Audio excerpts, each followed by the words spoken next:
just use that word. He was not smiling. It was more like he was reading the whole sample of the opening statement. So I think he should learn to smile some more and make it flow naturally from him. Put some little gesture, gesticulation, so that it will be more, the parties will be more at peace and comfortable. Thank you. Ourselves, like to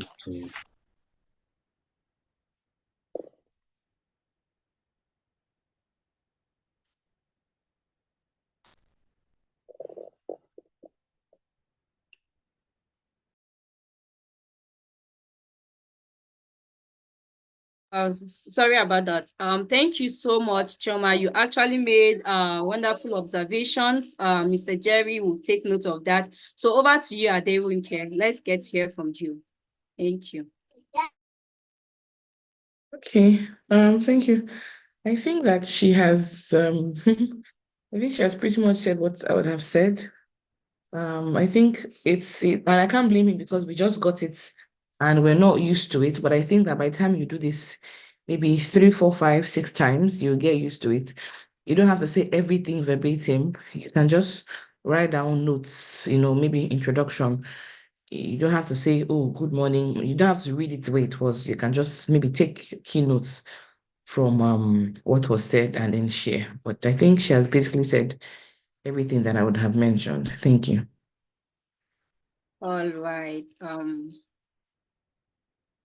Thank you so much for your observation and contribution.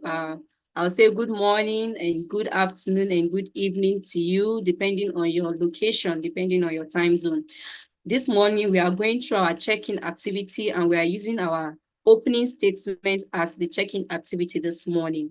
And 1 or 2 persons have actually said their own opening statement, and we've gotten responses or criticism from other persons. So like I said earlier on, before some of us joined, there are essential ingredients in the opening statement that cannot be missed out. Of course, every mediator has his own style of an opening statement, but there are some things, some elements that still need to be mentioned. And like the observation, you don't need to be stiff, you need to be flexible, you need to smile, you need to make the parties before you calm, relax. You need to make them trust you that you'll be able to help them resolve the disputes before you. So, but from what we have gotten so far, it means once you familiarize yourself with the material sent to you, you'll be able to take note of the elements, the important things that you can just say with your own words, without reading, without going through the notes. With your own words, you'll be able to say them. So we still have about 8 minutes more. Like I said, our facilitator is already here with us. We'll soon introduce her. But in the meantime, I want just like another set of people to go, then we'll dive into the training properly this morning. So who and who? Okay, testimony. I think that's Anita, right? The person using the device testimony, that's Anita, right? Yes. Okay, Anita. Do you want to go ahead to say your own opening statements? Okay. Do you want to try? All right, so let me just mention 2 persons that will criticize your opening statement. All right, who do we have here? Sadachom, are you here with us? Yes, I'm here. All right, thank you so much for joining us this morning. The person that joined with HP device, can you hear me? Okay, I'm not sure the person said. All right. So let me also give one of our faculty member, Yaji. She's here with us. Yaji, please, can you hear me? Okay, I am the one with the H. Oh, sorry, let me quickly change. All right, I've actually requested earlier on that if you can kindly rename your device so that we'll be able to address you with your name. Yes, I just noticed that that's me. Let me quickly do that. I'm sorry about that. I'll do that. All right, so please, what's the name, sir? It's Joshua. Joshua, thank you. So Joshua and Tachon will listen to Anita as she presents her opening statement. You are supposed to listen and then take you give your own part. You have to criticize it anyway. You say what she did well, what she didn't do well, what she's supposed to include, and you just observe what she has done and then make comments on it. Please, Anita, you can go ahead. Thank you. Is it compulsory to turn on my video? If you can, beautiful, but if not, it's not compulsory. Okay, so Yes, you can go ahead. Good morning. I welcome you all to today's mediation proceeding. My name is Miss Anita Wood, and I'll be your mediator for today. I am a certified mediator and have been trained by Settlement House ADR Training Institute, Shati. First and foremost, I would like to thank you for choosing mediation to settle your dispute. Please kindly introduce yourselves so that I may know how to address you. Thank you. And now I let them introduce them. Truthfully, this is where I actually learned it. So I have learned it to this part. The other part, I have to read it. I have to go back and read it. But I've actually learned it to this part. You can go ahead, please. I don't even have. But you just have about a minute more to do that. So just pick what you feel is relevant and then say it, please. Thank you. Okay. Sorry, I didn't even pull it up. I'm sorry. Let me pull it up. Oh.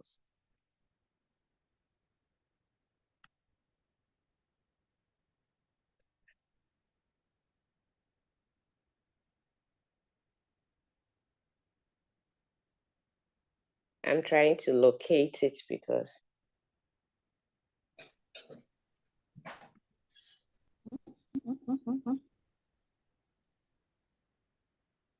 can you come back to me so that I'll be able to locate it? Okay.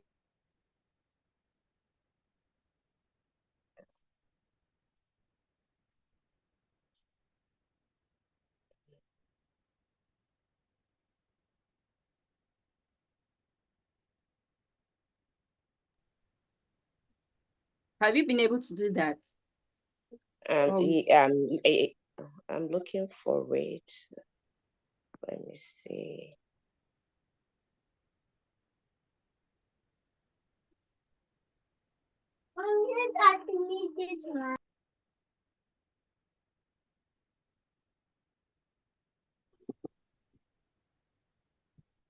No, I'm still looking through the chat for it. Wow. Okay. So let's just move ahead because we don't have time outside. I'm sharing it. I just shared it now. In case you still need it, I just shared it. Or do I remove it since you said we should move on? We are not supposed to actually go through. It was expected that we would have gone through it initially, familiarize ourselves with it. We'll just come and just.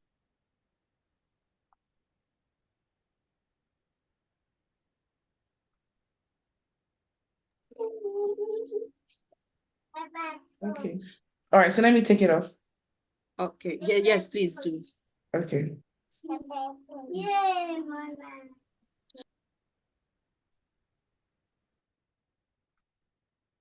Yeah. Okay. Are you ready, Ma? Or can we just maybe go with another Oh no, I said go ahead. I said go ahead because I'm trying. All right. So sorry about that. I didn't get you. So who wants to try? So that I'll just pick one or two persons to also criticize his or her opening statement. Who wants to try? Let's just go with the last set of persons before we call this. Or should I call names? Sadachom, do you want to go? Do you want to try? Okay. All Let me right. give So it a try. as you do that, Joshua and Josh, are you with us? Josh Zaka. Yeah. All right, please kindly listen to Mr. Dachom as he presents his own opening statement. You are expected to criticize it. Please go ahead, Sir Dachom. Thank you. Okay. Good morning, gentlemen and ladies. I welcome you all to today's mediation proceeding. I am Dachon Pokes and I will be your mediator. Please, you can address me as Pokes for short during the course of this proceeding. I'm a certified mediator and I have been trained by Settlement House Asia Training Institute, Shati.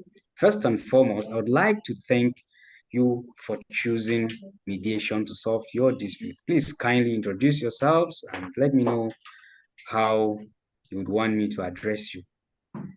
All right. Since this is an online mediation, I would request you to keep your cameras on and keep yourself on mute if you are not speaking. Also, I would request that you do not record this meeting and not to have anyone except you in the room. This meeting's goal is to assist you in communicating your interest, and if we come to a mutually agreeable settlement to end this dispute, well and good. Before we begin with what mediation is and how it works, let me confirm that you have signed an agreement to settle via mediation. I would also like to ask whether both of you have complete authority to negotiate and settle the mediation proceeding. Thank you, thank you, thank you, thank you. I'm sure you know what an agreement to mediate is, since you have signed it. But let me just explain that in brief. Mediation is a voluntary process. This means I need your permission to proceed. In case you do not want to take a further step towards mediation, you can withdraw at any time. However, I would request you to give me 5 minutes to explain why you want to withdraw. It is confidential and we are all bound by a double layer of confidentiality. This means that issues that we deal with on the mediation table will not be shared with any other person who is not a participant to the mediation. Secondly, if any one of you shares any information in a private session, I will not share that information to the other party without your consent. Here, I would like to take your permission to ask difficult questions during the private sessions. I cannot be called as a witness except in improbable circumstances if ordered by a judge. Regarding the process, we will start with a joint session first. I would request you to share all information about this dispute. Then we can move to private sessions as per your needs, or if I think we need it for better understanding of the dispute.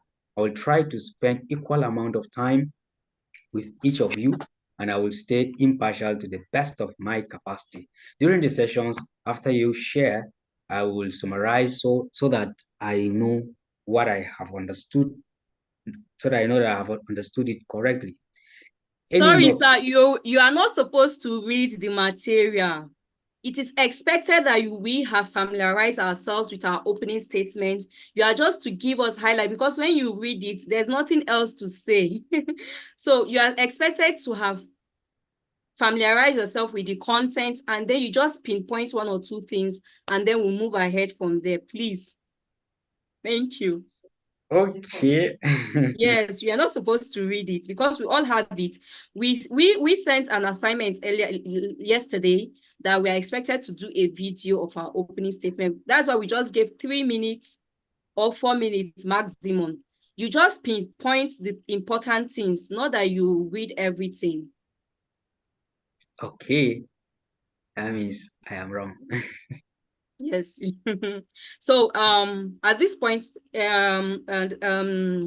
sorry, please, Joshua, please, can you just say one or two things concerning what he has just done? Thank you. Well, I don't think I was going to say I don't know whether Mr. Pokes slept and was cramming the whole paper, or he had the paper right there and was reading it until you asked him to, you stopped him. So I don't think there is much to criticize from what he has said. Basically, he has read it from the paper. So there is no, if I should criticize, it's basically saying he shouldn't have read it in the first place. Yes. So the whole idea is not for us to read it from the paper. The Yes. whole idea is to make sure you absorb what are the key elements, what are the things that should feature when you are addressing your client. So those things are, you should master them. And I will say that the major things there is the issue of the confidentiality, the issue of the voluntariness, then of course how they should also introduce themselves, and then maybe you set out ground rules. Those are the major things, and those things, what's the word now? There's no straitjacket. It's not straitjacketed. You just make sure you have the basic elements. Yes. Thank you very much. Yes. Thank you so much for that. You actually, let me say, hit the the hammer on the nail. What you've said is actually true. So we'll call it. We'll stop here at this moment. I will introduce our facilitator this morning. Sorry, the executive director is not available to do that, so I will do that on his behalf. Then we'll just go back. Later on, we'll come back to the opening statement. Good morning to you, Ma. Good morning. I had a wonderful time listening to those opening statements. Well done, everyone. Thank you so much, Ma. So just a quick one. Kathleen is a highly accomplished professional with dual residencies in Los Angeles and El Paso. She holds a master's in education and possesses prestigious credentials, including Chartered Institute of Arbitrators, Chartered Management Consultants, International Mediation Institute, and certification as a U.S. mediator and trainer. Her impact reaches across borders as an international mediator, having received training in 9 different U.S. states. Kathleen's expertise extends beyond mediating. She also conducts comprehensive mediation training in 12 U.S. states and on the global stage. Notably in the United Kingdom, various African countries, Australia, and India. And we've actually sent in her profile on the platform, on the WhatsApp platform, so you can read through yourself. So Kathleen specializes in navigating particularly intricate and high conflict mediation, showing her adaptness in managing challenging situations.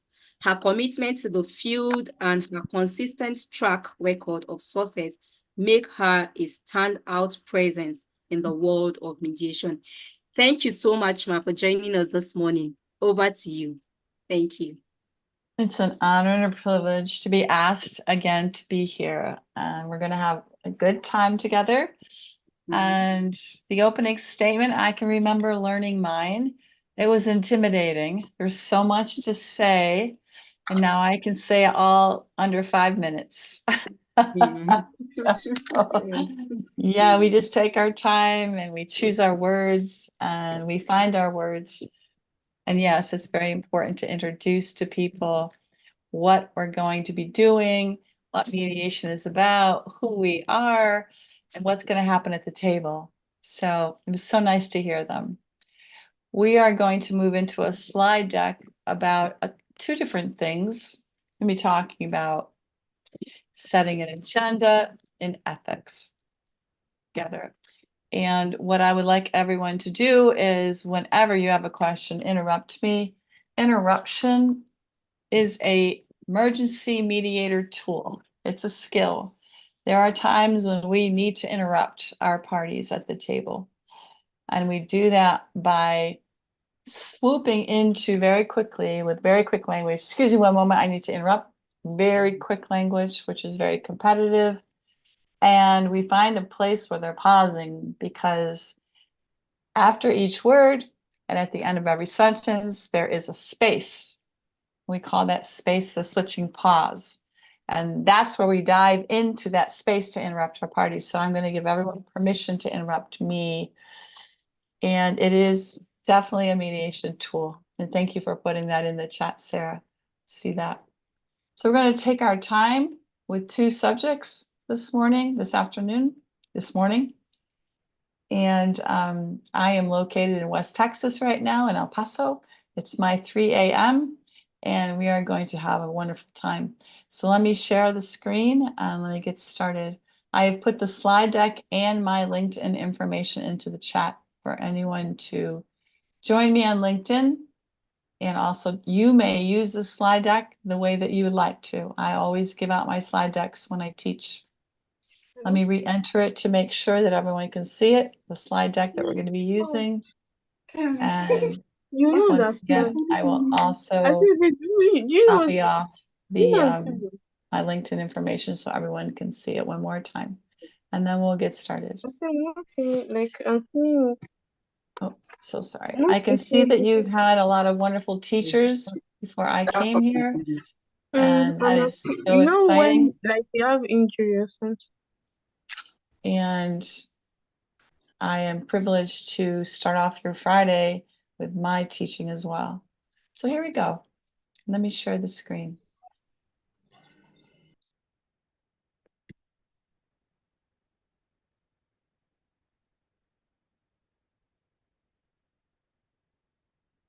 Put my slideshow up. And there's the wonderful Shati logo. I have to make one for me too. My daughters are artists. So I keep asking them to make me a logo. And it hasn't happened yet. So I'm waiting. Thank you so much. So we are mediators. We are conducting the process at the table, and the ethics and the agenda of what we're doing is within the process at the table. And we do it according to us. We conduct this mediation process according to our own style. There's not another Kathleen out there. There's only one Kathleen who conducts the mediation like Kathleen. And what I always say to people in training is that a lot of things that we do in life, we have to put on certain skills. While in facilitative mediation, we need your authentic self. So there's a lot of things that you can drop away that's really because it's really not who you are. Maybe you've had a job, maybe your role as a parent, maybe this, maybe that has kind of covered up your authenticity. You can let those things go now because at the facilitated mediation table, we need you. We need your true authenticity as a person. You can be more yourself at this mediation table. You have natural skills that we need to have at the mediation table because it's your personality, it's who you are. You already have a style, and it's a style that you want to focus on. So you don't have to be like anyone else in the class. You can copy and paste, as I like to say, what people are doing that you admire, that you think would really work for you. So yes, copy and paste and try it. Sometimes somebody is really skilled at doing something and you try to do it and it doesn't work because it's you. At the mediation, in the mediation training here at Shati, you're going to be learning new skills that may feel a little awkward. You may have to stretch your style and grow. And your growth and your already natural skills define your style, your confidence, and your courage. Your confidence is what you already know you're good at. And you can bring that to the mediation table. Your courage is the growth. The courage to memorize the mediator's opening statement is growth. Mediators, we need to memorize and we need to have neutral vocabulary. Facilitated mediation is hardest to learn and it is the most beautiful to know because it's the courage and the growth that we cherish as facilitative mediators. Every time I train, I learn something and I write it down because we can get to the mastery level at the mediation table, one step at a time. And maybe you already have a mastery in your mediator warmth that you bring in your mediator's opening, your paraverbal, how your tone, your pitch, and your pace of your voice is. how quickly you're talking, how quickly you're not talking, how if you're nice and slow, like right now, it's very comfortable pace that I'm talking at. It's easy to listen to, hopefully. So you're looking for your mediator style, confidence, and courage as we move forward in this mediation training that you're almost done with. This is your last day. Within the mediation process, I'm going to be talking about setting the agenda. Setting the agenda is very important because when people sit down at the mediation table, they tell us their story. And when people send in pre-mediation documents, we're reading a lot about the information about their story.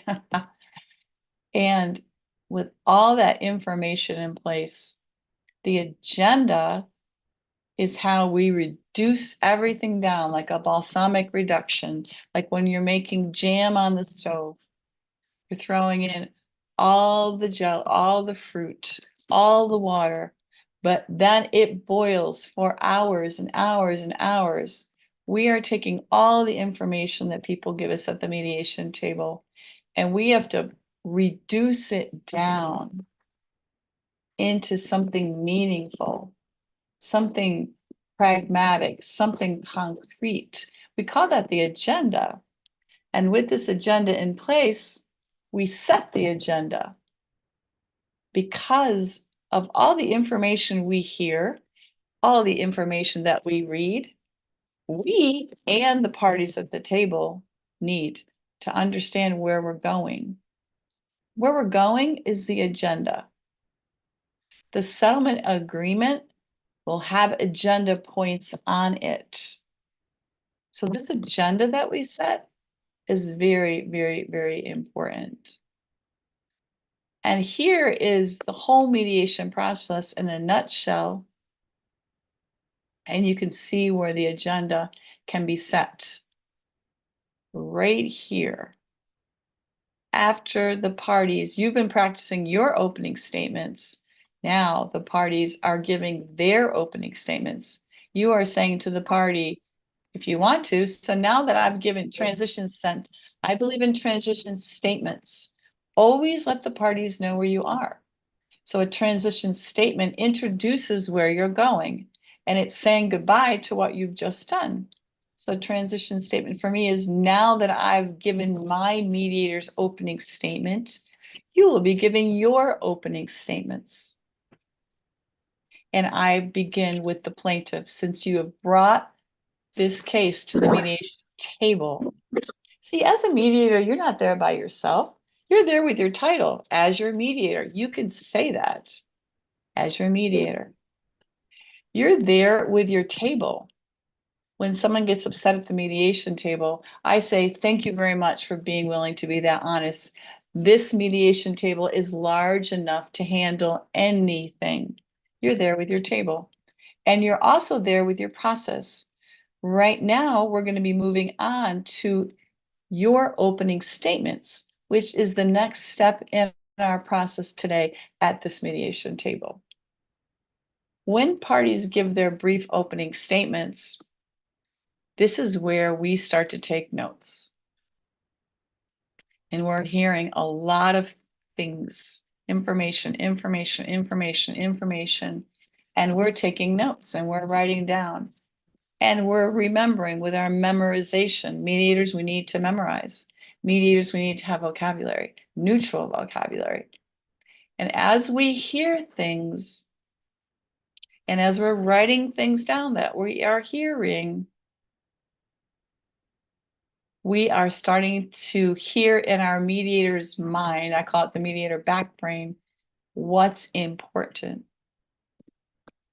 One of the reasons that we clarify, we summarize, I will encourage all of you to summarize after the parties give their opening statement. Don't move on to the other parties, summarize what you just heard, because we have to set the agenda. Somehow, some way, we have to set an agenda. When we summarize what we've just heard, it helps us to focus on, seems like, sounds like, looks like, feels like. This is what's important here today. So we start to have a fluid agenda in our mind. And this is what we're looking for when we summarize. So we can start to set the agenda right after the party's opening statements. So for me, my style is someone talks to me, the plaintiff talks to me, and I say, thank you very much. Let me make sure I've heard what you've said.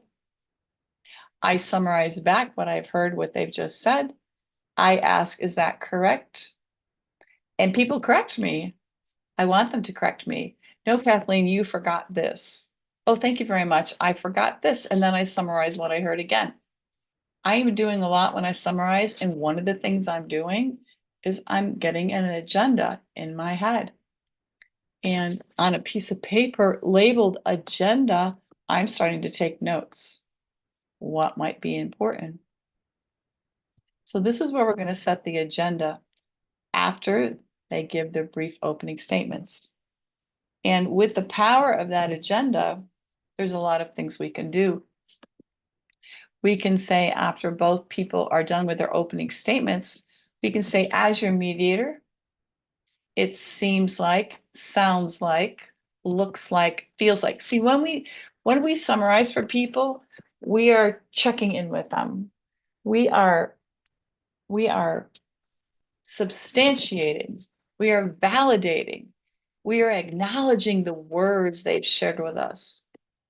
We are proving that we've heard them by saying, thank you. Let me make sure I heard what you just told me. And then I say it back. And then I say, see, mediation is already set up for empathy. The whole process, facilitated mediation, is already set up for empathy. And then I say, is that correct? That's psychological safety. That's empathy. But it's also accuracy. I, as a mediator, am chasing clarity. I am chasing accuracy the whole time. So when I say, is that correct? I want to be corrected. When someone corrects me and say, oh, no, Kathleen, that wasn't right, I say, thank you for that correction. Do you hear my word? Correction. Because I've got to set an agenda. So I've got to make sure that I've got accuracy of their word choices, their logos. I've got to make sure that I have clarity, that they really mean it. So when I summarize for someone, they can say, oh, no, I didn't really mean that, because they have now heard the word they've told me. I'm saying it out loud to them. They said it out loud to me. Now I'm saying it out loud to them. They get to hear that word. Every word matters at the mediation table. Every word you say matters. One word can make or break a mediation. One word can cause a problem. One word can set people free, and everywhere in between. So that's the power of summary, but it's also getting the clarity and accuracy of what's happening.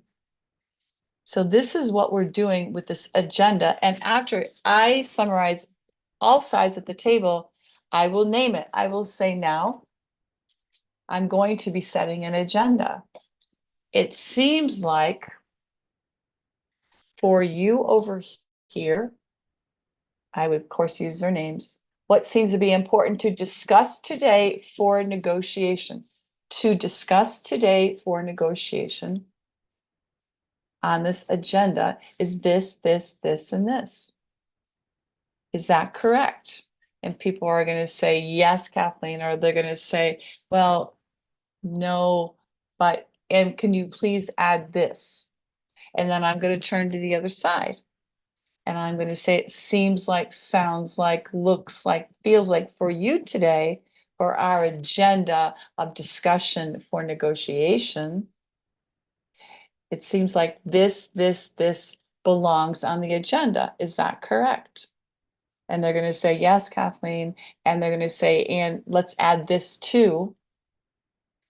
And then I'm going to look to see if there's any crossover, any similar, any ZOPA issues on the agenda. And we'll go into that in a little while. I am not talking about right now the speaking order of the agenda. Those are two different issues. I go get the agenda first. I lead the discussion. The reason that I say it seems like, sounds like, looks like, feels like these items belong on the agenda is because I am now again proving that I heard what people just told me. I'm always proving that I have heard what people have said. Why? Because I'm chasing clarity, because I'm chasing accuracy, because I'm also bonding, because I'm building trust and rapport and bonding with people because people are saying to themselves, Josh, I see your name, Josh. Josh may say to himself, oh, Kathleen really understands me. I want that rapport with Josh. I want him to trust me. I want to bond. I want to have those metaphysical, the tenor at the table that's outside the written information. I want that with Josh and with everyone at my table. That's why I leave the agenda. And then I say, would anyone like to add anything else to the agenda?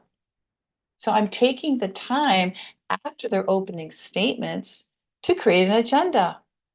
It's important that we reduce down all of those words to exactly line item by line item by line item, a pragmatic, concrete document called the agenda. Because we are moving on to stage 6, to stage 7 in this mediation process that I have in a nutshell. We're moving on. We need to have something to direct us.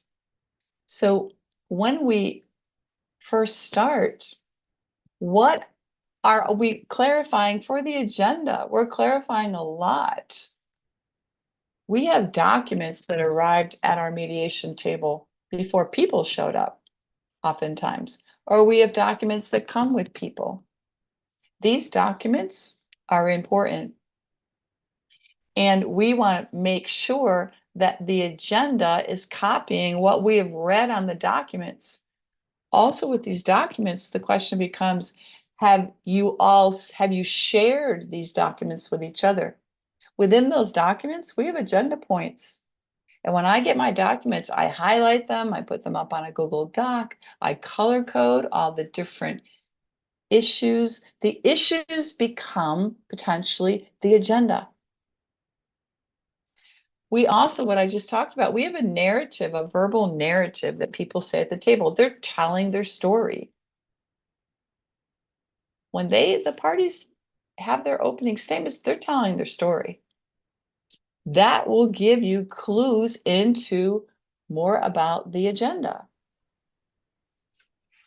Then we have body language at our mediation table.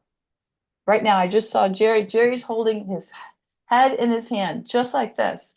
I noticed that body language. Jerry seems like he's interested just because of his body language. I could ask Jerry right now, Jerry, are you interested in what I'm saying, or is your head tired and you want to hold up your head? What were you doing with that body language, Jerry, like this, just now? And Jerry could answer my question. We also have emotional tenor at the mediation table, and that could be part of the agenda too. Emotional tenor are the emotions that are showing up at the table. There is going to be no settlement agreement unless the emotional tenor is cleared out of the way. So I pay attention to emotional tenor. I'll say in my opening summary,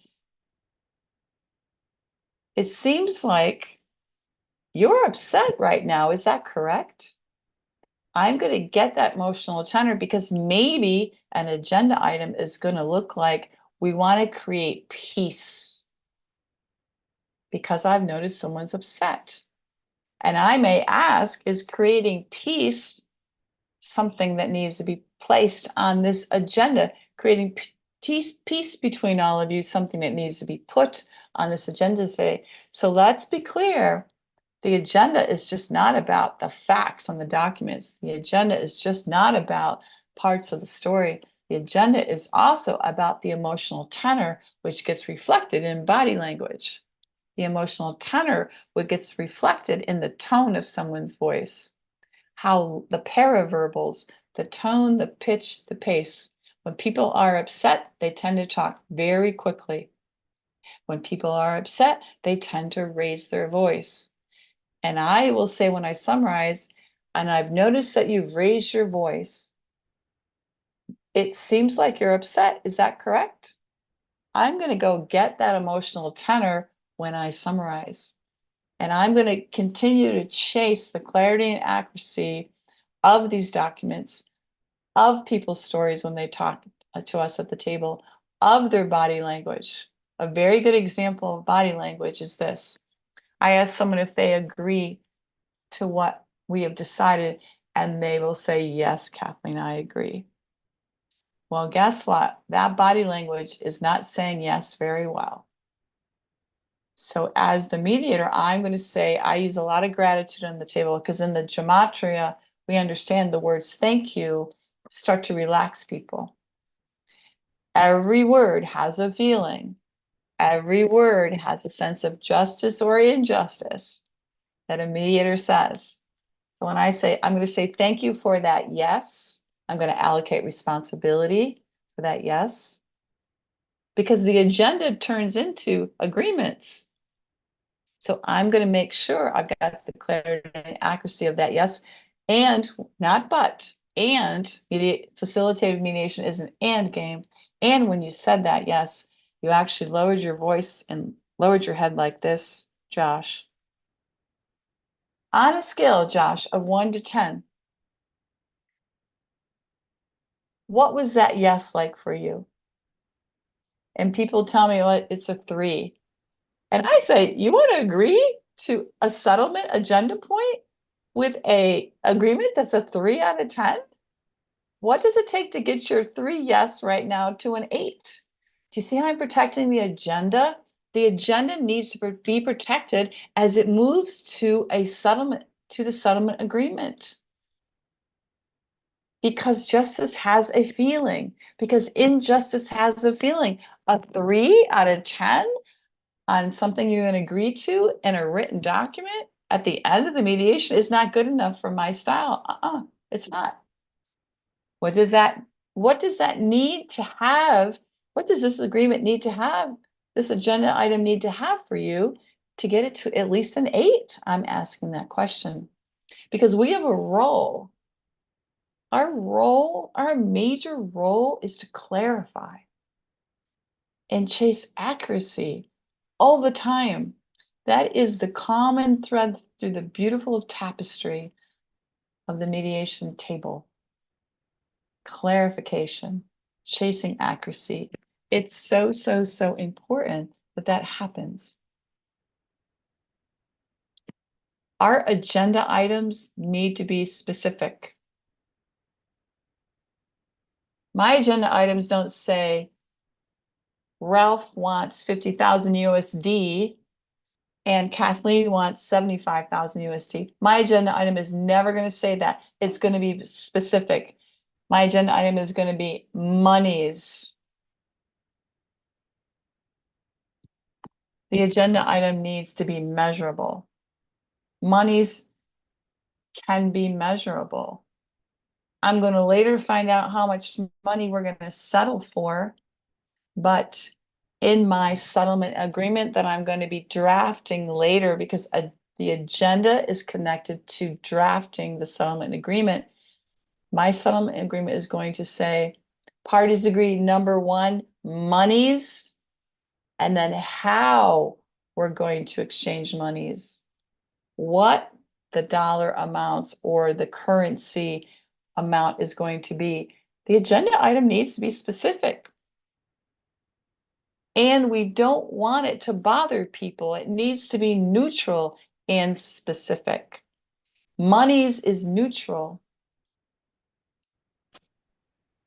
And I just lost my slide deck. Let's go back and get it again.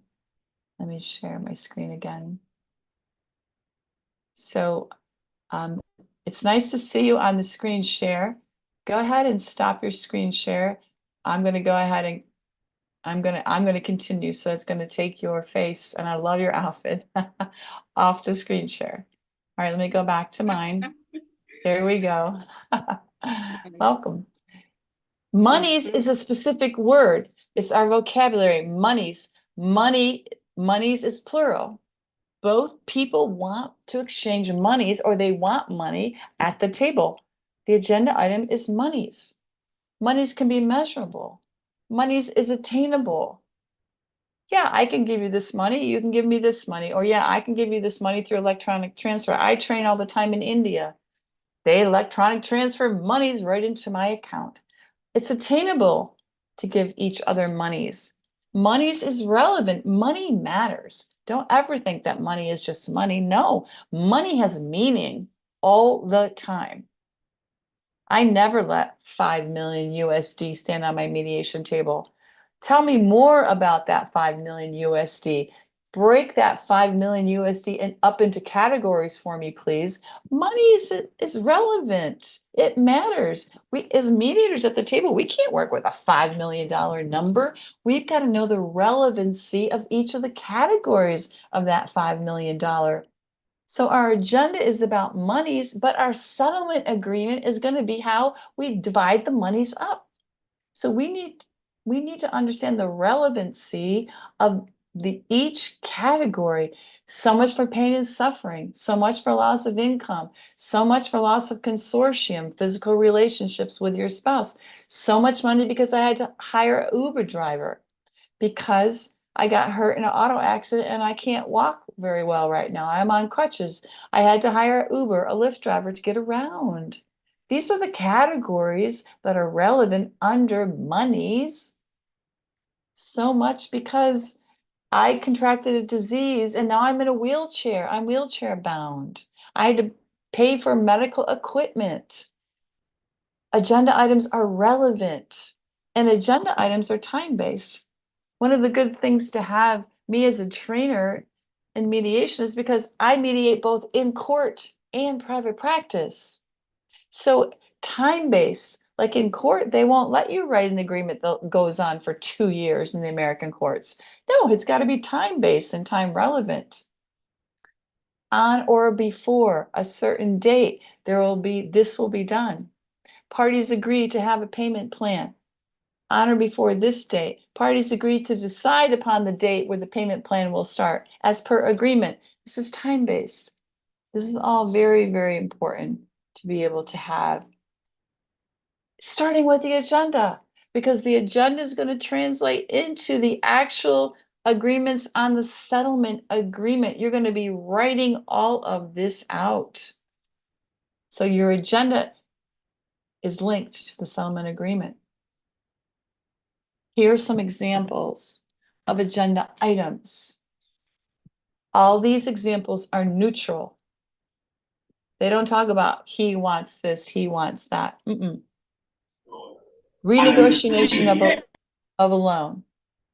That's a neutral term. That's what's happening.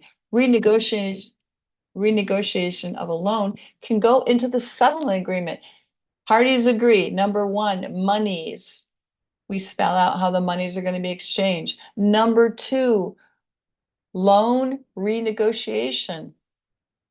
And we write down underneath that number two how the loan is going to be renegotiated. Letter A, letter B, letter C, letter D. So this agenda item that you see gets written onto the settlement agreement and then it gets more specific. This agenda item is open-ended. It's neutral. It's not going to bother anyone because everyone knows the loan is going to be renegotiated. It doesn't say you want that and you want that. I'm not putting that on my agenda item. My agenda list, is neutral. Facilitative mediators, we stay and work within the beautiful gray we call neutral. So people don't get more bothered at the table. Workplace atmosphere is an agenda item. It's a neutral, these are neutral words. Agenda items should not be more than 3 words. 1, 2, 3, maybe 4 words, no longer. An agenda list is short and sweet. Division of marital assets. Division of the business.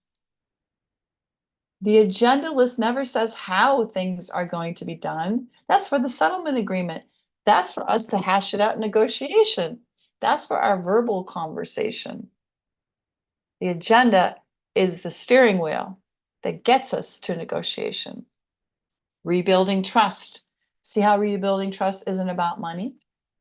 Rebuilding trust is metaphysical. Rebuilding trust is emotional tenor. Rebuilding trust is about hope and faith in the future forward after the mediation's over. People do want to rebuild trust and they don't know how. So with an agenda item like rebuilding trust, we have to say, what does rebuilding trust look like for you? And what does rebuilding trust look like for you? Because people have in their own mind what they need to rebuild trust again. And it's scary. And it takes courage for them to rebuild trust. Well, I already trust them once. Can I trust them again? I say, yeah, that's the question. Are you willing to trust them again? What do you need? What's the first thing you need to rebuild trust? Do you see how rebuilding trust can be on the agenda? Don't leave out the emotional tenor on your agenda list. The emotional tenor matters. It happens all the time with my friends who are powerful attorneys. The mediation failed, and I always know it's because the emotional tenor was not clarified. It was not chased at their mediation table because they only paid attention to things like monies, things like loans, things like division of marital assets. They forgot about the emotional tenor. Justice at the mediation table has a feeling.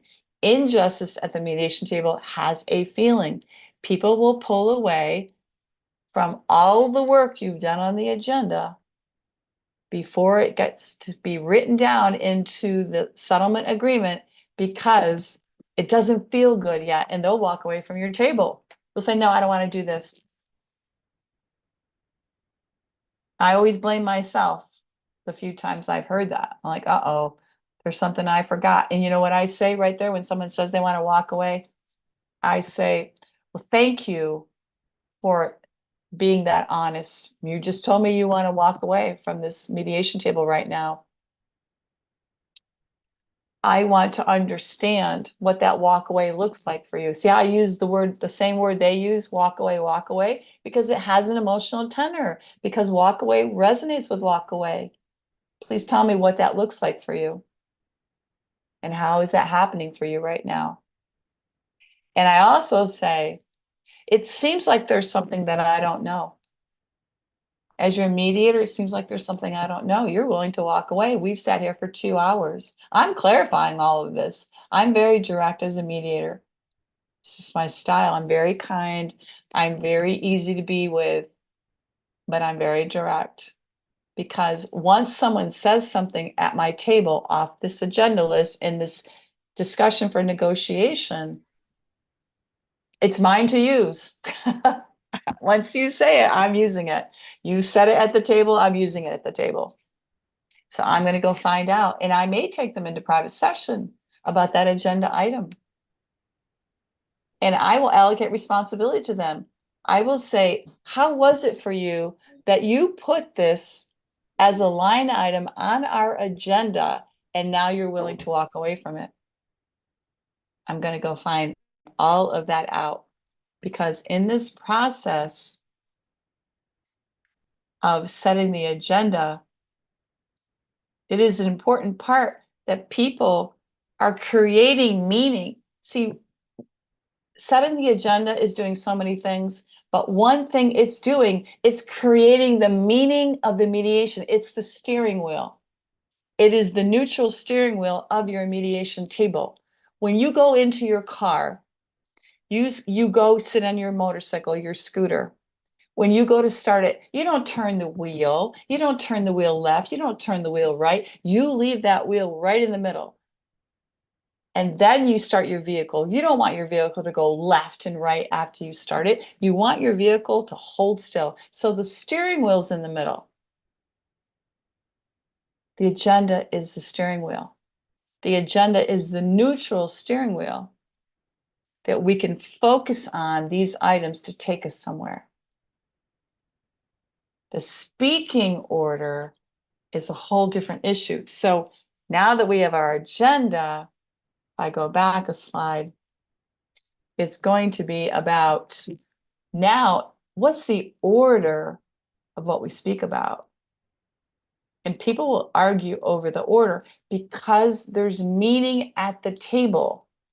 People bring meaning with them when they come to the mediation, but the mediation is also creating new meaning, but the mediation is also potentially preserving the parts of the old meaning that people bring in. Mediation has to move, holding on to the old meaning, creating new meaning, and the agenda is part of this. The speaking order is important to people.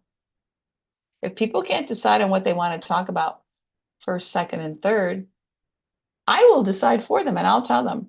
Let's look at the top two you like to discuss first. See that secret mediation language right there? See how neutral it is? Let's look at the top two you want to discuss first. I'm not just polarizing them into one to argue about at the table. I'm asking for the top two. If they can't decide the top two, I will say, what is the last thing that you want to talk about from the agenda? See how important the agenda is? It's taking everything that was talked about. We're putting it now in order, like little soldiers, in line, in order, like a steering wheel in neutral. What direction do we turn first? Do we turn to the monies? Do we turn to the renegotiation of the loan? Do we talk about the atmosphere? What direction are you want to turn the steering wheel to go? And what do you want to do last? On your trip in your car, on your trip in your scooter, on your trip on your bike, on your walking trip, what are you going to do last on your trip before you turn around and come back from where you started? This is the agenda list. It's the same way. What is happening here? Because we need to get to 7 through these discussions. We are negotiating.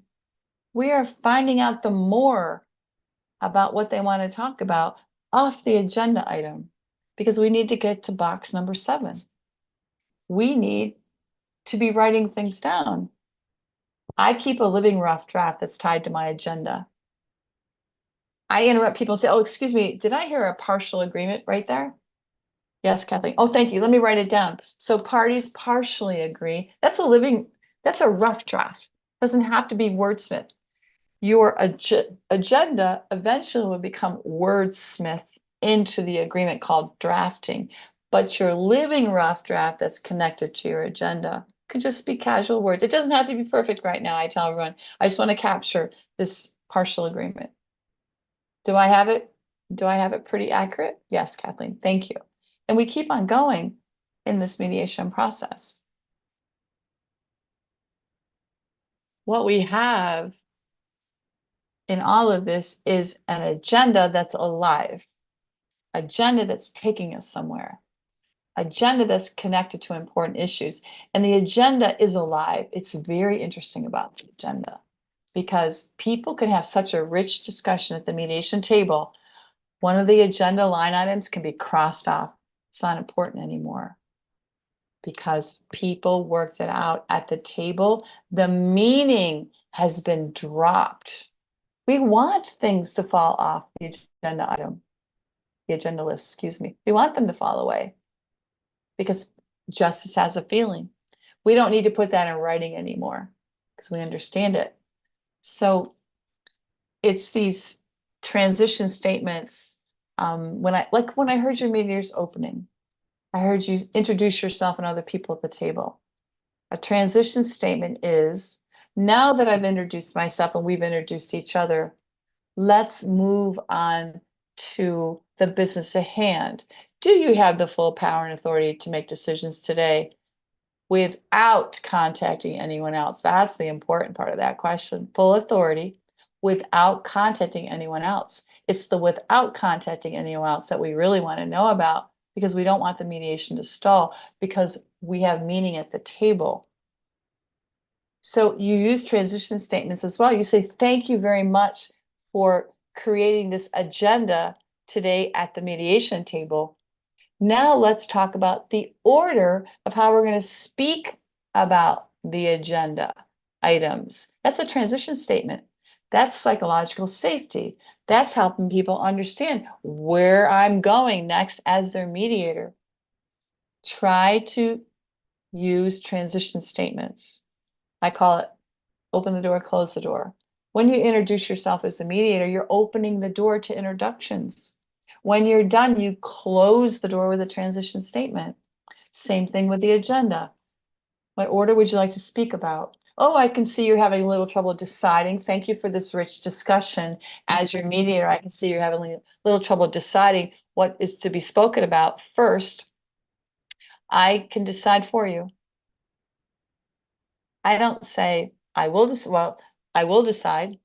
There is some states in the United States where the mediator must decide, but most states in the United States, parties can decide, but the speaking order is important.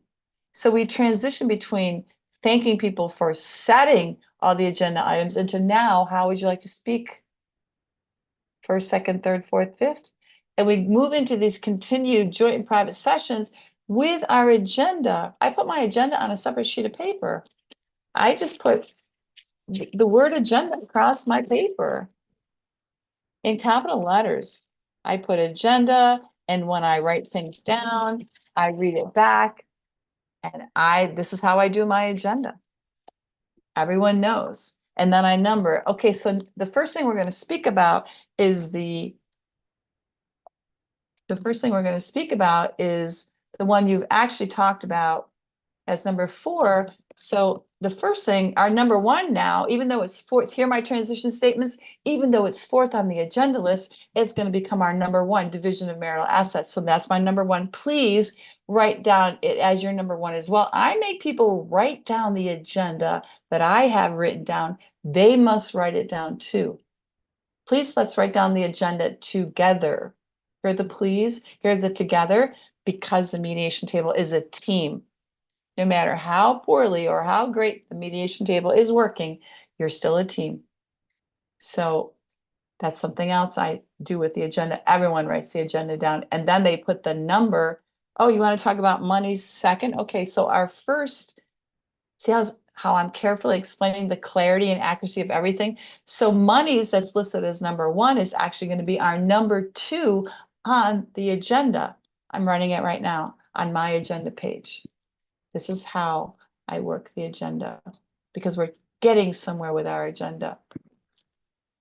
So to kind of summarize, people talk to us with their opening statements, and we hear things and we take notes. I don't want this, I want that, they did this, they didn't do this. That starts to get the agenda moving in our mind. As mediators, you want to bring your brain to the table. You want to bring your judgment to the table. You need to discern what you are hearing. When you summarize, it helps. You're starting to understand. Yes, they agree with your clarity on their summary. And then now, when you take the time to set the agenda, it seems like, see, when you want to take people somewhere in a mediation, seems like, sounds like, looks like, feels like. You're guessing as the mediator, and that's okay. I could ask the wrong question. I don't care. I want to be corrected with the right answer. And I say, thank you for that correction. The currency of facilitative mediation is honor. Thank you for that correction. I don't say, oh yeah, got that. I say, thank you for that correction.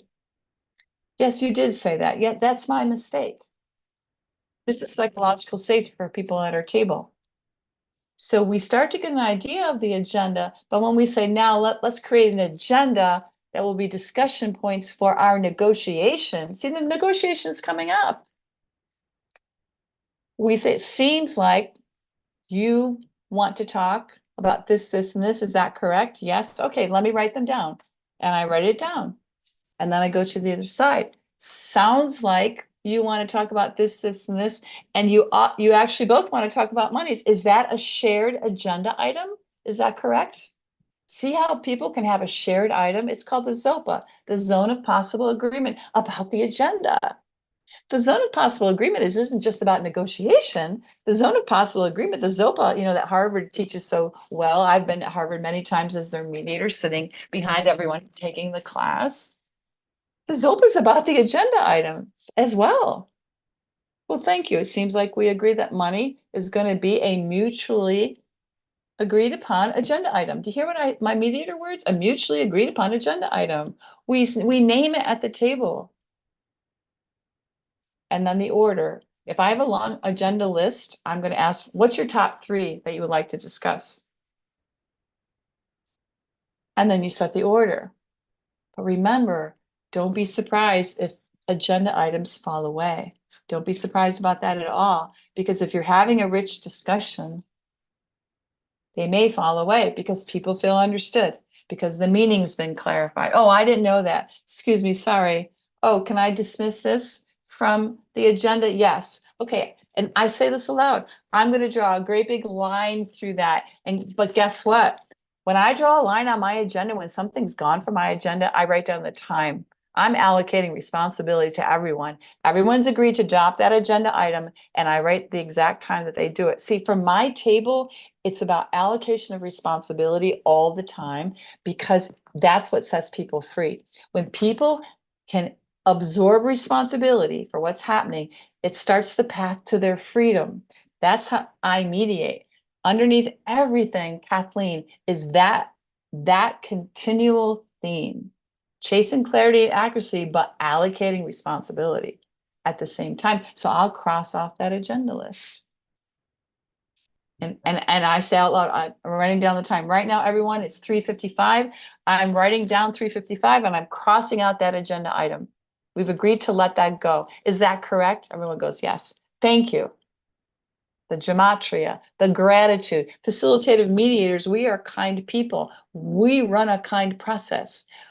We run a process of gratitude. And when people come to agreements, that's an agreement. Before we even get to the settlement agreement, they've agreed to drop this agenda item. That's an agreement. If they can come to agreement about this, it's going to help them come to agreement later on. When we write out the settlement, later on when they're negotiating. Some agenda items are so sensitive, they need a private session. They absolutely need a private session.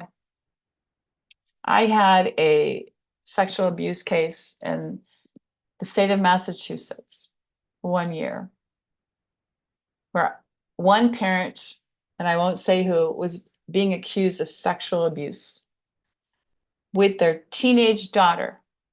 So much so the teenage daughter would wake up in the middle of the night and find that parent standing over them and touching them. The teenage daughter asked for a lock to be put on the door. The parent said no. So both parents come to the mediation table, and one parent is accusing the other. The teenage girl was so upset when the parent came to pick their teenage daughter up. When the car was moving, she opened the door and tried to jump out of a moving car because she didn't want to go with that parent to their home without the other parent with her. That is extremely private. That is extremely sensitive. That became an agenda item. The teenage girl being afraid. Fear was my agenda item. I didn't say the teenage girl was afraid of the parent on my agenda item. I don't want people to look at that. That's intimidating. That's accusatory. My agenda item was fear. Once something's on the table, it's on the table for everyone. Once an agenda item is on the table, it's on the table for everyone. So I took that parent into private session, and I knew what to ask. I knew the one question that was going to resolve the mediation, like so fast, like hot knife through butter. Because as mediators, we have 3 intelligence centers inside of us.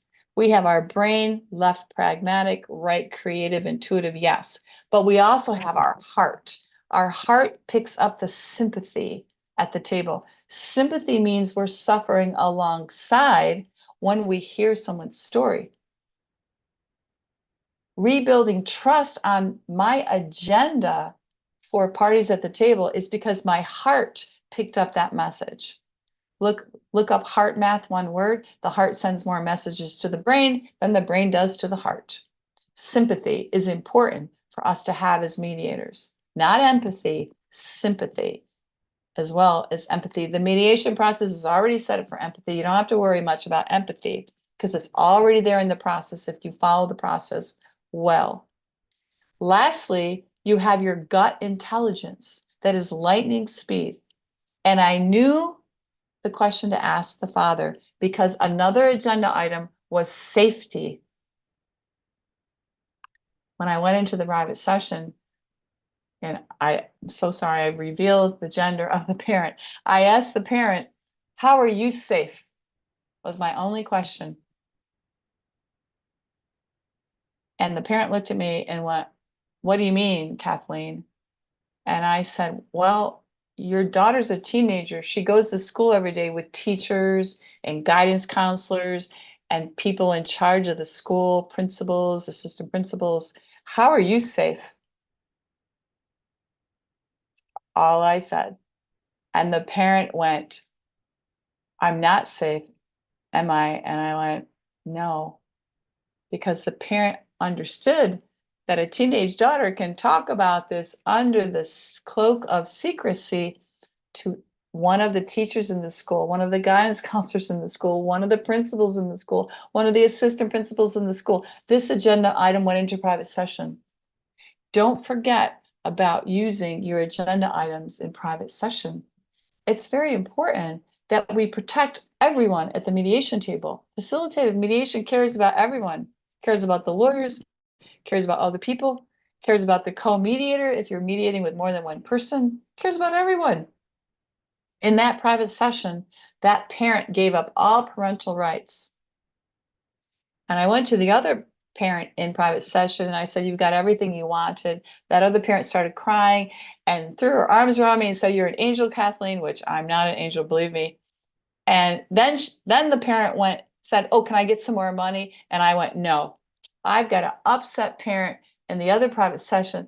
I'm going to go develop a plan for that upset parent to be able to see their daughter someday when the time is right. And we developed a plan with the other parent and I in private session to figure out someday when your daughter wants to, and she calls you, you're going to meet in a public restaurant in front of all these people. There won't be any overnight visitations, and you're going to meet there 5 times in a row, and then you're going to see how your daughter feels about being with you. And we developed a plan. The agenda item of safety was handled in private session, and I never told the other side. Because like in your opening statements, you're saying, and I won't be sharing anything with the other side that you tell me in private session, which we call caucus, has an extra layer of confidentiality where I won't be sharing anything with the other side unless I have your permission. Some agenda items belong in private caucus. They belong in private session where they can speak frankly, where people can admit their faults. They can admit everything they've done wrong to you as the mediator because you develop trust, rapport, and bonding with people because mediation has to move. So we can do it in private session with these sensitive items that we may have. And there may be more than one. And you may be in joint session and have to go off to private session because someone gets upset. It's okay. Mediation works, the table works either way. Together in joint, go to private, figure something else, but come out of the private session with something important and come out of the private session with that agenda item, empowering the parties to share about what happened in the private session, not you to tell the table what just happened to everyone else at the table. I always push back on that. I'm saying, why do you want me to tell them? How is it for you that you don't want to tell them? Tell me more about you not wanting to tell them. Mediation is about empowerment. How come you want me to do that for you? So we've got these themes that run through facilitated mediation that we're protecting all over the place. I always say we have 25 balls up in the air and not one of them falls to the ground. That's a facilitative mediator. And all of you will have mastery at this someday as you copy and paste into your law practice these facilitative skills. You don't have these big problems anymore in your law practice because you're not stuck anymore because you're using your facilitative skills that are getting you through conflict like hot knife through butter. You can really have mastery with this. This is me after 1,000 mediations. This wasn't me talking so effortlessly about this stuff. When I first started mediating, I was scared to death. I was like, oh my gosh, I don't know if I can do that. I had no confidence. All right. I built my confidence slowly and surely, and I stepped into mastery because of so much experience where I did things well and I made mistakes. So we use these private sessions to speak frankly, to let people vent, and to challenge people as well. How is it? Are you comfortable with your daughter opening up the door in the middle of you driving the car? What does that say about your daughter? These are private sessions are the time for very frank questions. That's not going to embarrass one party in front of the other.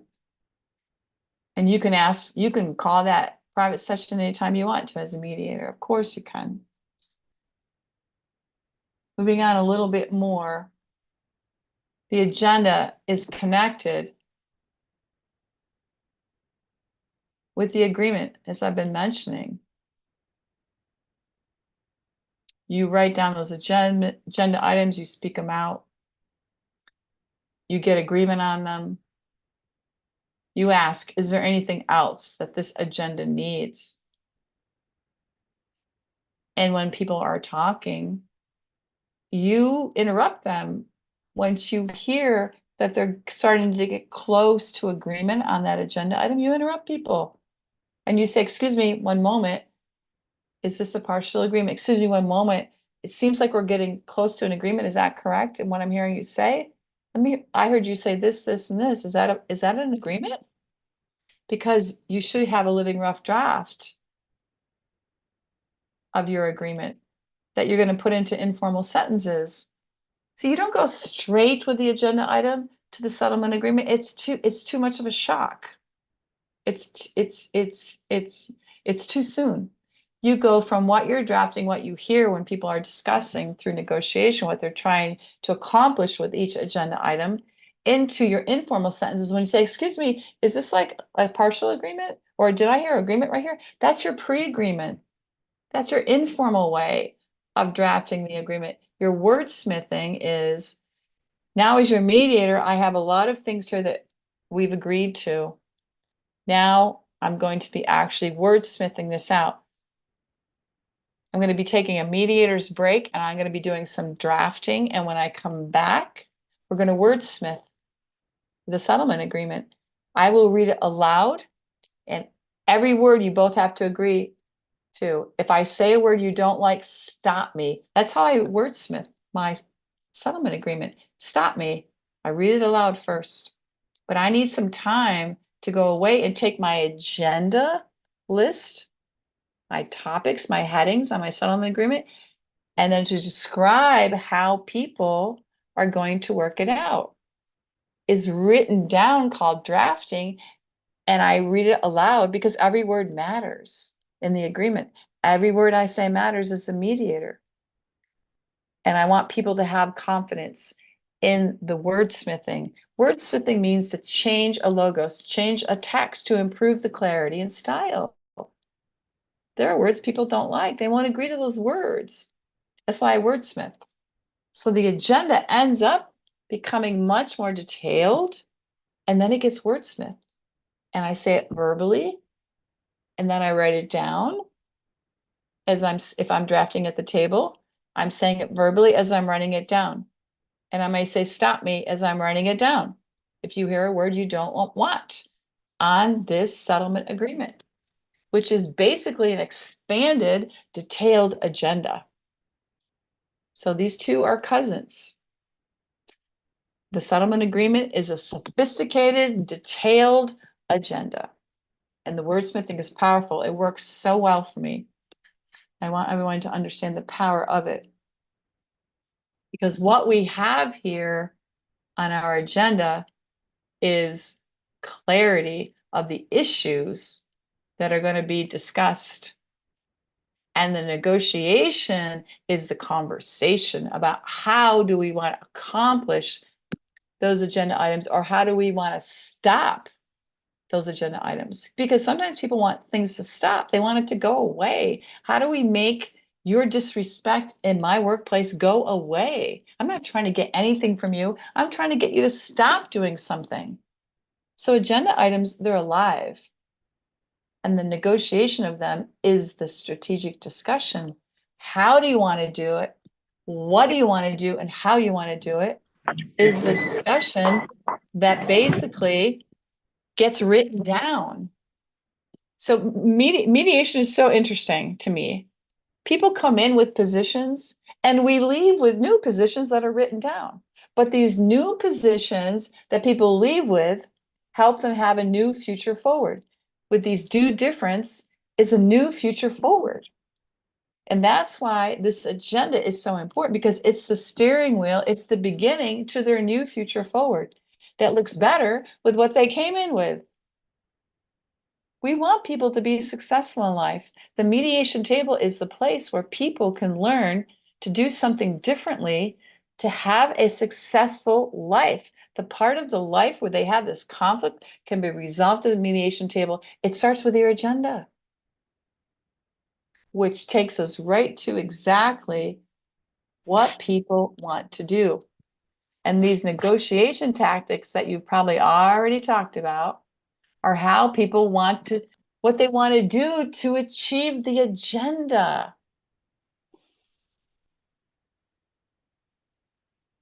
Sometimes we offer our mediators figure, well, let's see, as your mediator, you want this amount and you want this amount. I'm going to pick a number in the middle as a mediator's figure. What do you think about splitting the difference, everyone? But before we split that difference, let's value it out. The difference over here is this, this, this, and this. We have to talk about the meaning when we negotiate. We have to, because the meaning of the negotiation goes back to the meaning of the agenda item that was on the list. They're all connected. Sometimes I say, what's just reasonable here? It seems like we're having difficulty at the table, and thank you for this moment where it seems like things are still difficult. Clarity is for us right now at the table, it's still difficult. I'm saying that, my mediation table, and I'm thanking people.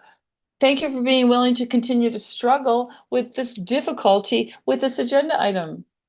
I'm going to name the agenda item. And sometimes if agenda items are too difficult to continue discussing, I'm going to say, let's put that agenda item to the side and move on to the next agenda item. This is rich turf in this arena of the agenda item. It is much more than what a lot of mediators take it. This needs to be taken very seriously. It's alive, it's fluid, it needs to be named all the time throughout the mediation. Does this agreement accomplish agenda item number 4 fully for everyone? On a scale of 1 to 10, how is everyone with this agreement for agenda item number 4? On a scale of 1 to 10, please. I'm going to go get that number from them, because it's going to help me understand the importance that's been achieved, the satisfaction rate that's been achieved with this agenda item. I need it. I need them to number it out. A concrete number of 8, a concrete number of 10, a number of 12 shows me the meaning clearly, and it's my job. I'm chasing meaning at the table. I'm chasing clarity. I'm chasing accuracy all the time. So we ask these questions in negotiation to make sure that we are totally 100% using that agenda item and getting its fullest value. All right, what I want to do is stop right there before I go on into the ethics. Questions about the agenda from anyone, please. Let's take a few minutes.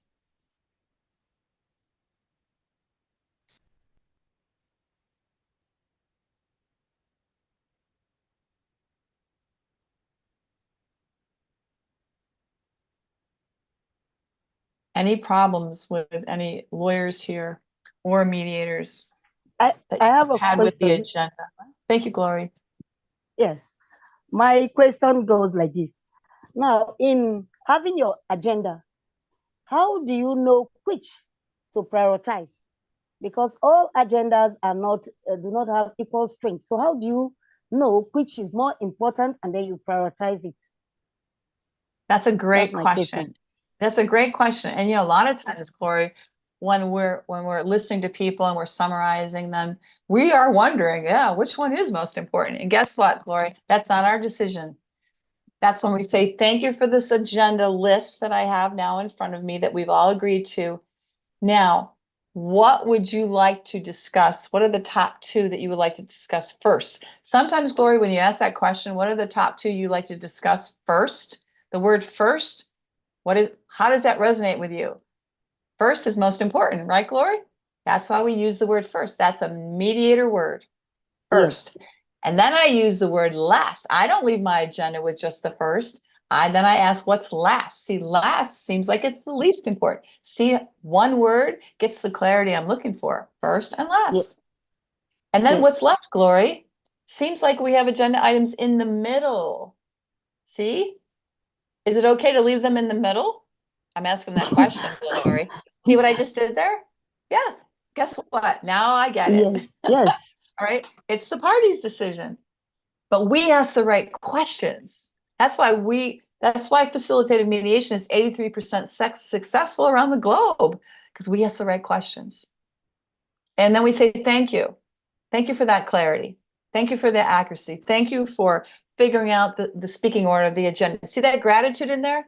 Facilitative mediators, we are always saying thank you somehow, some way.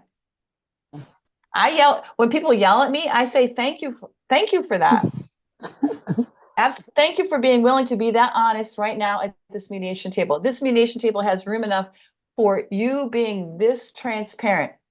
On a scale of 1 to 10, how upset are you right now? That's my next question. And then I'm going to say, oh, you're at 8. Thank you for that. And then I'm going to say, let me make sure I heard what you yelled at me about. Let me make sure I heard what you said when they actually they're raising their voice. So, see how this works? Glory, yes. It gets easy. You can be a master at this. When you get comfortable with being this facilitative mediator, you can be at the mastery level with it. Great question. Thank you for it. I see a hand up. Oh, my pleasure. Absolutely. Go ahead with your question. I'm not going to say your beautiful first names because I'm going to mispronounce them because I'm from the United States and I do not want to mispronounce beauty. So the person with their hand up in the air, please ask your question and come on the video if you can.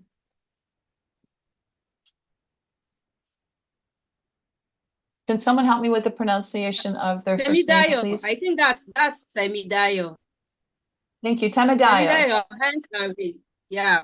Please, can you go ahead with your question?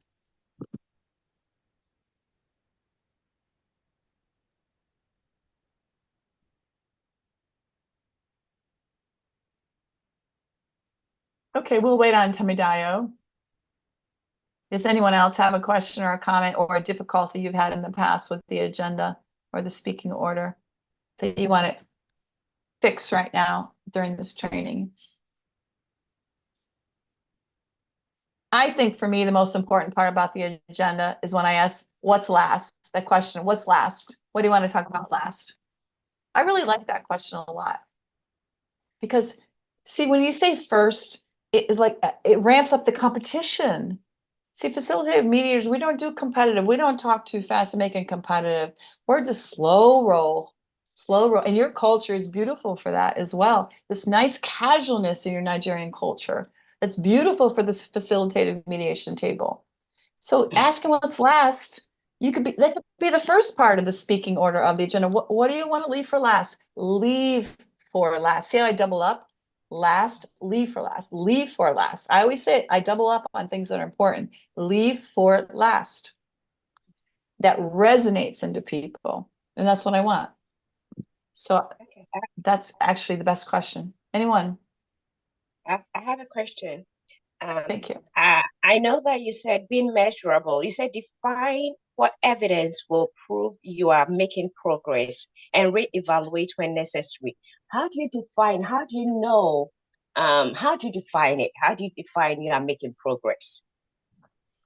You ask for it as the mediator. As your mediator, on a scale of 1 to 10, how much progress does everyone think we're making right now? And I'm going to turn to each one of my parties, and they're going to let me know. They're going to give me a number. People can give you a number so easy, usually. And if someone has to think about it, that's even better. Well, I'm not sure, Kathleen. Let me think about it. Okay. And I sit there quietly and I wait for their answer. I don't move to the next person. I'm not going to disturb someone as they do the internal search for their answer, because that is really important that people do internal searches. And because that means that their conscious mind doesn't have the answer. And they have to go into the files of their intuition to get the answer. So we use our mediator skill of silence to let that happen. And I Thank just you. wait. You're welcome. That's one of the ways. Does anyone else have another way you might want to suggest?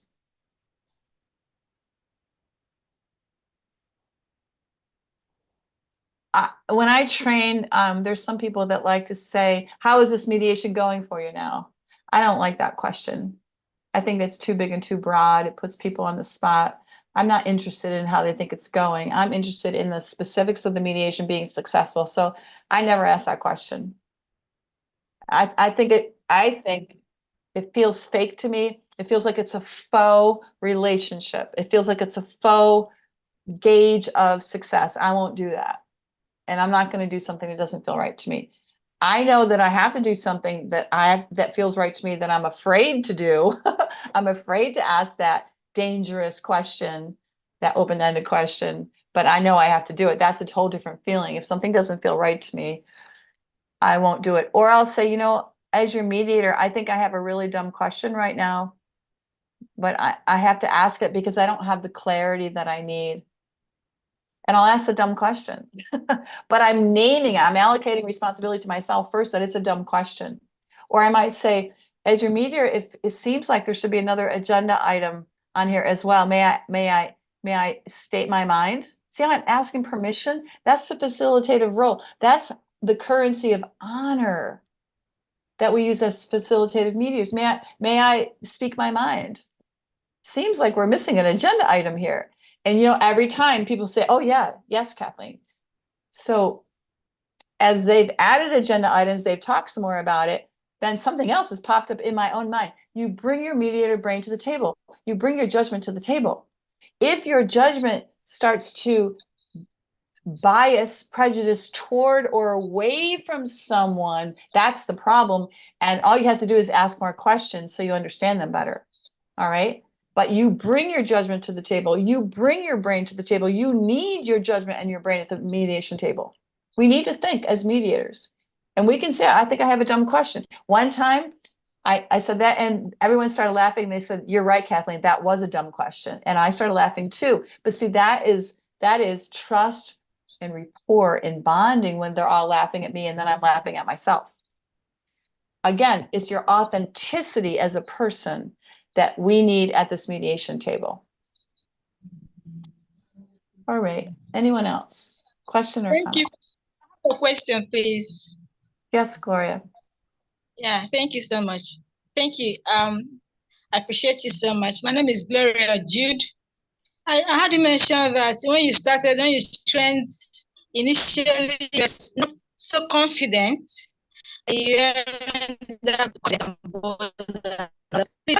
outgrow that. How did you now become confident of yourself to know that you can do this? Even because all of this, as you are hearing it, it looks as if it's something that might not be easy to handle, to take care of. Well, I'm asking, please, how do we now get to that level where one can comfortably handle matters like this, please? Thank you. You're welcome. That's a great question as well. One of the things to build confidence is, as mediators, we have to memorize. You need to memorize your opening statements, all of you. You need to memorize your opening statement. You need to go to the mirror in the room, the glass in the room, and be able to say and hold your mediator's opening statement in your hand. Look into the mirror, look into the glass and say it aloud, and look at your face and look how you say it. We need to memorize. That's the first way you build your confidence, is by memorizing your opening statement. And by saying it around 5 minutes long, 5 to 8 minutes long. That's it. So you need to cut it down. It can't be too long. When we were in person in training, Gloria, when I would have people that would spend 15 minutes on their opening statement, like in America, 15 minutes is too long. You know what would happen to them the next day they came back to the training? They would hold a 10-pound watermelon in their hand. I would have the watermelon on the table and everyone would look at the watermelon. They would say, what's that? What is that for? And I said, well, that's for all of you that took longer than 5 minutes yesterday when you said your opening statement. I already knew who they were. Now you're going to hold on to a watermelon and you're going to feel the burden of what it's like for a mediator to go on and on and on and on and on and on about their opening statement. No, it's got to be a brief opening statement. So memorize your opening statement will give a lot of confidence. And then when you know you're chasing clarity and accuracy, when you know you've got to ask that question, you've got to, that courage moment, you've got to do it. You've got to say, as your mediator, I need to ask this question. You've got to make yourself do it. That will give you the confidence, because that risk that you take with that courage then grows the confidence. So that's how it works. And there's already things that you know that you do well. So you bring it all to the table. But the memorization is the first way to get yourself the confidence and asking the tough question. And I see one of our hosts, yes, nodding her head as well. She knows, because we know as mediators. It's a journey. We all take it, don't we? Yeah. All right, great question. Anyone else? Question? Hi, Caitlin. Hi. Amazing session. Thank you so much for that. I wanted to ask, right, as a follow-up to the first question, that how have you practically handled situations where, say, both parties have like differing priorities and would rather prefer that their items is like the leading item on the agenda or the first item on the agenda, and then you have some sort of impasse? How have you been able to practically navigate that such that both parties don't feel like they are not being prioritized? Oh, that's a wonderful question too. Look, impasse is loyalty to self. I respect it. Remember, the currency of facilitative mediation is honor. I say, thank you for this impasse at the table. That this is an agreement. That's what I say. I trick them, but it really is an agreement. I say, thank you for this loyalty to yourself. I've noticed this loyalty since the very beginning of the mediation. And let me make sure I'm understanding this loyalty to yourself. You, this, and I summarize their impasse. I'm summarizing it. So I summarize it for one person, and for you, the loyalty to yourself is about this, and this. Do I have that correctly? Is there anything else? I call that the trifecta, 3 things, the trifecta, like horse racing, right? Trifecta. Thank you for that. Let me make sure I heard what you said is number 1. Did I get this correctly is number 2 of the trifecta. And number 3 is there anything else? That's the trifecta. I use that from the beginning. Oh, hi, sweet little person. I use that from the beginning of the mediation to the end. So I summarize what the impasse is about. I thank people for it. I ask, do I have that correctly? I already know I have it correctly, but I'm still asking the question because the currency of mediation is honor. And then I say, and you're here at the mediation table, and you're here at the mediation table.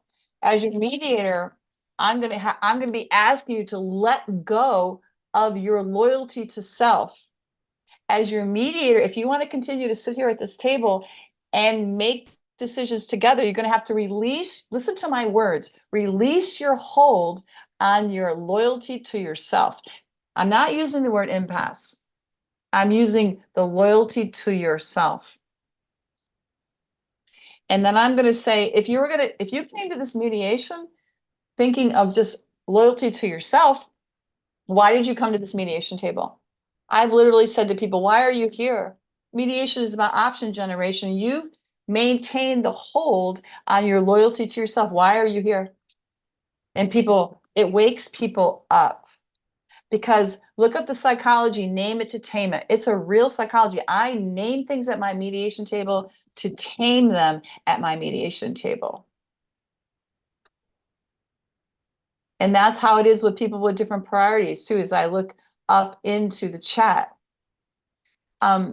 People are allowed to have different priorities, but if they want their agenda item to go first, I'm going to say to them, So you would like to go first. What are you going to offer the other person for you going first?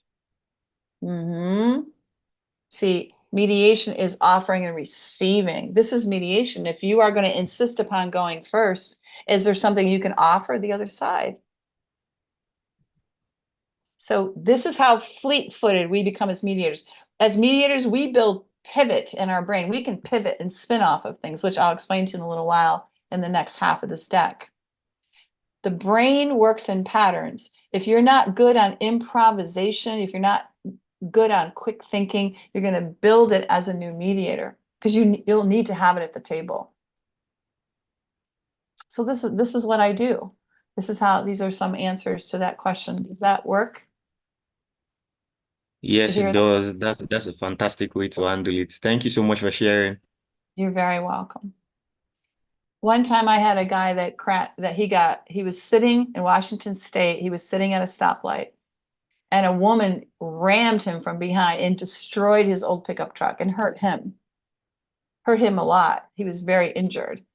And his pickup truck totaled out at 7,000 USD. He went out and bought a brand new one at $26,000 pickup truck and threw that into his lawsuit. He had a lawsuit of $96,000, which included $26,000 for a new pickup truck. Now, the replacement cost of the pickup truck he should have bought was $7,000. So he should have left out the other $19,000 out of his lawsuit, but he didn't. His lawyer said, "You can't do that." I said, "Hold on. Tell me more about this pickup truck." He said, "Kathleen, ever since this accident, my whole life is turned upside down. My ears are ringing all the time. I can't sleep in the same bed with my wife anymore. We can't have physical relations anymore. I can't go to work. That pickup truck is the best thing that's happened to me since this accident." And I said, "Thank you very much for letting me know. So this pickup truck," and I summarized it one sentence, "is the best that's happened. This is the best part of everything." He said, "Yes, Kathleen." And I said, "Well, we're going to leave that $96,000 alone, but as your mediator, I might have to ask you to relinquish, to come down a little bit, because you took that $26,000 truck and you replaced a $7,000 vehicle. Is that correct?" He went, "Yeah." And I said, I might need you to have to come down a little bit because of that. Are you willing to do that for me if I need to ask you that?" And he went, "Yes." See, that mediation settled because the currency of facilitated mediation is honor. We don't tell people no at our mediation table. We ask, "Tell us more about that." So there's a good example of how that works. I didn't ask him to release the hold on his loyalty. I asked him to be able to come down just a couple thousand. And he agreed to that. So he could still cling to the best thing that's ever happened to him. See, justice has a feeling. Injustice has a feeling at the table. That's why it's so important that we don't forget that as facilitative mediators. It has to feel good to come to an agreement with someone else. I mean, this woman basically ruined his life. Didn't kill him, but most of his life was dead. It was dead to him until his body can heal. We honor that. We pay attention to that. Anyone else have a question? And thank you for the ones that have been asked so far. All right, let's take our last hour and a half and move into ethics. And thank you for all the wonderful questions. Thank you, ma'am. Welcome. Ethics. We have a duty as facilitative mediators. And we are upholding the principles of mediation. In your opening statements, you should be saying, and I suggest you say them all together, the ethics, the statutes of mediation. What are those statutes? Well, those statutes are usually for things across the world. Excuse me, get rid of this. For things across the world. Mediation is, going the wrong way. Mediation is voluntary. Mediation is confidential. Mediation is about neutrality, and mediation is about self-determination. You have control over making decisions. 4 things. Those are ethics of the mediation principles. Then we have the ethics of it's without prejudice. It's non-binding until we sign the settlement agreement. The ethics of, do you have the full authority to sit here at this table and make decisions without contacting anyone else? Oh, you need to contact someone over 50,000 USD. Who is that person? What's their phone number? I get people on my cell phone when this happens. I take out my cell phone and put it on speakerphone and talk to the person above their 50,000 USD. Say, good morning, good afternoon. This is Kathleen Rowan Leedy. We're sitting here in a mediation with such and such, and we now need your authority because we have capped off the authority at my table. I'm not going to ask the question who has full authority to make decisions without contacting anyone else. I need to know that other person, if there's anyone. Ethics at the table of no one's making a recording of this mediation. No one's going to transmit this mediation. On a Zoom mediation, there's no one else in the room with you listening. As I ask a lawyer that in Washington State, and the lawyer says, oh, there's no one else in the room. I'm like, thank you, counsel. And then I literally see her turn her head like this 7 times and look over her shoulder. I stopped the mediation. I said, excuse me, counsel, might there be someone else in the room? Because I've just seen you, allocation of responsibility, look over your shoulder 7 times. And she goes, oh yeah, my assistant's here. Oh, I had to stop the mediation. They had to sign the agreement to mediate. So that they would be constrained to the confidentiality as well. All kinds of things happen now. Ethics. Our whole process. All the principles, everything we do at the table has to do with ethics. Our ethics are intertwined like a beautiful vine throughout our process, throughout our settlement agreement. So where are the ethics? They're everywhere. Voluntary, confidential, neutrality, self-determination. Mediation is supposed to be a win-win where people are making powerful decisions for themselves that they see as a win. That's self-determination. Our neutrality is we're running a neutral process. It's just that we're not making decisions for people. We're running a neutral process that gives equal speaking time. It's called apportionment time. You spoke for 5 minutes. I'm going to let you speak for 5 minutes. You spoke for 20 minutes and then someone else speaks for 3 minutes. That doesn't feel good. That's not neutrality. It's starting to feel bad because you let this person go on and on and on and on and on, and then you cut me off after 2 minutes.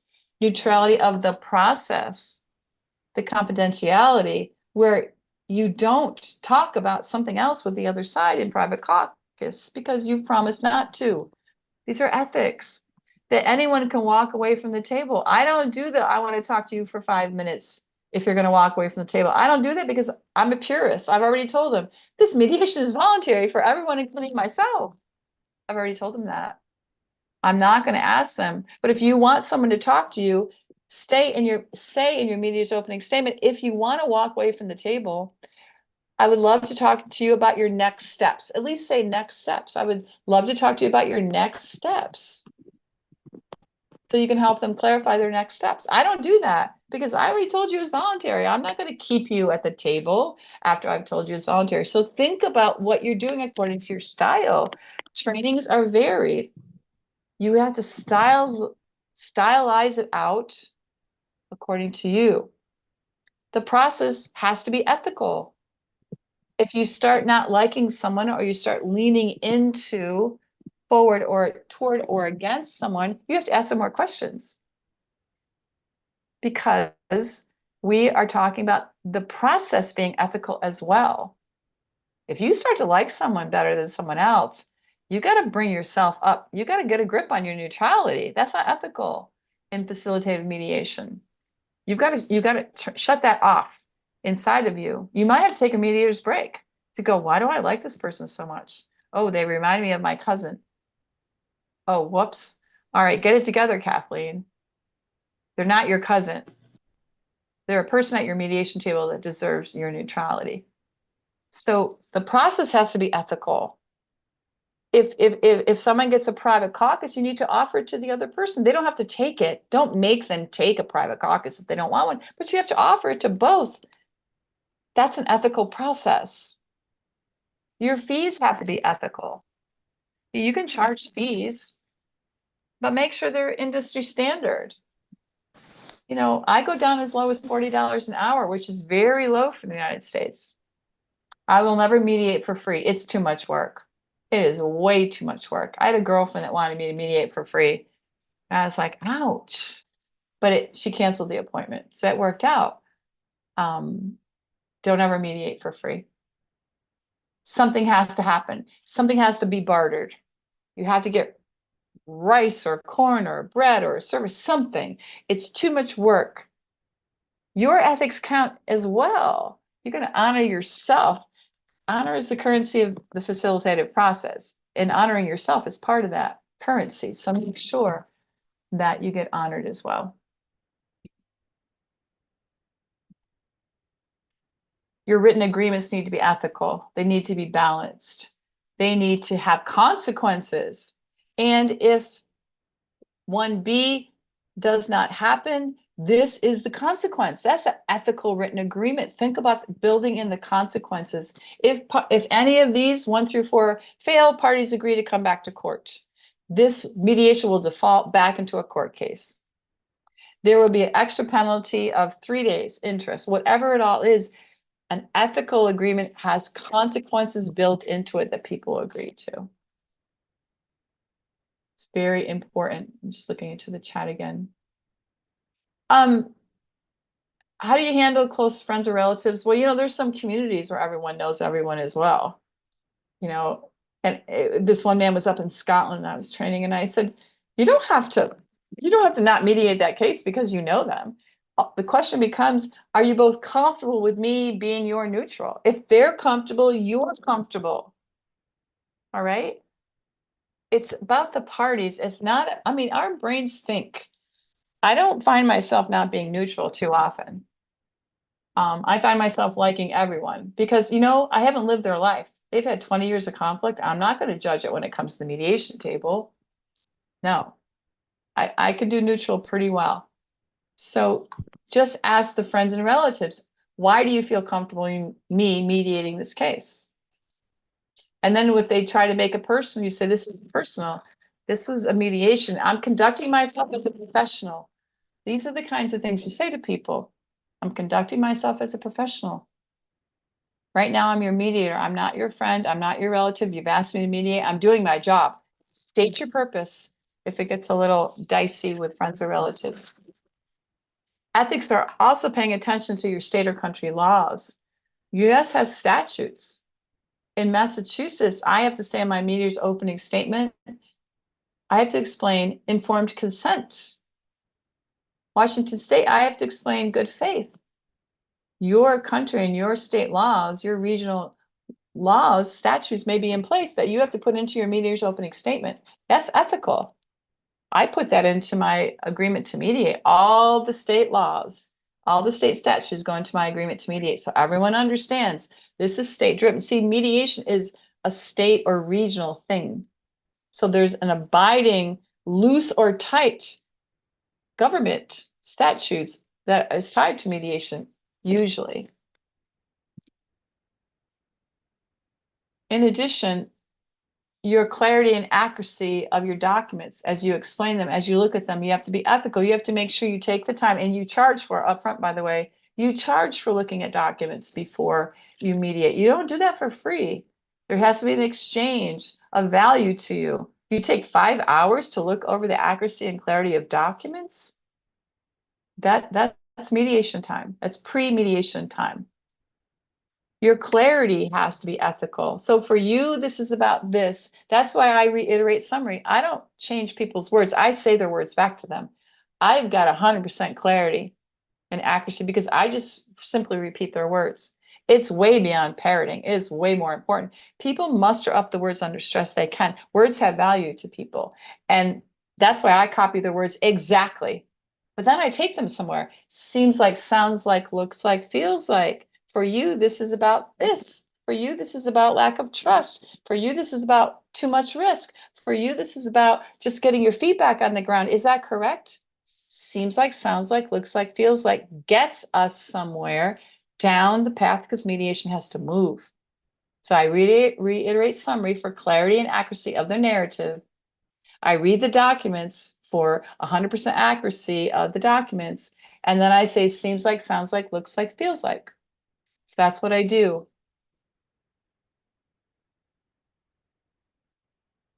you want to chase the ethical body language as well. That's why I stopped the mediation. You just lowered your head. Right now, I just saw you lower your head, Gloria. Can you explain to me what's happening right now as your mediator? I don't know why that happened. Do you see the ethicalness of capturing someone's emotional tenor?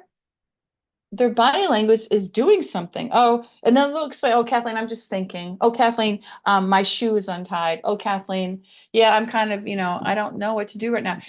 It's ethical to chase that emotional tenor at the table. It's ethical to chase that body language at the table. That's why I don't care if people yell at me or yell at the table. But if someone's going to yell at the table, I'm going to look at them and say, thank you very much for being willing to be that honest right now. It's on a scale of 1 to 10. How upset are you right now? I'm going to get that number 10. I'm going to get that number 8. I'm going to say, okay, let me make sure that I heard what you said. But then I'm going to go turn to the other people. I'm going to go like this. And so for you right now, how is that to hear just now? On a scale of 1 to 10, how is that for you to hear? Do you see what I'm doing? I'm ethically capturing the people that silently sat there when someone unloaded at the table. They're going to tell me how it was for them to hear. And I'm going to say, so let me make sure I understand you clearly. So for you to hear all this, is this, and this, is that correct? Is there anything else? See, the trifecta. Summary, is that correct? Is there anything else? That's the trifecta. And then I'm going to turn to both of them. I'm going to say, what does everyone need right now? That's ethical. What does everyone need? What do you need and what do you need? I don't know what they need. I'm not going to say, oh, let's take a break. I'm not in the garbage refuge business. Not in the disposal business. I don't dispose of people from my mediation table. This is a human process. This is not the garbage business. This is not, oh, you yelled, you're impolite now. So therefore we have to take a break because what you did was too much. Even if it's your culture that you don't want people to yell. Yelling is emotional tenor. It's giving you clarity and accuracy of something that was subterranean that you didn't know.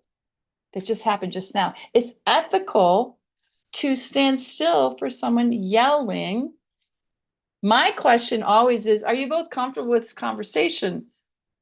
The volume has risen at the table. Are you both comfortable talking to each other this way?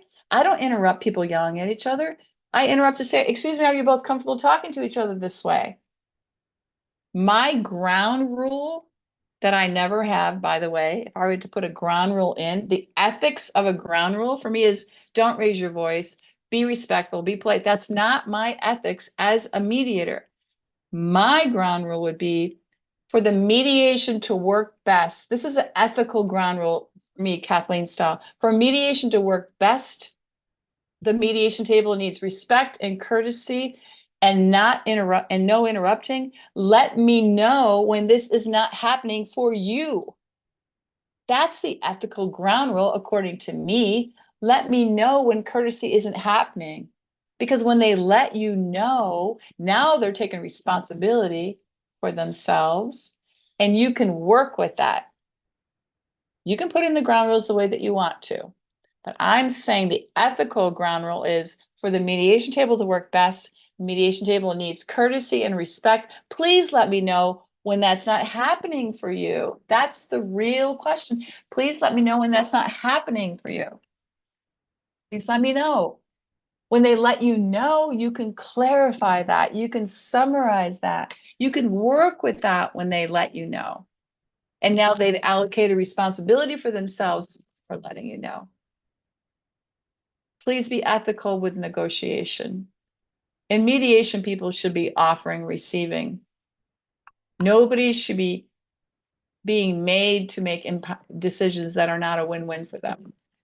Well, let me tell you a story. I'm in divorce court south of Boston because I'm from Boston originally, even though I live in LA and El Paso, Texas now. I'm in court and we're doing a divorce. And the husband gives the wife everything she wants. And I'm like, huh? So I take the husband to private session. I say, thank you for this. It seems like we have, we're finishing up on this divorce.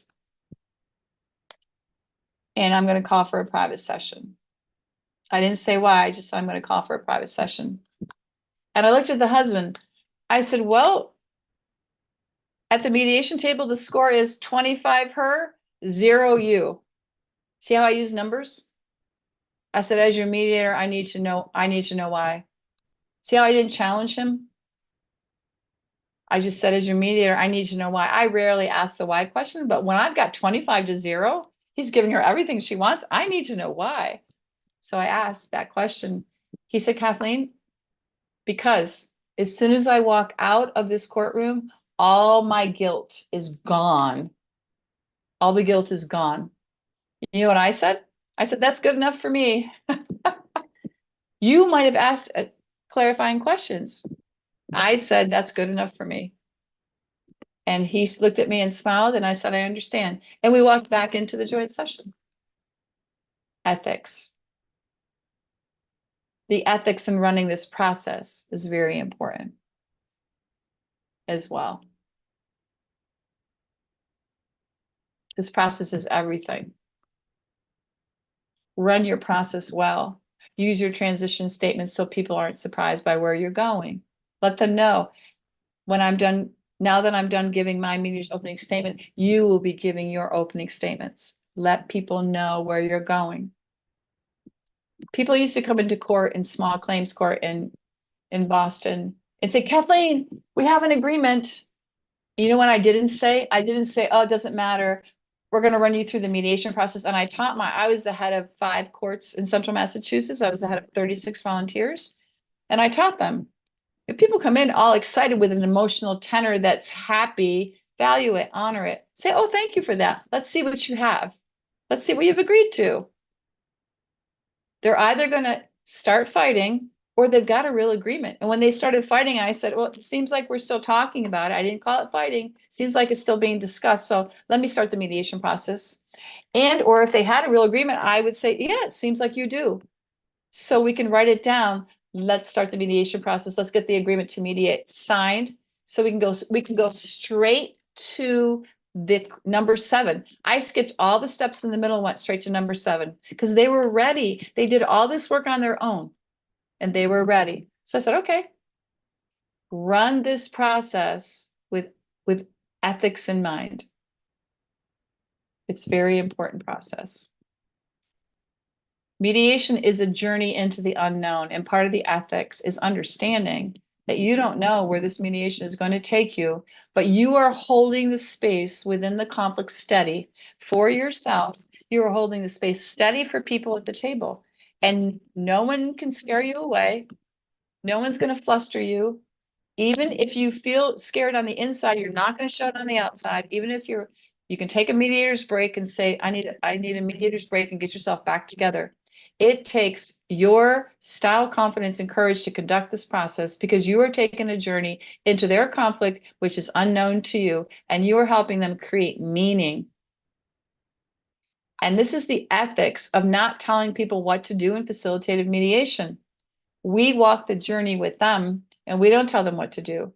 That's why in New York City and California, where they've monetized the facilitated mediation process, their agreement rates are dropping like crazy, down into the 50 percentiles, the 60 percentiles. Mediation agreement rate across the world is 83%.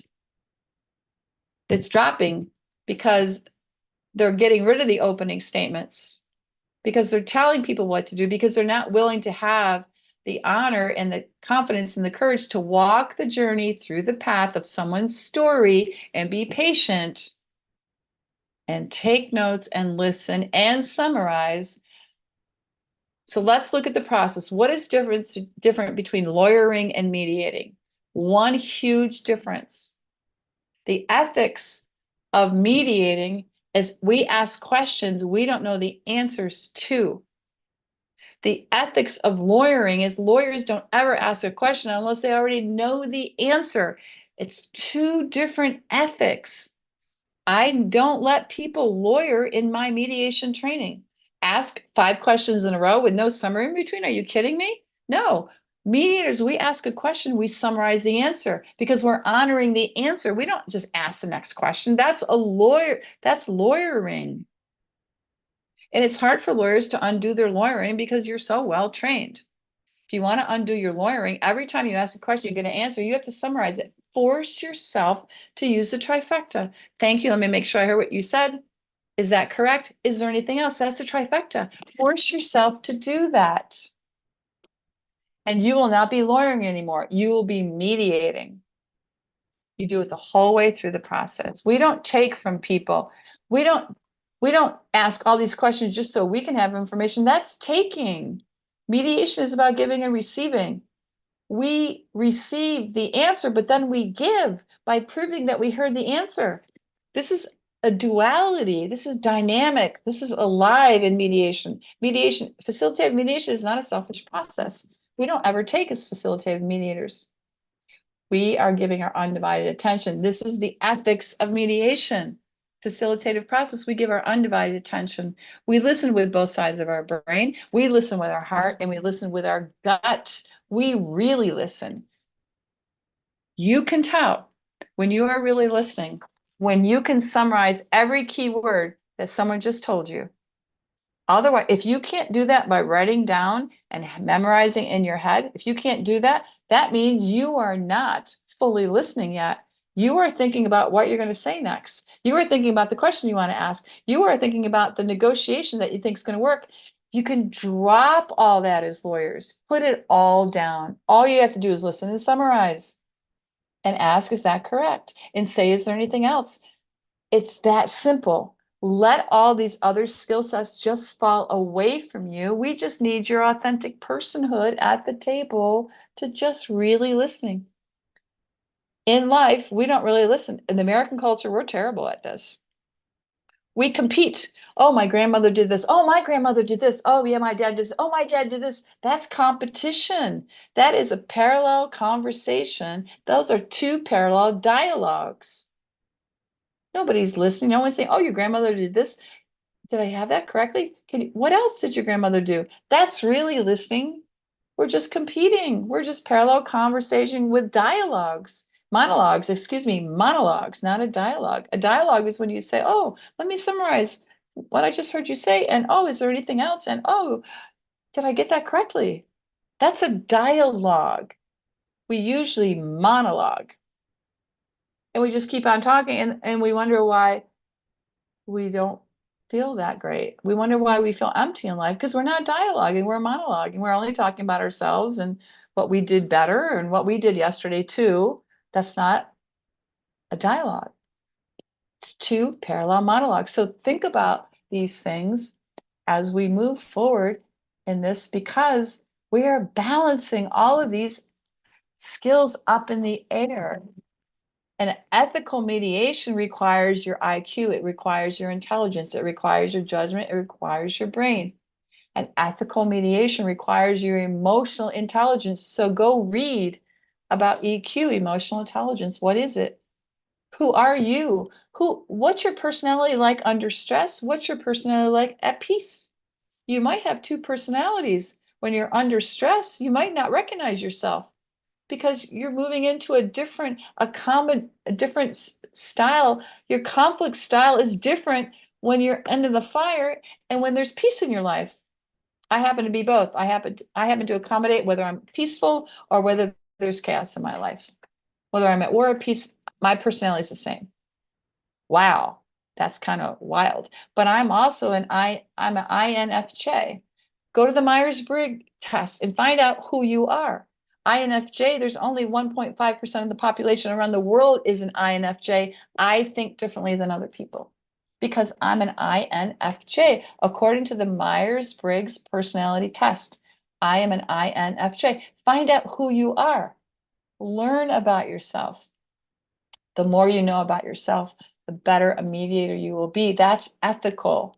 We don't go into a mediation non-conscious about ourselves, non-conscious about culture, non-conscious. That's why what I'm trying to stress here is everyone brings a culture of themselves to the table. That's why I don't vilify people for yelling and raising their voice. I'm not in the disposal business. I don't dispose of people. I'm not in the removal business. I'm not a garbage collector. I'm not doing that at my table. I'm not putting people behind little bars at my mediation table. And I'm not favoring, see, if you get upset with someone and say, oh, please lower your voice, please don't do this. What you've done is you've vilified one person and now the other person feels like, oh, they like me better now. And you've unconsciously put the other person above them. Now we have a power gradient of culture problem. Don't do that at the table. Keep everyone the same. Thank you for being willing to be that transparent. You have raised your voice on a scale of 1 to 10. How upset are you right now? Okay. You need your RQ skills at the table. The resiliency. How resilient are you? If someone yells, can you bounce back and treat them like a decent human being, even though they've raised their voice to you? This is RQ because we're handling a group of people. So we need our social intelligence as well. We need all 4 of these. Go look up IQ, EQ, RQ, SQ. Find out what it's like to manage a group of people at your mediation table. That's why I say, so excuse me 1 minute, I need to interrupt as your mediator. Everyone's got their voices raised right now. Is everyone okay with this conversation this way? Oh yeah, you're all okay. Okay, thank you very much. I actually pushed back my chair from the table because they're okay. It's not about me, it's about their social interaction. They're okay. People of culture, like when I went to Italy, everyone was screaming at all the bad drivers in the road. I thought they all hated each other. It was their culture. Facilitative mediation protects the culture at the table. Everyone brings the culture of themselves to the mediation table. They can't help it. I'm not going to try to neutralize out someone's culture. I'm going to explore it. I'm going to clarify. I'm going to chase the accuracy of their culture. I'm not doing this power gradient thing, but I will correct. I'll say, excuse me. I have asked you to lower your voice 6 times now, and it has not lowered. As your mediator, I need to understand from you, how come you haven't been able to do that? Because I've asked you 6 times. You hear that? You hear that clarity in the form of, I want to know now, because I've asked for something as the mediator. I'm going to go for that. Oh, and they're going to say, well, this is just who I am. And I'm going to say, well, it's already been made clear that who you are isn't working for everyone else at this table. As your mediator, are you willing to really now finally lower your voice? I get that from them. They finally say, okay. But I'm not going to try to neutralize them. I'm making them responsible for what the mediation table needs, because guess what, everyone? The mediation table has a culture. It has a culture too. It's just not the culture of the people at the table. It's the culture of the people of the table aligning themselves with the culture of the facilitated mediation process. Mediation has a culture. Mediation has a spirit of mediation. My best friends, mediators, are only people that love others. I'm not best friends with people that are adjudicated mediators, are just not there for the money. It's not the right spirit for me. The facilitative mediation culture has a spirit as well of generosity, of kindness, of loving kindness. Spirit of mediation, the culture of mediation. This is what we're protecting as mediators. This is the ethics. We're protecting our culture. I don't let anyone hijack my culture. I have lawyers come in, counsel, excuse me, no, stop. We're not here for discovery, counsel. This is the mediation table. The culture of this mediation process is about option generation. So I need you to answer some of these questions that you're being asked, not you just asking 6 questions in a row, counsel. I don't let anyone hijack the culture, the beautiful spirit and culture of mediation. No one gets to do that at my table without being corrected, and I'll stop the mediation. I have a girlfriend in Minnesota. She doesn't even let lawyers talk at her table. She goes, you can talk to your client anytime you want to. I'll pause this mediation whenever you want. And you can go talk to your client outside the door, outside the room. That's what she says. And she's a very successful mediator, but she won't let lawyers talk.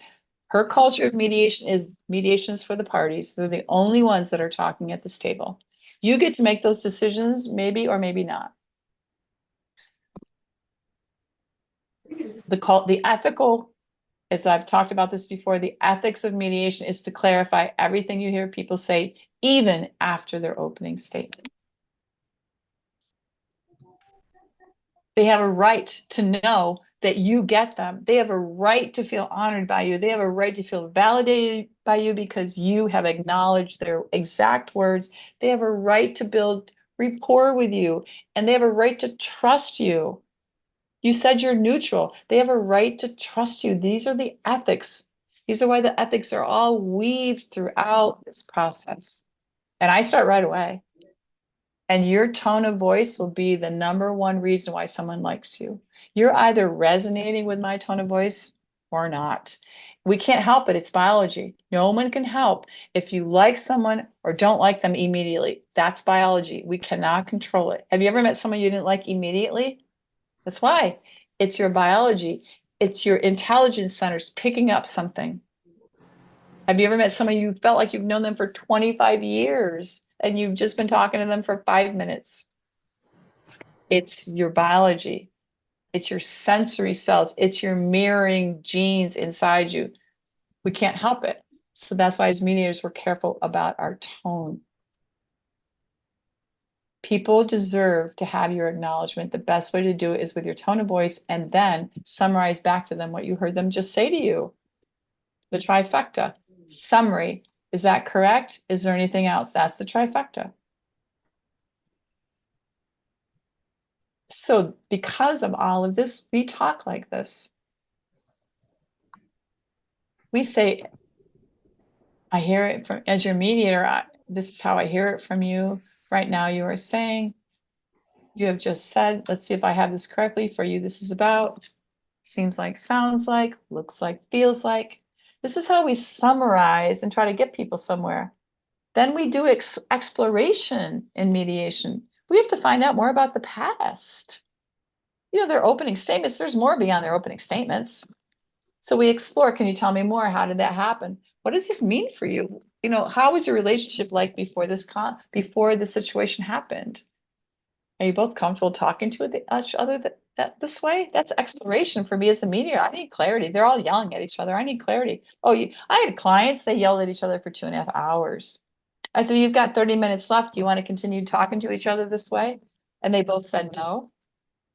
They left that mediation holding hands because they got it out of their system.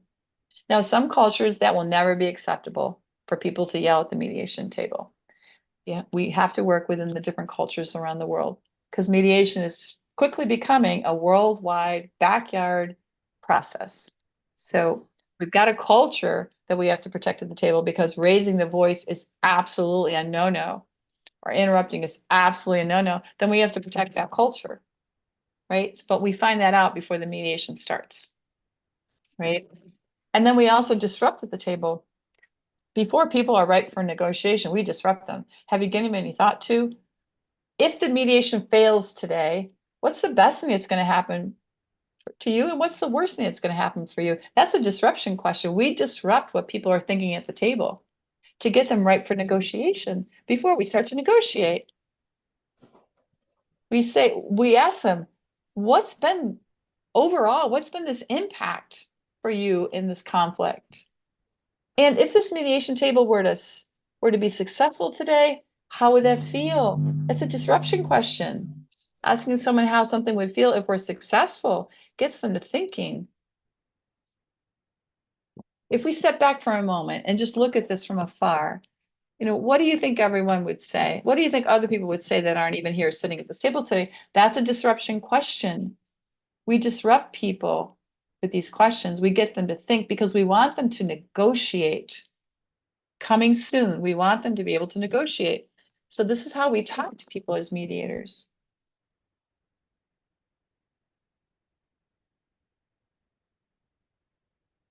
What's been the overall impact of this conflict on your family, on your ability to sleep, on your work life, on your personal life, on, you know, all of this.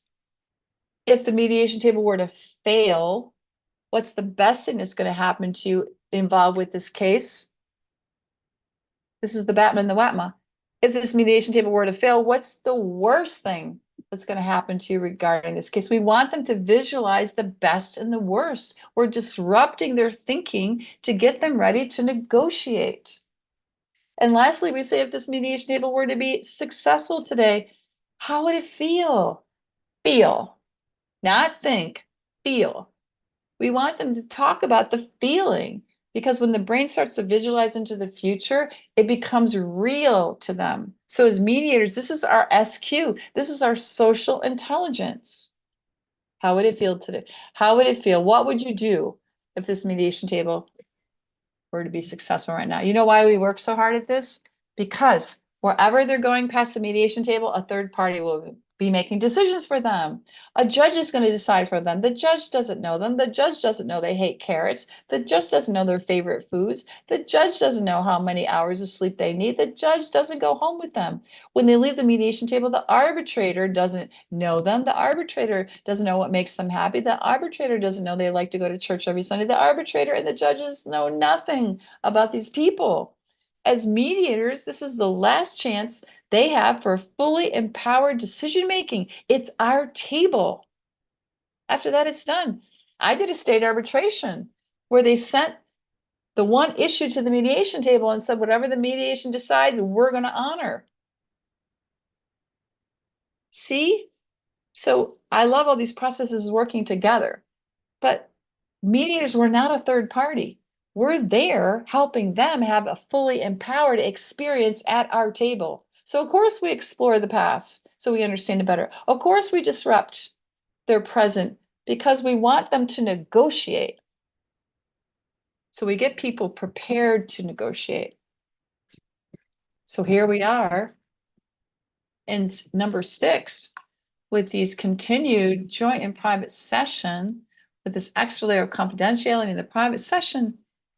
We're exploring the past, then we get that out of the way. Then we are disrupting their present thoughts here at this mediation table. We don't go to negotiation too fast. It's a mistake to go, I want 50,000 USD. Okay, what is that? How do you want to get it? That's too quick. It doesn't let the facilitative process work. We don't go to negotiating right away. We go through exploration and disruption individually of the parties or together at the table before we, so if someone says, I want to make this offer, no, we're not ready for offer yet. I need to understand more about the past. I need to understand what would this look like for you if this mediation would fail today. We have to push offers away sometimes so we don't go there too soon. You can't negotiate well if you get there too fast.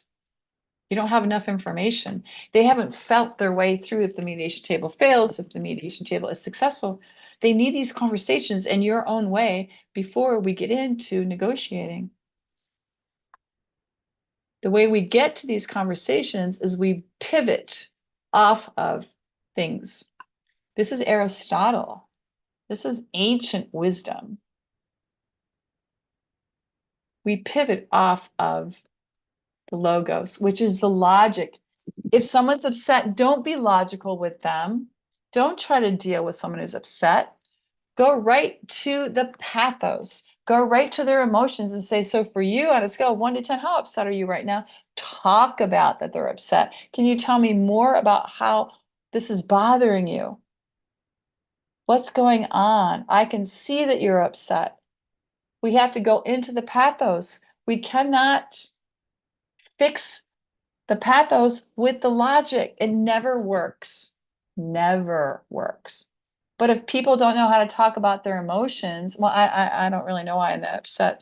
Okay, then we can pivot and go to the logo. So logically, let's talk about logically what's been happening. Or if people are really upset, I'll say, okay, let's make a list. I'm taking them to the logos to calm down their pathos, to calm down their emotionality. This is the ethics of mediating.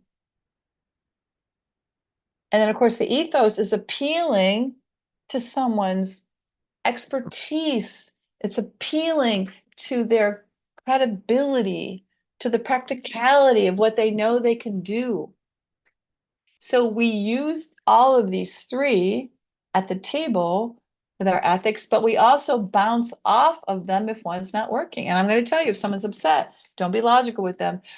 Don't say things like, well, that was in the past now. Now we're here at the mediation. It's not going to work.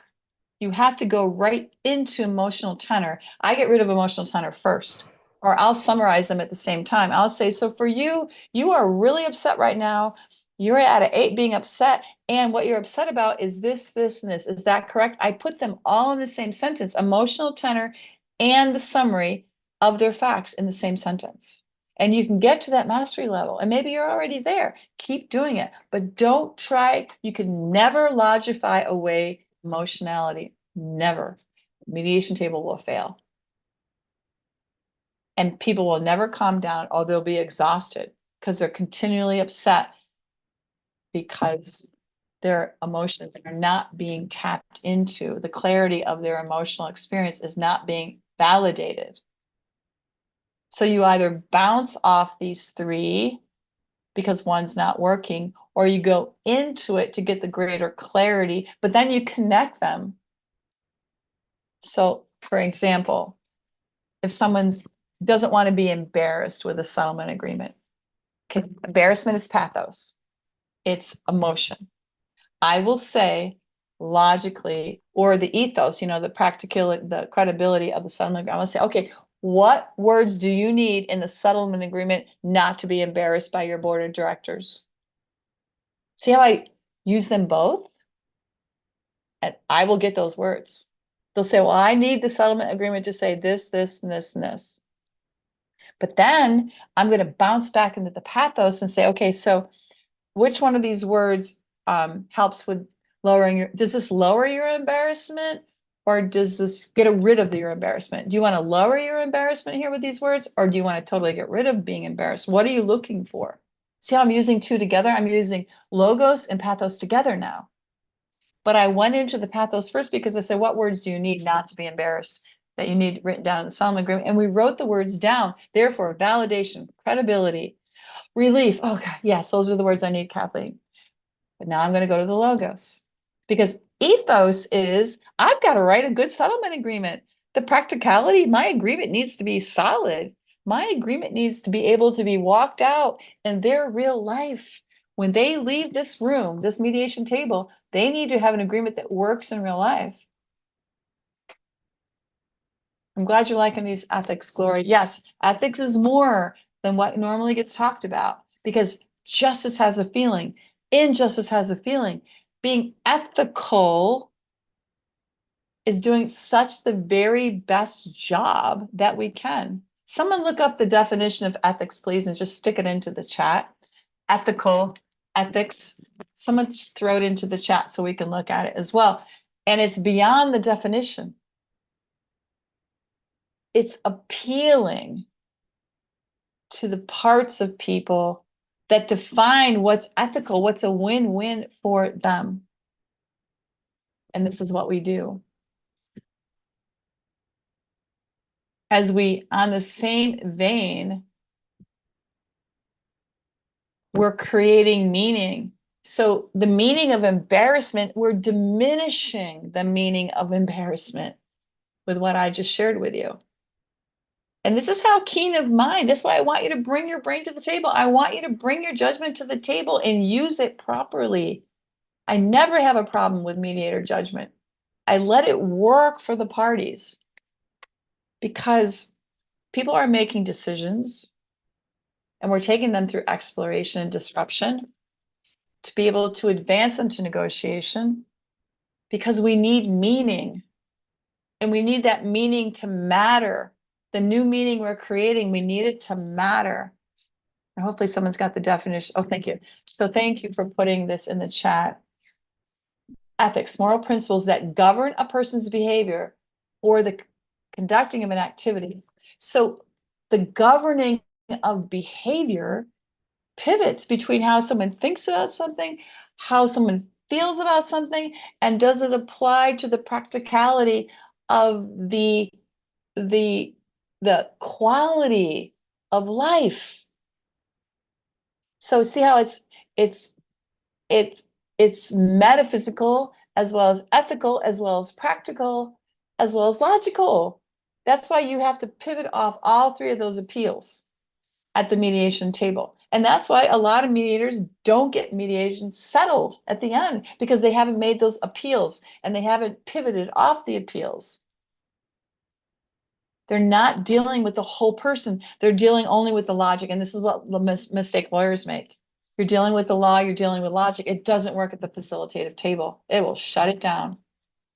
So grow yourself beyond the logic of the law and how you typically used it. branch off into the other appeals. I know they teach the 3 appeals in law school, but we have to actively use them at the mediation table. A lot of lawyers don't like their clients because they don't know how to deal with their clients because they're not facilitative mediators. Your facilitative skills, you copy and paste from this class, will help you have an easier time with your difficult clients because you're going to go right into their emotional tenor and say, tell me more about, and you're going to summarize why they're upset, and it's going to go away because you're validating them. So as a lawyer, you're going to have less problems with these clients that are causing, you great logical distress. You can be emotionally acute with your astute and acute with your clients as lawyers.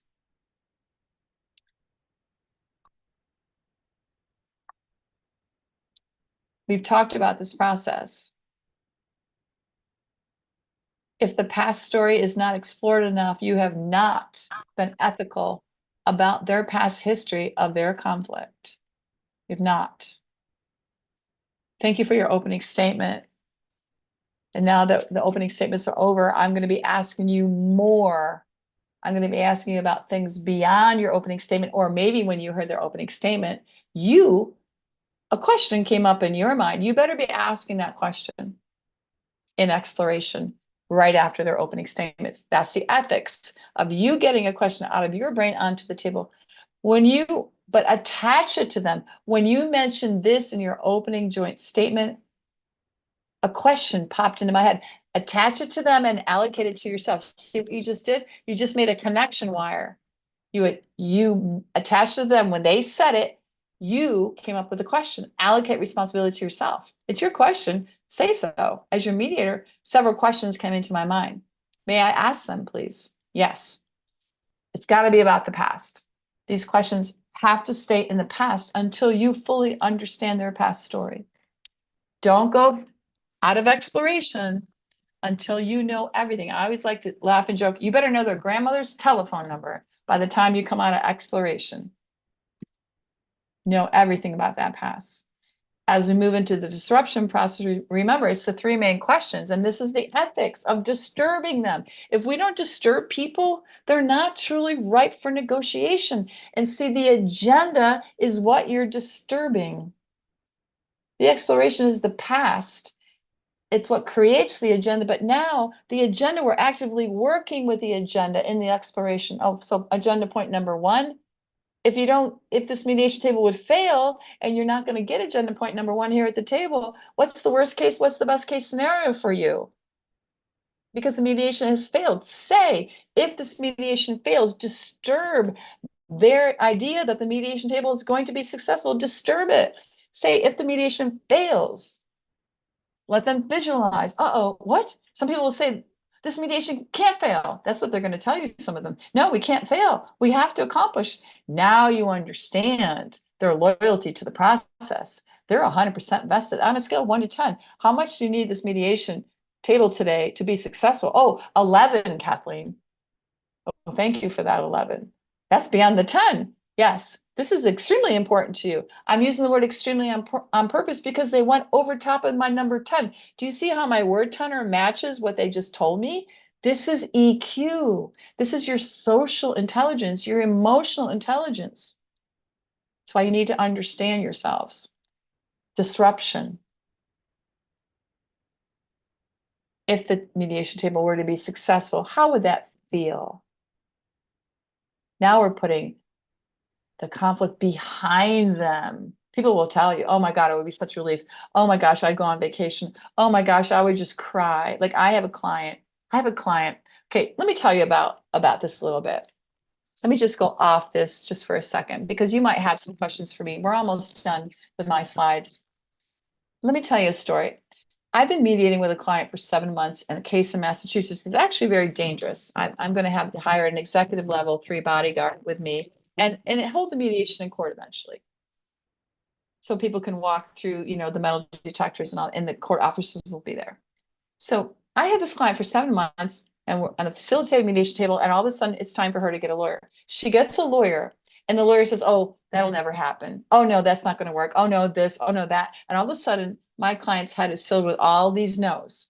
And I'm saying, look, as facilitative mediators, we don't say no to things. We never know what people are going to make decisions. We never know what's going to happen. Oh, no, this is not going to happen. Finally, it was like, oh, no, this lawyer, she's really sneaky. She's assistant general counsel. She's never gonna say anything about this. Well, guess what happened? That lawyer, that assistant general counsel, apologized over the phone to her lawyer because of some well-crafted sentences that the mediation clarified. Please ask her this, the clarification, right? Please mention this. And that's the clarity. You know, the mediation was getting the case ADR ready, alternate dispute resolution ready, because it was so complicated. Is this case ready? Can it even be mediated, right? Because it's past criminal things, all kinds of stuff are going on. But in that state, a mediator isn't a mandated reporter. In that state, a mediator is not obligated to report. We have the right to report. We're not obligated to report. So there's a lot of leeway at the table for what I hear as the mediator. So anyway, this assistant general counsel apologized over the phone, and the lawyer couldn't believe it. My client wept after 15 years of crushing circumstances. One of the people that crushed her was this attorney. My client wept. And she's been telling me, Kathleen, I don't know what you're doing here. I've been getting all this bad press because of this lawyer. She called me and she said, thank you, Kathleen. But I was getting crushed by this lawyer. And as I'm trying to explain, look at mediators, we don't think like that way. We don't polarize ourselves out. Oh, no, this is going to happen. Oh, yes, this is going to happen. We just don't know. So this is what the mediation table is all about, because we leave control up to the parties. And look what that lawyer decided to do. Like, assistant general counsels never apologize. That's just not their thing. But she did this time because of the clarity of what the mediation table found. So are there any questions? I can pause briefly. Anyone want to ask anything before I go into the last 3 or 4 slides of this deck? I have a question. Mm-hmm. Okay, so usually how long does it take? I'm assuming that some mediation process may take like a day, some may take like a week, some may take like months. Usually, what's the how long does it take? I know it depends on each case, but Well, yeah, you're right. And yes, all those answers are correct, right? In the United States, people like to settle workplace mediations like in a day, maybe 2 days. I did a workplace for 8 days one time, because see, the mediator is the one that determines it as well. But you can be hired for a day. Please get this resolved in a day. So you may have to rush, see what you can get accomplished in a day. Divorces usually take at least 6 months. People, especially divorces with children, it take a while.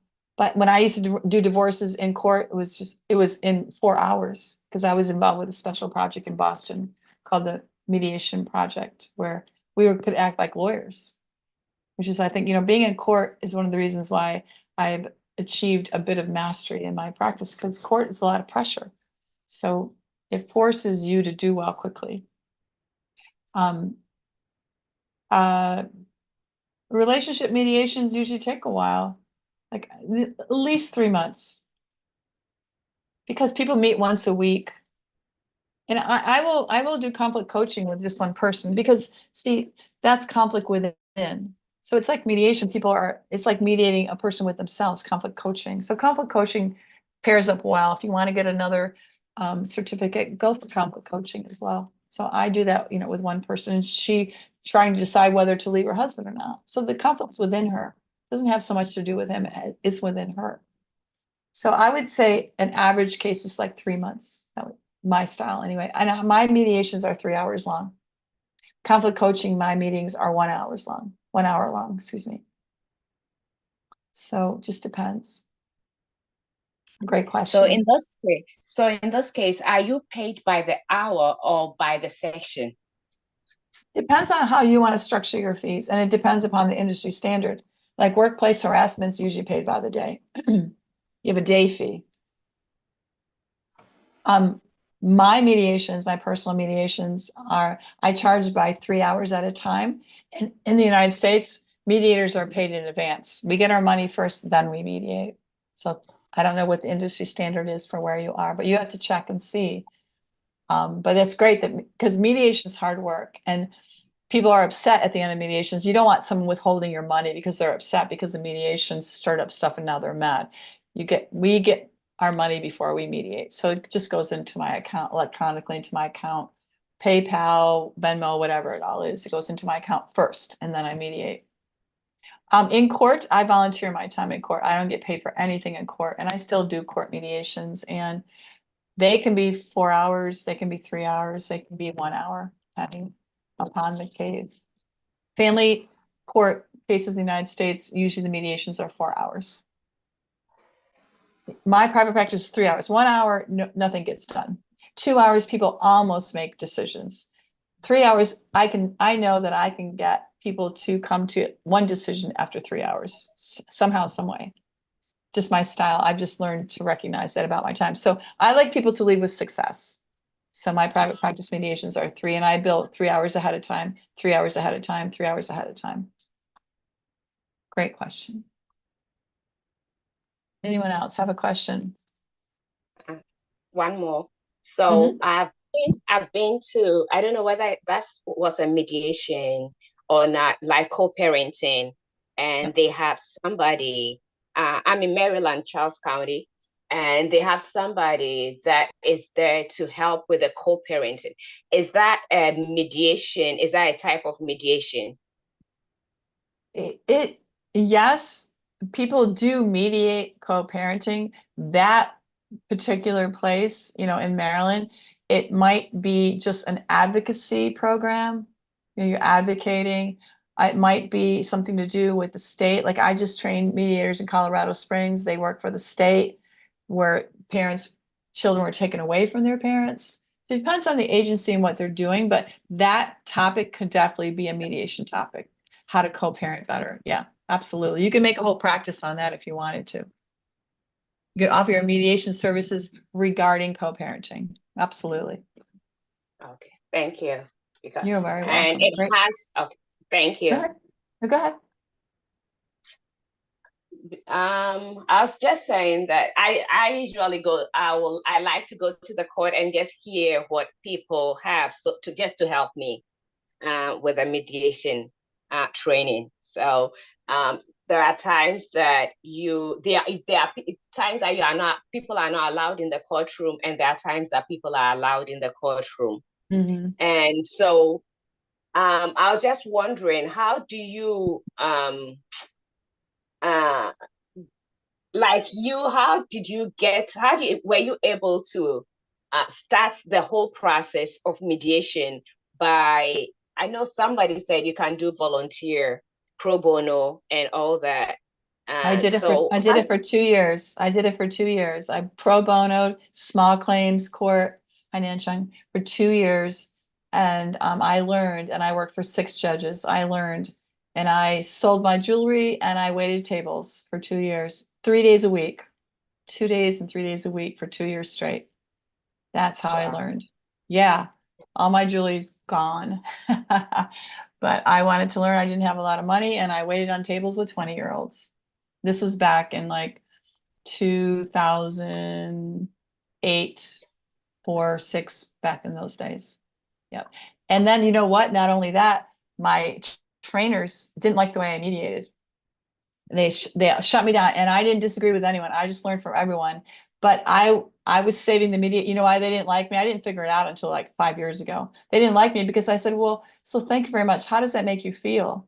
When I asked the feeling question, all the adjudicated mediators around me freaked out. Kathleen, don't ever say that again. And I'm like, huh? I've been talking about emotional tenor for a long time now. I've been talking about paying attention to feelings for a long, long time. And finally, the world is starting to understand the value in it. But I never argued. But I always had to fix the mediations. I just waited until it was crashing and burning because they didn't talk about feelings. And then I talked about feelings and then the mediation settled, right? So I just waited until it started to fail and then I just fixed it. That was how I was crushed. I was humiliated when I first started learning to become a mediator.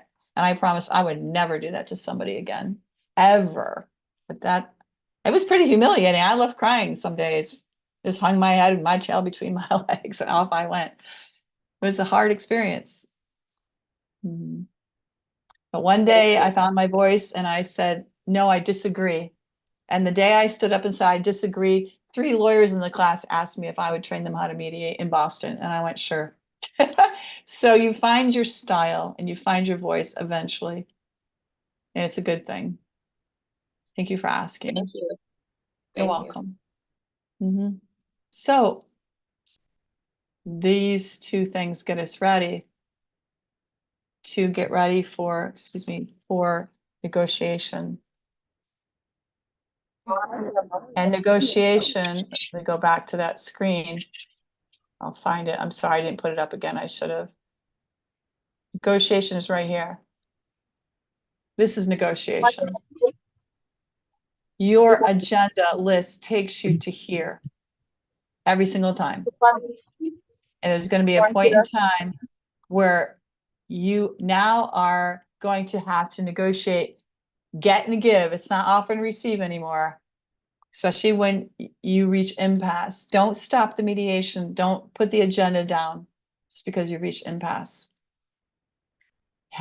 Say thank you for I've got all the clarity and accuracy I need now. We've got our agenda. We've got 3 things on the agenda list settled, and thank you for them. And now we're going to move into negotiation about where we disagree, about where we have our impasse. Call it negotiation.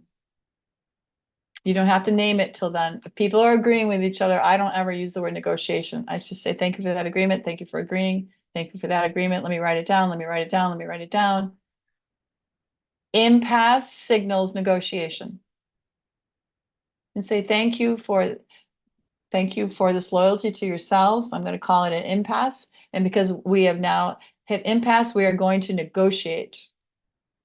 And off this agenda, these 2 leftover agenda items, I'm going to ask you to make offers and have a backup offer. So now they have to look at their agenda list and spend some time coming up with an offer. And I ask them to write it down. Write down your offer and your backup offer, please. And this is negotiation. And it's hard work. And a partially mediated agreement where people only now have to go to court with only 2 items left. 8 items have been settled in the at the mediation table and 2 items left for court. That's a good day at the mediation table for them. It's a very good day. So negotiation, look how specific these questions that you ask now about your agenda. You've been taking notes about their discussion all along, but now you're negotiating. And if people are reluctant, I say, do you have limited discretion here? Do you have limited power and authority to make decisions here? See, I become very straightforward, but the thing is, I have built up a lot of mediator rapport, credibility, trust, bonding way before I end up here in negotiation. And now that I'm negotiating, I'm going to be a negotiator. So it seems like you don't have full authority and power to make decisions because you're not moving. Negotiation needs movement, and I'm not seeing any movement. How come you haven't moved? How is it that you're reluctant to move? And this is the mediation table. Why did you come to this mediation if you weren't going to move? What's going on? And do we need to make a package offer with this? Do we need to put this agenda into a complete package? Would this work better for everyone to be able to settle here today at the mediation table? If you don't say the word if during negotiating, you haven't really negotiated. Please keep that in mind. The word if is very important when you're negotiating your agenda list. The word if needs to be utilized.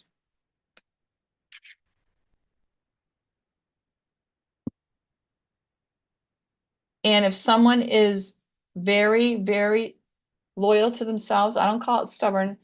I'm saying, your loyalty is a 10 out of 10 here. So let's go ahead.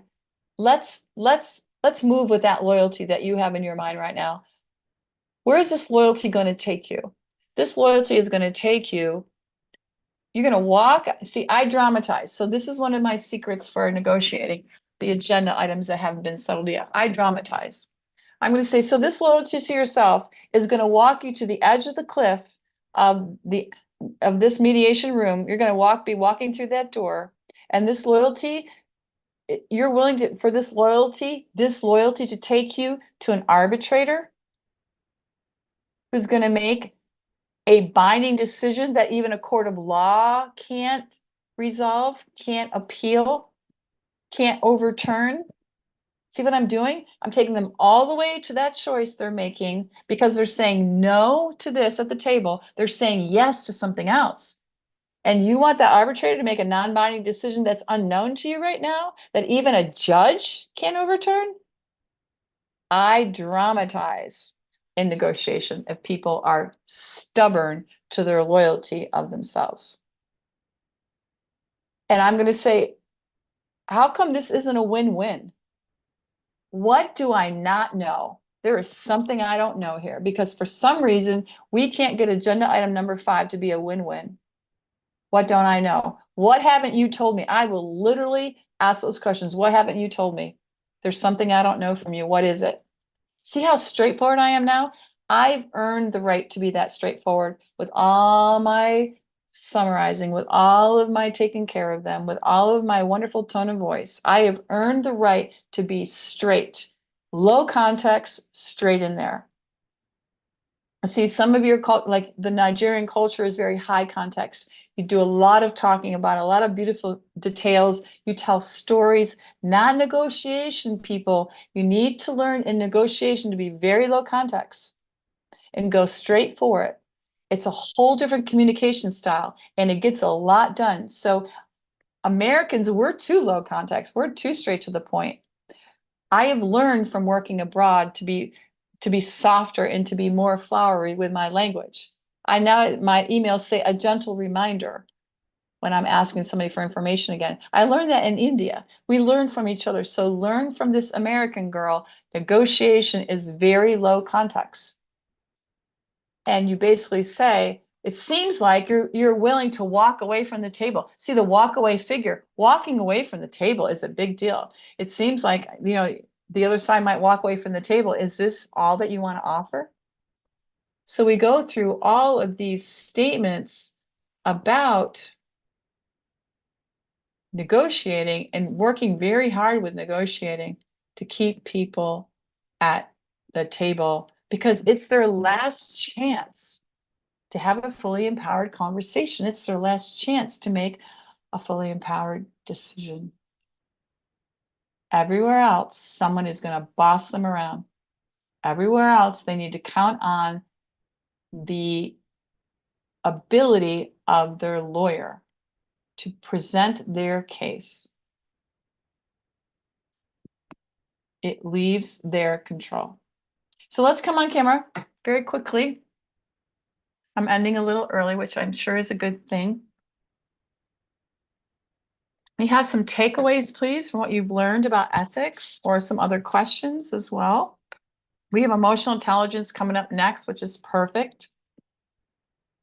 And takeaways, questions, comments.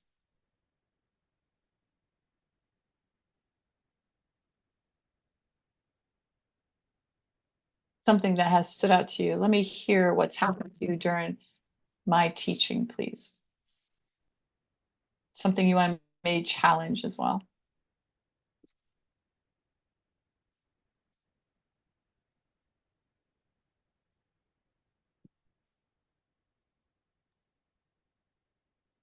Hello. Hi. Hi, everyone. My name is Moleka Thomas, and I've actually learned a lot in this program, especially with opening statement and writing up an agenda. Yes, I've been a mediator for a while, though I'm a lawyer, but like you said, there's a dichotomy, there's a difference between being a lawyer and being a mediator. And you actually really have to keep the cap of the lawyer somewhere when you're mediating. because like you're there to help the people, you're there to help them resolve their issue. You have to be neutral. And that is why I just love mediation. And since I started in mediation a while back, I've never looked back. And to me, this is like a refresher course to me, like a masterclass, like it's given me a new insight and kind of brushed up my my understanding, more understanding, and like newer things that I can kind of had at the back burner, just bring them to fore so I can be a better mediator. Thank you very much for the class. That's wonderful to hear. Thank you for sharing all that. It's really great to grow as a mediator. And that growth, it was my friend, Andrew Miller, he's a barrister over in London that 3 years ago said, Kathleen, mediation's got to move. And I went, oh, that's right. That's what's happening. Oh my gosh, he just nailed it. And we do grow from each other. And so thank you very much. Thank you. Mm-hmm. And been a pleasure. Thank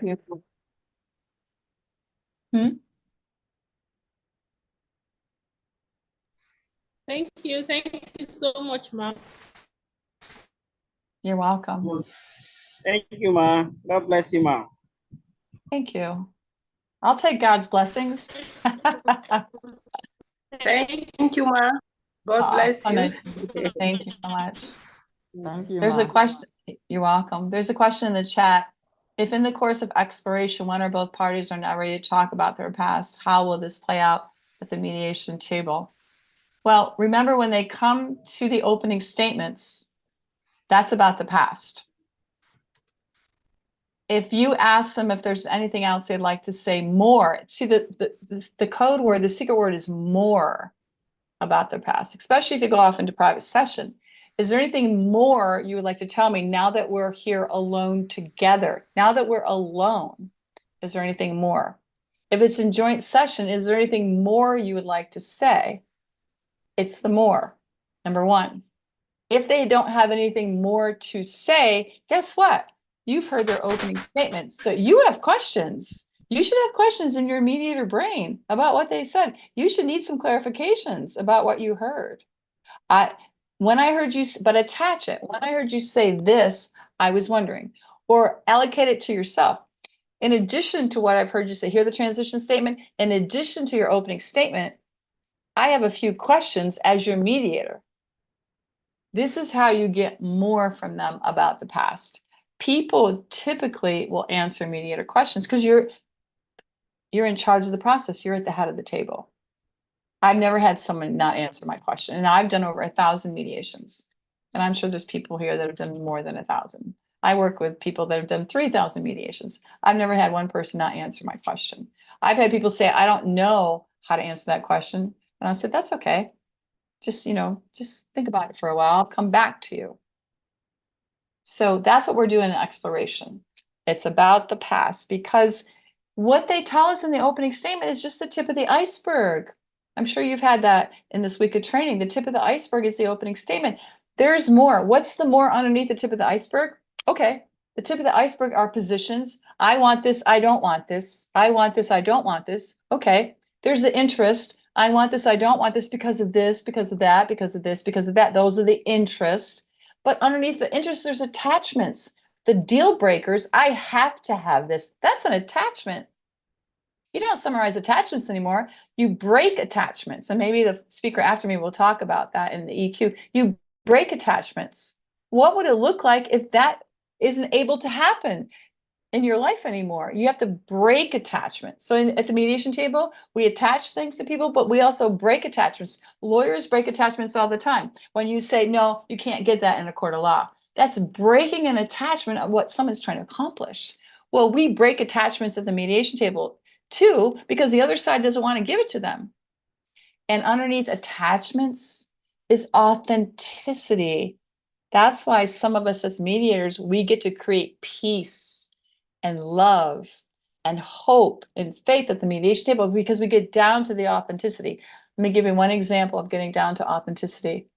Workplace harassment, the COO of the company, 42 years old, trapped the head of HR of the company, Human Resources, who was 65 years old, in the door of her office. She trapped her. She shut the door on her halfway through and wouldn't let her out. Whoa. That attachment, I broke it. Everyone else thought the head of HR was lying about it because everyone liked the COO better. And with the safety of the mediation table, she admitted to me that she did do it. This is breaking an attachment. I said, it was a Friday, I said, you need to go home over the weekend. You need to think about what the heck gave you permission to trap another person in the door and hold the door shut on them. I was breaking the attachment to that behavior that was so obviously wrong. She came back with the most beautiful answer that set her free. She came into work smiling on Monday, told me the story, cried, I cried, and then she smiled all the rest of the time I was there. And everyone said, my God, she's so different. What happened? She is a whole new person. She got set free because an attachment was broken. And I don't have time to tell you what well, I do have time. What happened was her father died when she was in first year of college, and her mother was so sad. Her mother became an alcoholic and her mother disappeared. Her father was dead. And she told herself, I'm going to have to take care of myself now. And so she became successful in a man's world, COO of a company in a man's banking world, with this attitude, I got to take care of myself. I got to take care of myself. I got to take care of myself. And when that lady went to leave the door, she goes, oh no, you're not leaving. I'm going to make sure you finish here what I'm saying to you. You're not leaving. And she closed the door on this lady. And I said to her, it seems like, sounds like, looks like, feels like, I'm trying to get her somewhere. It seems like you have done a good job of taking care of yourself. It seems like your father would be very proud of you to see where you are. Is that correct? You are successful. It seems like, can you put that down now? And she looked at me and she goes, yes. And she burst into tears and put her head down on the table and sobbed because she could let that burden go. That's authenticity. That's really what facilitative mediation is chasing, the authenticity of a person. To let go of this conflict that's been holding them hostage, being set free to be their authentic self. And that was a new day for that girl and a new life. So this is what I'm talking about. Anyway, I guess that's all I have to say. I think I'm out of words. Can you believe it? I'm out of words. Does anyone else have a parting comment? And where's Nanchung, by the way?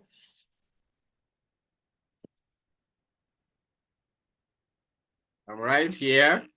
There you are. Thank you for having me, my friend, and your beautiful wife as well. I'm right here. It's an interesting time. I've been listening carefully to the class. It's an interesting one, very important, and I believe that the participants have learned so much from it. Yeah, so thank you very much. I want to appreciate you on behalf of the management and governing body of Settlement House Media Training Institute for that wonderful session. We are proud of you. We are happy that you always avail yourself. You create time out of your busy schedule to be with the students. And I believe that these students are very, very proud of you, and they will be happy to tell the world that they have one of the best world mediators as their trainer. Yes. So nice. Thank you. Thank It's always you. Thank such a you very privilege much. to be here. Thank you. Thank you. This is Nigeria. We have participants from different parts, and I believe that they have learned different perspectives, both local and international. They've learned local and international perspectives, and we believe that they are strategically placed to be able to do to make exploits in the dispute resolution arena, especially alternative dispute resolution. So thank you very much. They have attended to their questions, and I believe that you have exhausted all. We are really happy. So let me call on us all to put on our cameras. Let us have the privilege of having a snapshot with.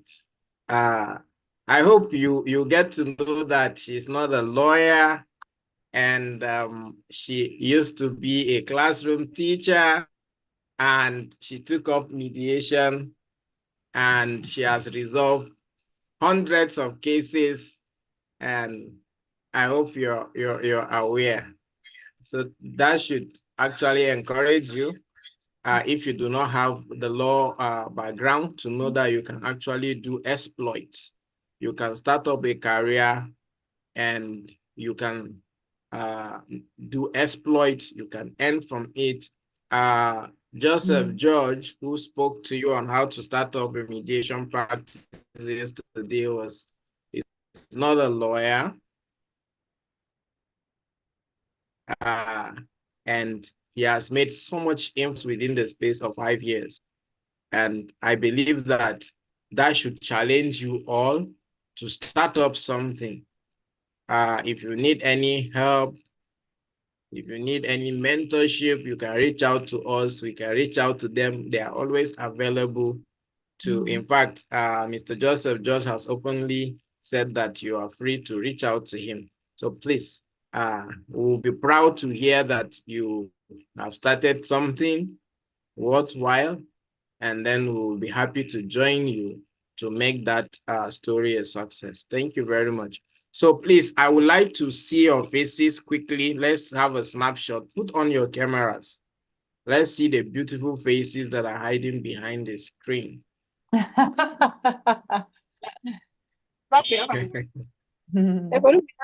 Yes. You can see all these faces hidden behind There the we camera. go. There comes the class. There's everybody I was talking to. Perfect. Yeah. Nice. All right. It's Let's my put on 6 camera. a.m. I'm gonna go to sleep. Wow. 6 a.m. Yeah. Okay, please, can you put on your camera? Let's have a snapshot, please. Put on your camera. Put on your video, please.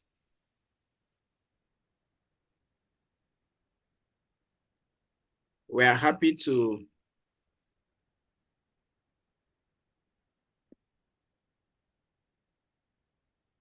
we're happy to have with us the director of the Kaduna State Multi-Door Courthouse. She's here with us, Ma. You're welcome. If you can put on your camera so that you can be part of this snapshot. Please do that quickly. I don't think it takes you much time to put on your camera, please. It takes me your video. Okay. Is anybody having difficulty? All right, I'm going to take this snapshot now. Yes, I can see the beautiful faces. Wow, why is it hidden? Why are the faces hidden behind the camera? Behind.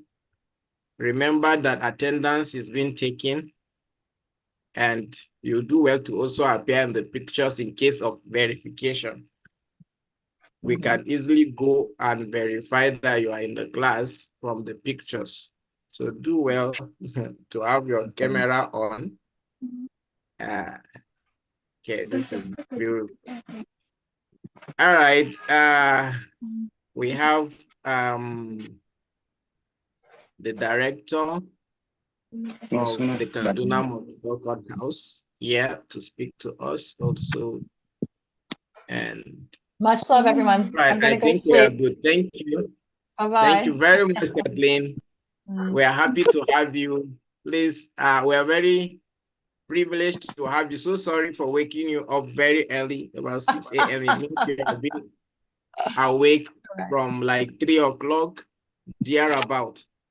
I believe that your sacrifice will actually mean a lot to these participants and these new sets of mediators that are going to be sent out very soon. For you and Thank you Janet, very much for your for you and attention. Janet, anything, no worries. Bye-bye. Thank you. Bye. Bye. Thank you. Bye. Bye. Bye. Thank you. Bye. Yes. Thank you. All right. So we're supposed to have our class on emotional intelligence, but I must tell you that we are honored and privileged to have our very own Mrs. Dorcas Levy Daniel here with us. Miss Dorcas Levy Daniel is my mentor. She's someone who is very passionate about alternative dispute resolution, and I can see that with people like her around me and around us, we are starting to go to places. Mrs. Dorcas Levy Daniel is a member of the governing body of Settlement House ADR Training Institute. She's a fellow of the Nigeria Institute of Chartered. She's a fellow of the Nigeria Institute of Chartered Mediators and Conciliators. She's a member of the Nigeria Institute of Chartered Arbitrators. She is a Mediation Training Institute Nigeria certified and trained mediator. She is the director of the Kaduna State Multi-Door Court House. She has passion for ADR and, very soft-spoken, very friendly. It's a personality that you would like to meet. And she has been moving the work of ADR in Kaduna State since her assumption of office, and we are very proud of her. With that being said, permit me, please, to welcome on board Mrs. Dorcas Levy Daniel to speak to us on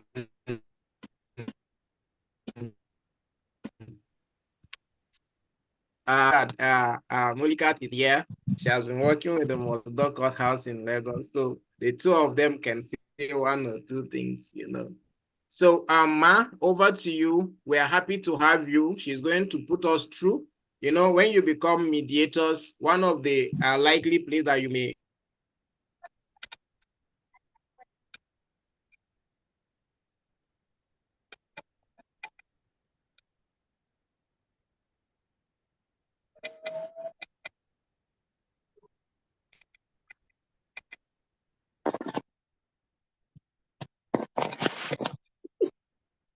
have her. She will give us just a highlight.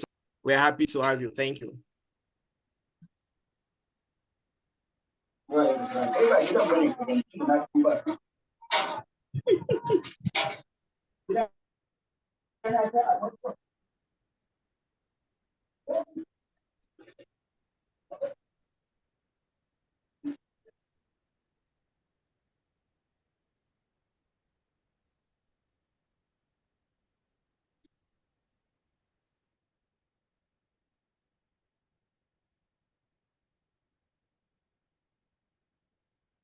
All right, then over to you, Ma.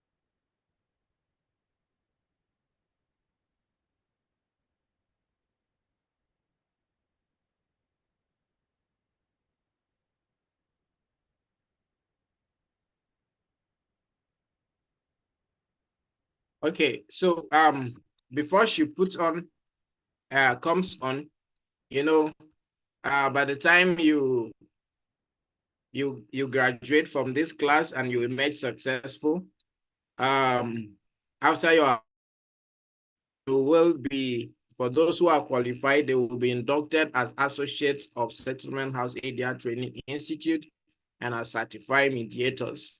And upon your induction, you are now a certified mediator and you can start up your practice. You can start up whatsoever you want to do from whatsoever parts of this country. And, you know, the multi-door courthouse are actually located in most of the states of Nigeria. And so I think out of 36, we were sure of about 15 or 15 to 17 multi-door courthouses all over. And then like in the Kaduna state, we are going to be having the settlement week. And the settlement week is a week that is dedicated by the Kaduna State Judiciary and the Kaduna State Multi-Door Courthouse in conjunction with the Kaduna State ADR community to organize a time for settlement of matters and issues through ADR. You know, the matters are actually sorted out or settled free of charge. So if you have matters or cases that are pending in court, or you have someone who have issues or matters, be it work, employment, business, or whatsoever, you are free to actually reach out and file your matter before the multi-door courthouse. And within that period of time, you are going to be having free, you are going to be attended to free of charge for that period of 1 week. So most mediation cases are going to be sorted out free of charge. So please, you will help us do a publicity. When the appropriate flyer is available, we are going to put it on the platform so that you will see, you do a publicity and send it across to people. Encourage them, businesses, banks, and all of those things who may have issues that needs to be settled. They can be attended to free of charge during the settlement week. So with that being said, okay, this question has been answered.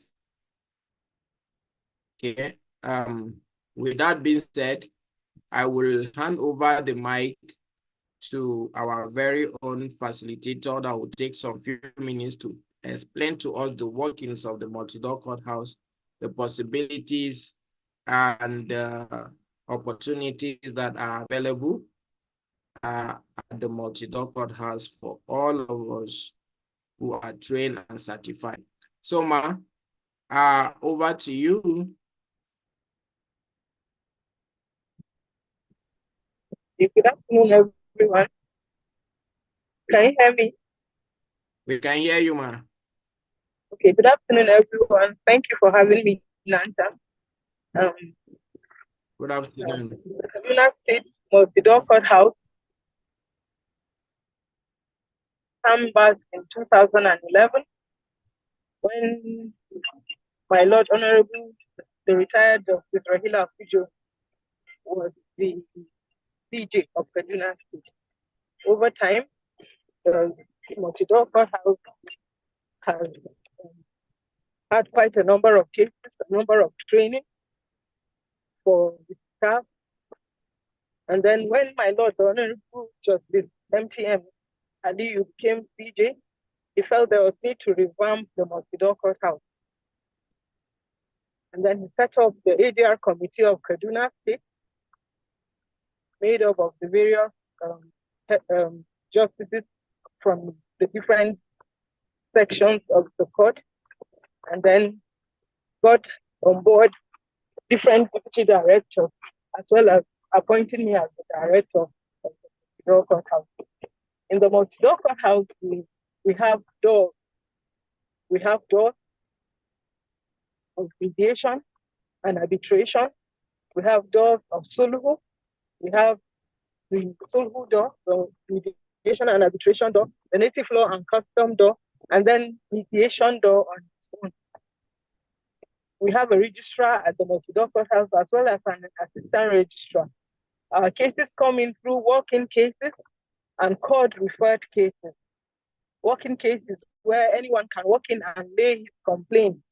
The complaint will be taken, the other parties serve, and then they will be given a date for the dispute resolution officers to meet with them, distill the matters and issues, and then a mediator will be assigned to handle the matter. The other aspect is walk-in where court referred, where the various courts in Kaduna State, from the customary court, the magistrate court, to the High Court, to the Sharia Court, and Sharia Court of Appeal, as well as customary court of appeal, can refer cases to the multi-door courthouse for mediation. We also do arbitration and the sulhu. Sulhu is basically Islamic law, where Islamic law is applied. Then on issues of custom, we have the customary court, native law and custom law as part of the doors we have in the door courthouse. Now, most of the time, the token that parties pay, that the complainants or the disputants pay, you pay a token of just 1,000 naira to file a matter. When my Lord, the Honorable CJ, came on board, he decided that there was need to have the panel of neutrals of the Kaduna State Multi-Door Courthouse. So, he set up a committee to select a panel of neutrals for the Kaduna State Multi-Door Courthouse. And a lot of work was put into it, and a panel selected. Very soon we will adopt that panel. What does it take to be a member of the panel of neutrals of Kaduna State? All you need to have is your certification as a mediator or arbitrator. And you apply, show evidence that you belong to one institute or the other, show evidence that you have been paying yours, and then show evidence of the cases you had participated in as a mediator, and then you'll be inducted with the approval of CG. The Kaduna State Multi-Door Courthouse is open to so many cases. We do a lot of mediation, different kinds of cases, cases on custom, cases on Islamic law, cases on election tribunal, labor cases, so many cases. Why must you be part? We also have a team of volunteer mediators from the Institute of Chartered Mediators and Institute of and NICAP, Nigerian Institute of Chartered Arbitrators, who avail themselves to mediate over cases where there is need. And they do it voluntarily so that they can sharpen their skill on mediation, and also to ensure the resolution of disputes amicably. Okay. We have a lot of staff in the multi-door courthouse as well that are mediators, dispute resolution officers, and arbitrators, trained staff. We have partners in the multi-door courthouse. The settlement house is part of our partners, the ICMC, NICAP, ADR, Farmer Farm, FANSA Trust. They are all our partners in the ADR sphere. The Kaduna Multi-Door Courthouse organizes settlement week yearly so that people can come to settle their disputes amicably, freely. And usually it is declared court-free. So people come in to settle their disputes amicably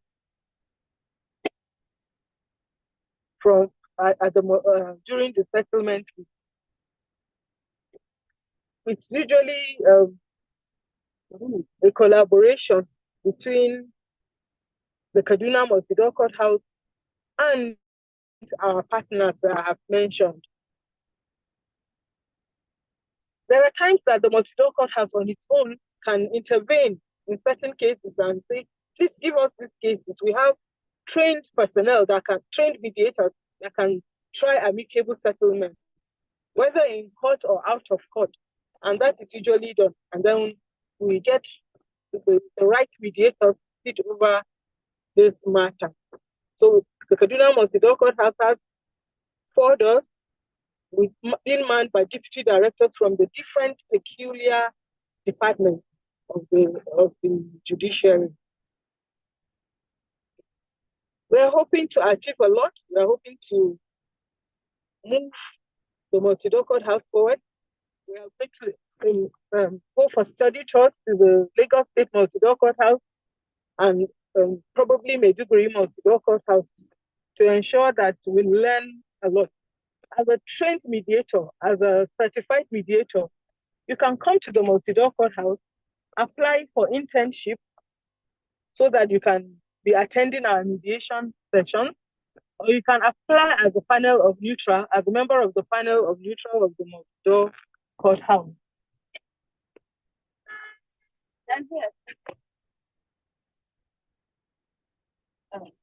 So that you can be part of us.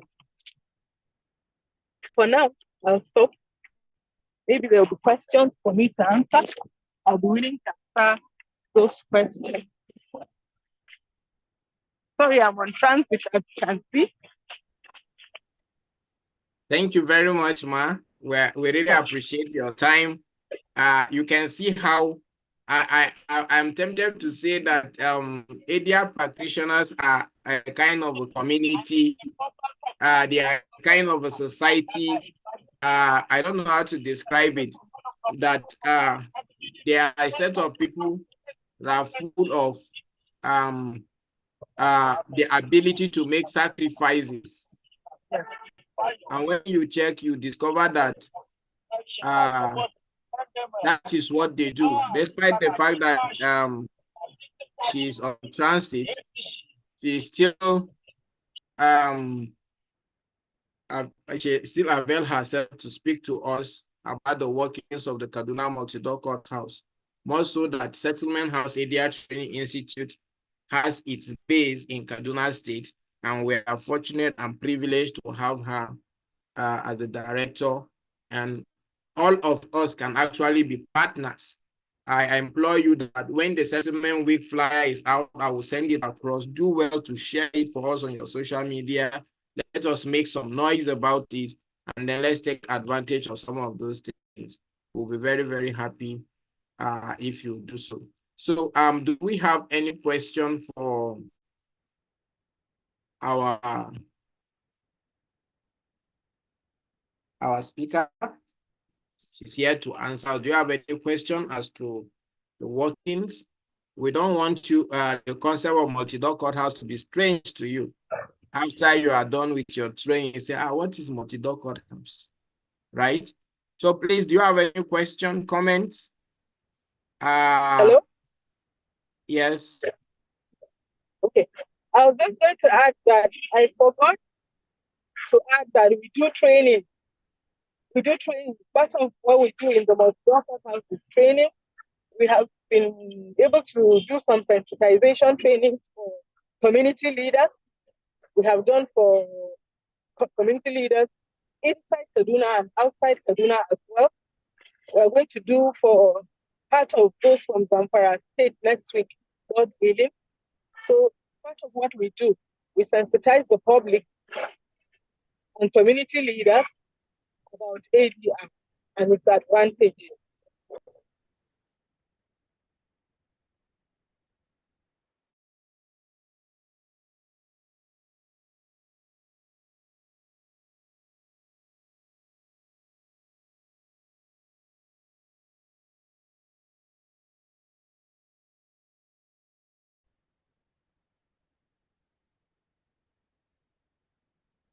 Melody? Okay, I have a question, sir. Oh, Ma, rather. Thank you very much for that session. I wanted to ask, is the multi-door courthouse limited by jurisdiction? So since it's like an institute created by the state, are you limited to handle matters that are within Kaduna alone, or can somebody from another state come to the multi-door courthouse in Kaduna too? That's what I want to ask. Okay, I think you can take note of that, or would you like to answer each question as it comes? I think we should answer each question as it comes. All right, go ahead. Yeah. Jurisdiction. Everybody knows that jurisdiction in Nigeria is either territorial or subject matter or party jurisdiction. For the Kaduna State Multi-Door Courthouse, permit me to say it's about mediation. We are not really jurisdiction bound, so to say. If the matter occurs within Kaduna, we can handle it. If parties have a matter that has occurred elsewhere and they submit to the multi-door courthouse and they submit themselves for mediation in the multi-door courthouse, the multi-door courthouse in Kaduna takes up the matter. A party can be in Kaduna and it's suing somebody else from outside jurisdiction. The multi-door courthouse still handles that matter. So I don't think we are bound by jurisdiction, so to speak. Only thing that limits us is in criminal matters. We do offenses that are compoundable, but for non-compoundable offenses, of course, we cannot handle them. So I guess to a large extent, that limits our jurisdiction. Once an offense is not compoundable, we cannot handle that matter. But we have cases being referred, like I said earlier, from the High Court, irrespective of jurisdiction, irrespective of monetary jurisdiction, irrespective of subject matter jurisdiction, to the multi-door courthouse, where we have the mediators that are not versed in a particular matter. If that's where networking comes in, we can get mediators from outside through our panel of neutrals. Some of the people that apply to our panel of neutrals are from Lagos, from Port Harcourt, from Ibadan, from Abuja. We can say, okay, please come in and settle this matter.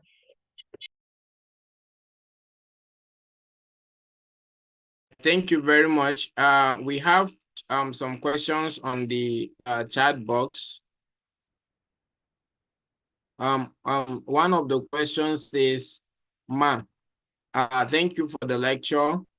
What are the modalities in setting up an ADR center, particularly a court-connected ADR center?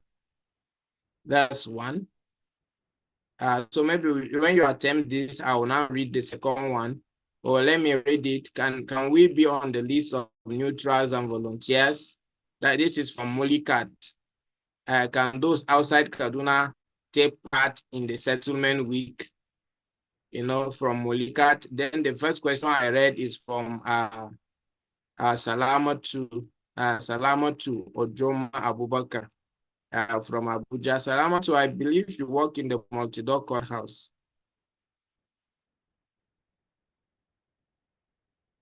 So if you have heard us, can you attempt the question? The first question is about modalities of setting up the multi-door courthouse. Of course, you have to have the approval of your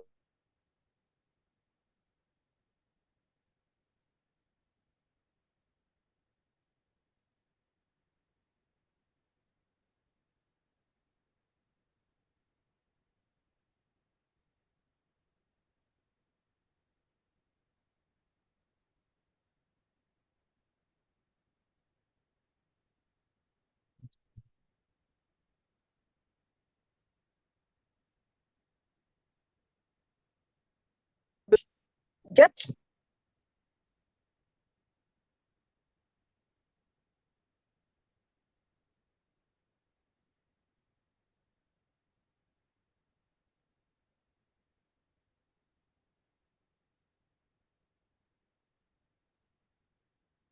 Ma, can you unmute? Hello, can you hear me? We can hear you now. Okay. I was saying the first thing is to get the approval and consent of the CJ of the state. Then you now draft a law or get the Ministry of Justice to draft a law to establish the multi-door courthouse. That law, of course, is taken to the House of Assembly, to the State House of Assembly to pass, and then the multi-door courthouse comes into existence. After which you get staff that will be trained to work in the multi-door courthouse. Those staff will include the director of the multi-door courthouse, deputy director. You will get DROs, dispute resolution officers, to work in the multi-door courthouse. You will get the registrar and the assistant registrar, and all will be trained in various ADR mechanisms, in mediation, in arbitration, so that they can form part of the staff of the multi-door courthouse. So you need the approval of your consent and approval and buy-in of your CJ. Then the next step is to pass a law to establish the multi-door courthouse, to make the practice direction of the multi-door courthouse. And then you now have your multi-door courthouse, get an office either within the High Court or outside the High Court, and you're good to go. All right, thank you, Ma. The second question, can we be part of the settlement week? I think people from Lagos, Molikat, I think she's in Lagos. And can we be part of the panel of neutrals of, yes, can we be on the list of neutrals and volunteers? Can those outside Kaduna take part in the settlement week online? Okay. Online? Did I hear you say online? I hope we get invited for the settlement, according to Gloria Barnett too. Yes. Okay, maybe we'll take one at a time, right? It will be easier. Yes. Okay. So the first question is if they can be part of the settlement. Yes, I guess if they are in Kaduna, because the settlement week is taking place in the ADR Center at the Kaduna State High Court. So if they will be in Kaduna at that time, of course, they are mediators. They can be part of the settlement. If it's online and we have their contact and we know their specialty and cases come up where we need to refer to them, we can set up ODR, online dispute resolution, through Zoom and other online mechanisms so that they can work as our mediators. It would have been easier if they were part of our panel of neutrals. Okay, so that takes me to the next question of being a panel of neutrals. Usually an advert is placed for people to apply to be part of the panel of neutrals. And then, like I said earlier, you submit your certification, you submit evidence of payment to the ADR body you belong to, and then you will be inducted as a member of the panel of neutrals. We have done the first advert already. People had applied. The CJ has just graciously given his approval for the induction to take place. But we have agreed as a committee that it's going to be a continuous thing. So before the year runs out, we are going to place another advert, and we ensure that the advert goes around social media and other means of communication so that people can get to know about it and apply. Okay. Gloria wants to know hello? Gloria wants to know if they can be, wants to know about the settlement fee. Was that her question? Hello, Nanta? Yes, whether they should be invited. That one? I didn't Whether get they her. will be invited. Okay, Gloria Tuna, I hope they will be invited to the settlement. They are invited. Yes. Please accept this as an invitation. Accept this as an invitation. Aha. Directly from the director. Yes, accept this as an invitation. The Kaduna settlement will be coming up end of July 2024. Shati will pass on the date to you, but be rest assured that you'll be welcome. As it is, we're doing refresher training for the mediators that will mediate during the settlement week. The next training is coming up the last Thursday of May at the Kaduna Multi-Door Courthouse. So we'll get that across to you so that you can be there, so that you can be trained, you can be refreshed. You have already been trained by Shati, so that you can do a refresher course, so that you can be part of our mediators during the settlement week. Yes, Mr. George Zaka is on. George Zaka is asking, is there any restriction on becoming a panel of neutrals other than certification and payment of dues? Restriction on becoming. At the point Yes. you become a member of the panel of neutrals, there's no restriction. But of course, no, his question is there any restriction on becoming a panel of neutral? I don't know whether he's that's what I'm asking saying. because he's a sitting, maybe because he's a sitting judge. I don't know if, maybe can you, Mr. George, can you ask your question so that she will get your perspective, please? Because he's asking whether there is any restriction on becoming a panel of neutral other than certification and payment of dues. If Mr. George is here, can you Okay, give let a me perspective? answer. Let me see if my answer can cover him even before. Okay. He's asking you to unmute him. Yes. Okay. George. Okay, you can unmute.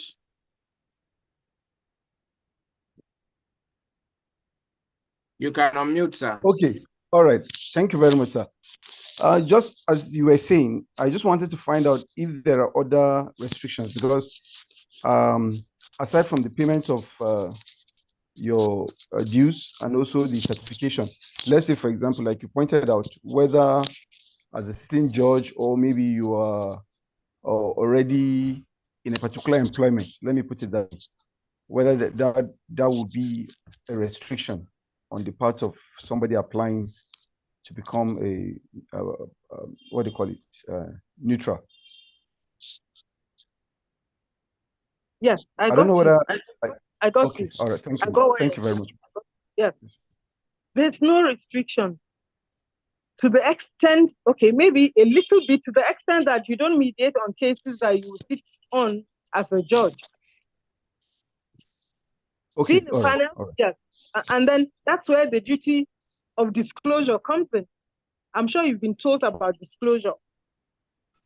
So you're a member of the panel of neutrals, whether you're a judge, whether you're a trader, whether you're a driver, whether you're a professional or not. ADR practitioner, it's not about you being a lawyer or a judge. You can be an ADR practitioner wherever you're coming from. You apply to be a member of the panel of neutrals and you're inducted as a member of the panel of neutrals. And if a matter comes up and it's assigned to you to mediate upon, and you find out that, no, this matter is before me, you owe a duty to disclose that, no, this matter is before me. There's no way I can sit over this matter as a judge and still mediate over the same matter. Okay. Then another restriction is to the extent of misconduct. If you misconduct yourself as an ADR practitioner, of course we'll have to apply that your position as a member of the panel be withdrawn. I hope I've answered your question. Yes, thank you very much, Ma. Salamatu was saying, with the advent of restorative justice, which is another ADR mechanism, simple criminal offenses could be mediated as well. Now that's our humble submission to ADR jurisdiction on criminal matters. Yes, I said so. I said so earlier. I said offenses that are compoundable. Those are simple offenses. Those are the offenses that are compoundable. Defamation of character, trespass, causing hurt. Simple offenses like that can be mediated upon. And I think it's a beautiful development. Prior to now, it was thought that you cannot mediate criminal matters at all. But once an offense is compoundable, that means it can be settled. It can be mediated upon with or without, with the leave of court, or in instances where the leave of court is not necessary. So yes, I agree with you totally, and I think it's a beautiful development. Okay. I have a question. Hello, Ma. Hello. Okay. Yes. Okay. My name is Gloria Jude. Thank you so very much, Ma. Please, still in respect of trust, you mentioned that one can walk in and apply at the multi-door court houses. Please, I want to ask, is it applicable to other states? Like I'm in Rivers State, Port Harcourt. Can I also walk into multi-door court house in Port Harcourt the same way and then ask to apply to be a panel of neutrals? And then where do we even find these multi-door court houses? Is it in the court houses, courts, or? Sorry. Thank you so much, Gloria, for your question. The concept of multi-door courthouses came in not too long ago. Okay, so a few states do have multi-door courthouses. Once you get to the High Court of the state, you make inquiries as to whether the state has a multi-door courthouse or an ADR center, and you'll be sent to one. I know there's one in FCT, Abuja. There's one in Kano. We have one in Kaduna. I know the Plateau State has one. Plateau State, yes, there's one there. There is in Oyo. Ogun State have one. Lagos State has one. Maiduguri have one. So there are some states that are coming up now. Edo State has one too, with the multi-door courthouse concept. But when you go to the High Court of a state, you make inquiries. If there is one, you go there and ask questions. It's not all multi-door courthouses that have inducted their panel of neutrals or that have their panel of neutrals ongoing right now. But with time, they will do that. And then each multi-door courthouse has its own practice direction that is suitable to that particular state. In Kaduna State, our practice direction is peculiar to Kaduna because we have the High Court, the Magistrate Court, Customary Court, and the Sharia Court. That might not be the case in Lagos. That might not be the case in Plateau. That might not be the case in Kano. So it's the peculiarity of the state determines the practice direction of the multi-door courthouse. Thank you very much, Ma, for that wonderful session. Sorry for taking your time and all of those. Yeah, I believe that the participants, upon becoming mediators, Salamatu, you work with Abuja Multi-Door Courthouse. Will you want to say something?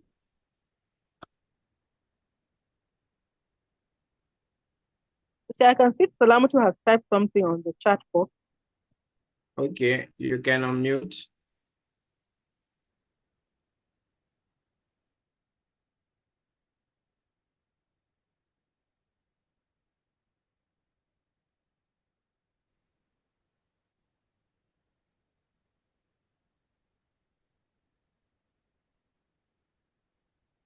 Hello, Nancy? Hello. Are you here? Yes. Okay, I said I saw that Salamatu has typed something on the chat box.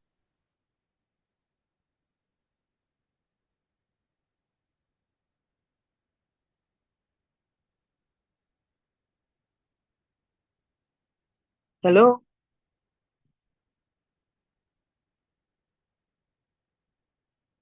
Hello?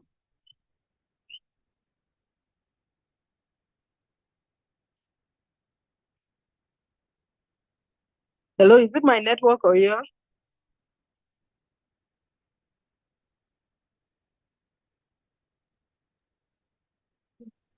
I think we can hear you now.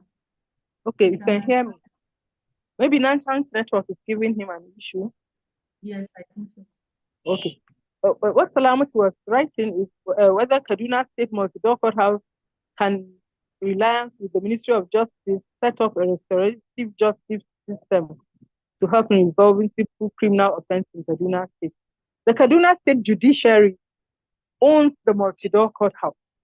The Ministry of Justice of Kaduna State has the Citizen Mediation Center, where they also apply ADR. But we work together in unison as we collaborate to do things together. We collaborate as the ADR body in Kaduna State. So what the Citizen Center does apply restorative justice. The Multi-Door Courthouse also does apply restorative justice, but we do collaborate and we work together.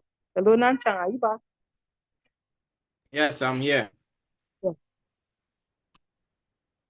Thank you very much, Ma, for that wonderful session. We appreciate you out of your busy schedule. You created time to be with us. I would have said on behalf of the management of Settlement House and the governing body of Shati, and I realize that you are a member of the governing body of Shati. So I will ask you to thank yourself for availing yourself to give us the talk. We are really grateful. I believe that the participants greatly learned, and the concept of multi-door house will not be strange to them upon becoming mediators. And it will be very funny when someone say, oh, let me go to the multi-door court. I say, what is multi-door house? It will be very, very strange. But thank you for taking that ignorance away from us. And we are really happy you do. We will not hold you back here. Let us allow you to, if you have any closing remark or something to say before you.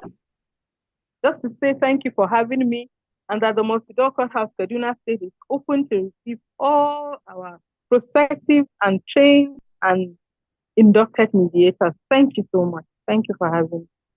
Thank you very much, Ma. We are grateful. Have a nice day. All right, then. Having said so, we have a class today on emotional intelligence. And my lord, please.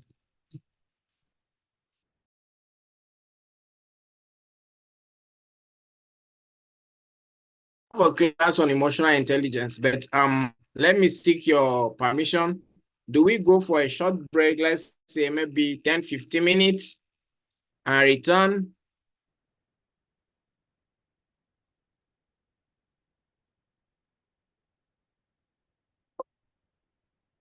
Are we together?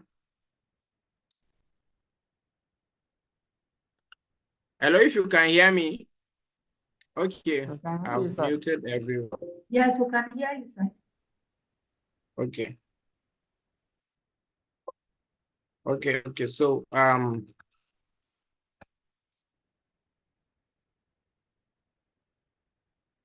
Okay, so we'll let's take let me see.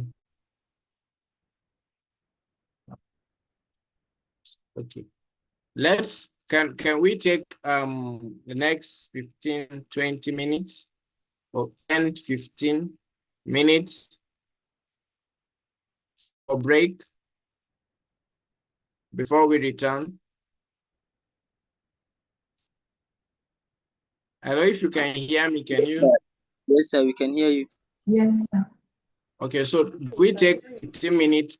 When we say you should come back, you should come back at that particular time, because we are going to have one more practical. We are going to have a class. We'll have one more practical, the last practical, and then we'll make a summary of some of those things, ask some certain questions. So this is not a session you would like to miss. So we can take a break now and return by 2 o'clock. Is that okay with us? That's okay, sir. That's fine, sir. Thank you. Thank you, Okay, sir. All right, so let's return by 2 o'clock. Thank you. Thank you, sir.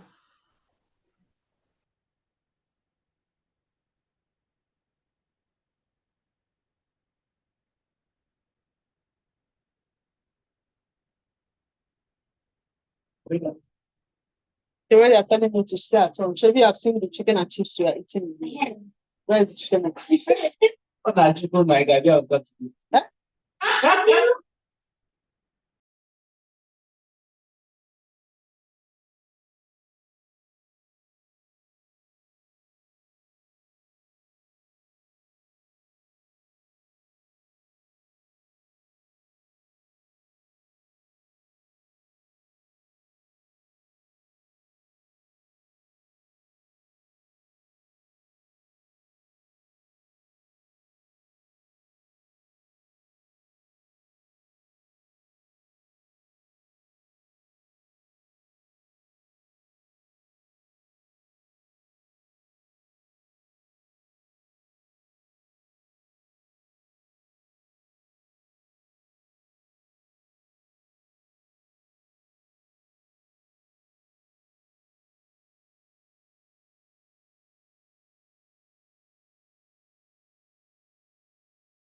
So this is the settlement week flyer.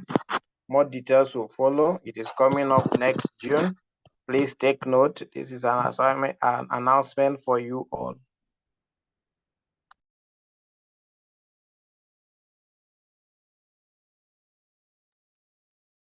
No provision for online participants.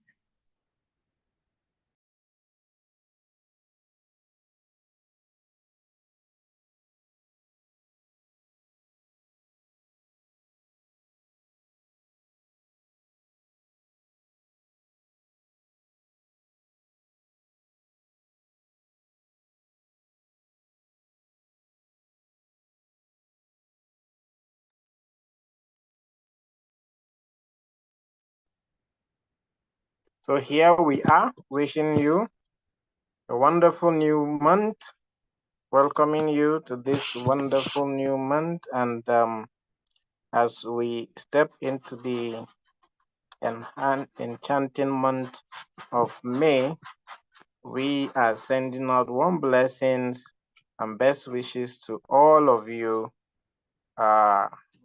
We hope that you have a May filled with love, growth, and beautiful moments.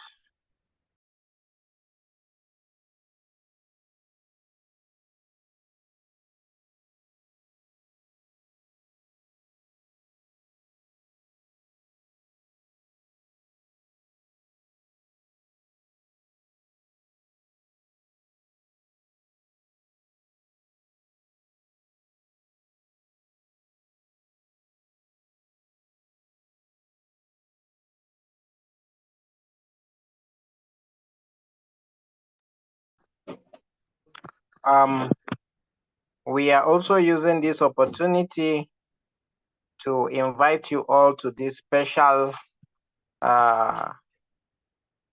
session, a free webinar by one of our faculty member, Mr. Samuel Orobosa Osaren. He is a faculty member with Settlement House ADR Training Institute, and he is the founder of Pexat Cures and Associates Consult. He's going to be doing a webinar on the intrigues of blame game in alternative dispute resolution. And it is coming up tomorrow, 4th of May 2024 by 5 to 6 p.m.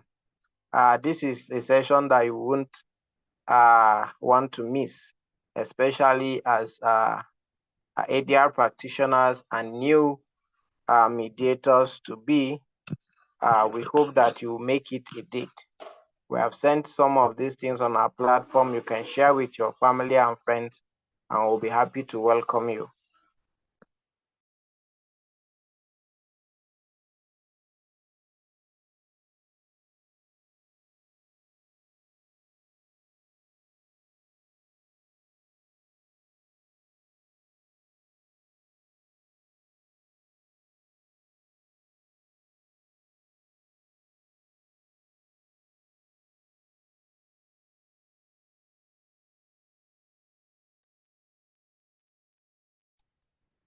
For those of our participants who are workers, we have joined the host of others and wish you happy Workers' Days from all of us at Shati. We know that we live in a time where employment is actually a problem.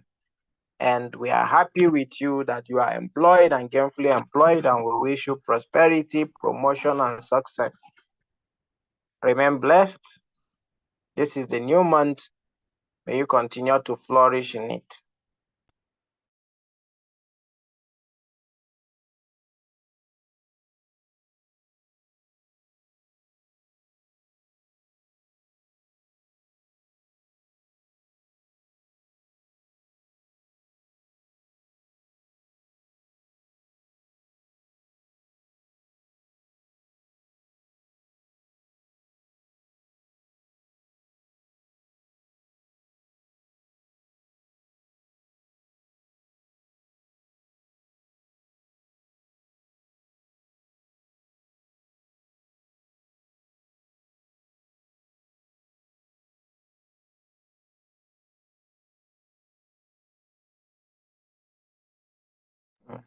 So this is the profile of one of our trainer and facilitator that just took us on agenda setting in mediation, as well as ethics in mediation. Ms. Kathleen Ronnie Leedy. For your information, you can check it out. This on your group. Thank you.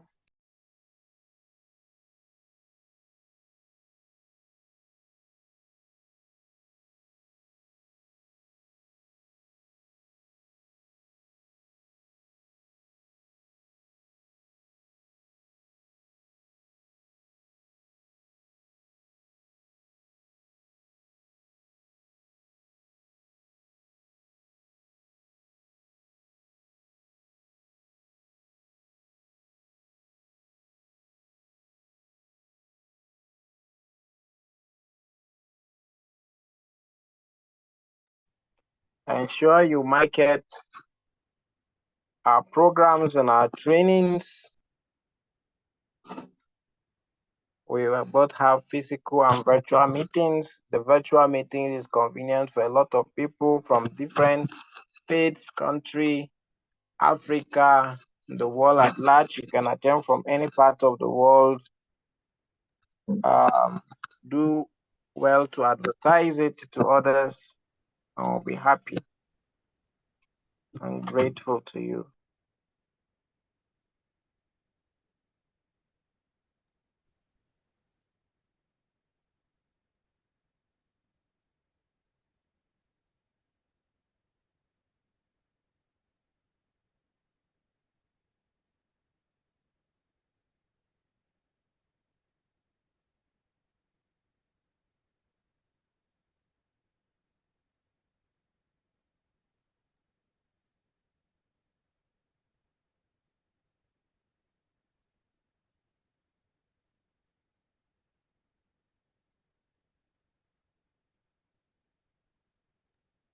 This is the profile of the chairman of the governing body of Settlement House, Ms. Kathleen, Mrs. Ankama Roskana Galadima.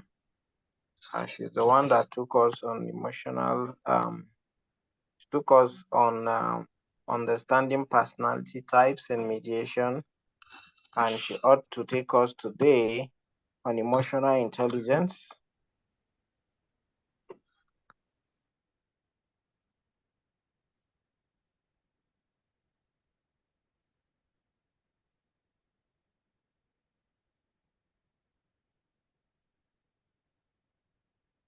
So see you soon.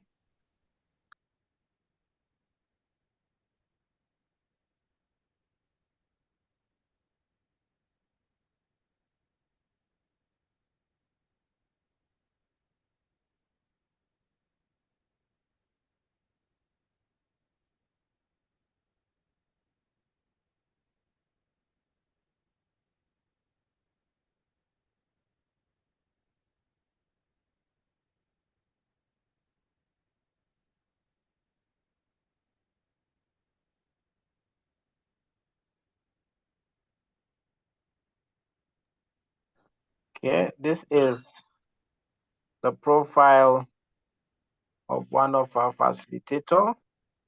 He was the one that focused on negotiation techniques in alternative dispute resolution. He is Nanchang Nanguang by name.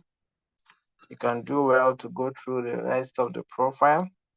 And he is the executive director of Settlement House ADR Training Institute.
Yeah.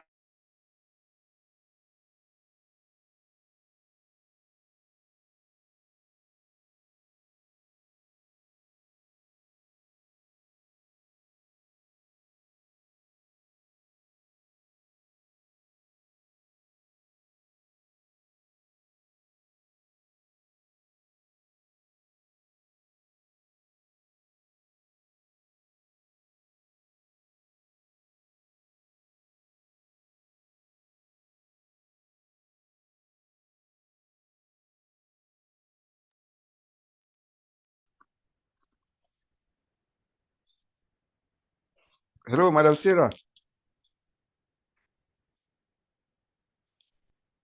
Sir? Can you hear me very well? Yes, I can hear you, sir. Good afternoon. I was going to ask whether I should come and join you. I quickly turned off the video. I forgot that. I saw that. How you doing? I'm fine. And you? I'm okay. Yeah, yeah, Ray. Did you get Yeah, that part? Lafia, sir. Yeah, Siawi. So, Lafia, sir. That's the much I can do. Don't say more than that, because it's I not won't say that. more than that. The same thing here. Oh. Thank you. Well, Thank you. Yeah, all right. thank So you. enjoy your meal. We'll Okay, see you sir. later. All right. Thank you.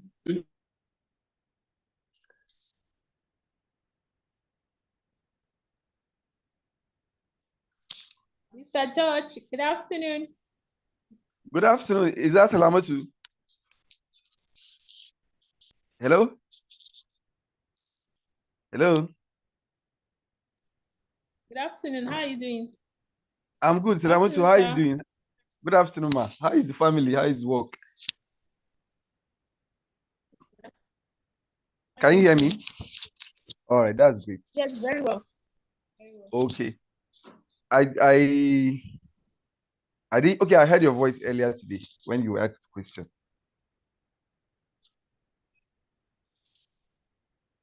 And me?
Okay, welcome back. Without waste of time,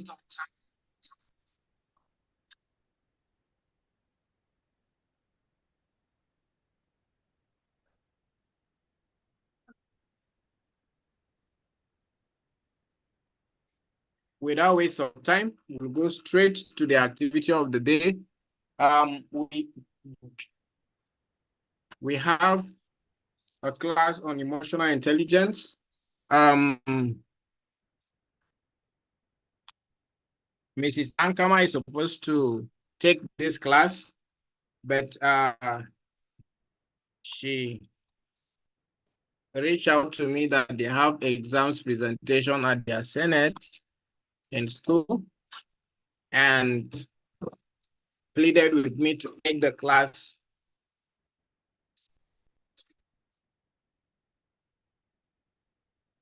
for her. What a privilege and honor to put my little shoe fit in her shoe is actually an honor. So without waste of time, my name is Nanchang Nangwang.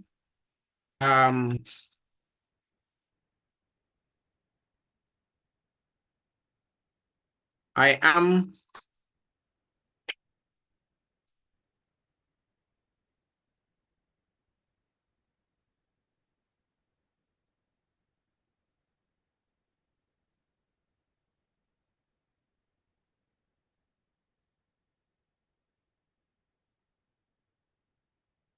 maybe close that thing for me.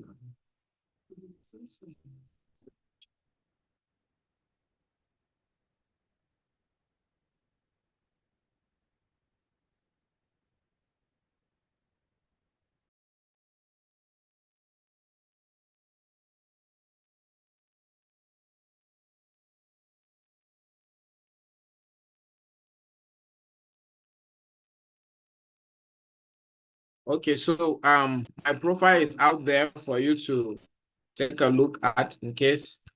And without waste of time, we'll go straight into the activities of today. We are going to be sharing, looking at emotional intelligence and its role in the alternative dispute sphere. As mediators, as ADR practitioners, one of the aspects that we cannot afford to play with is emotional intelligence, because we interact with people every day now and then, and the people that are coming before us are also parties who have issues, and then they are trusting in our ability to be able to help them resolve and settle those matters amicably. Having said so, I would like to say that it's actually a privilege to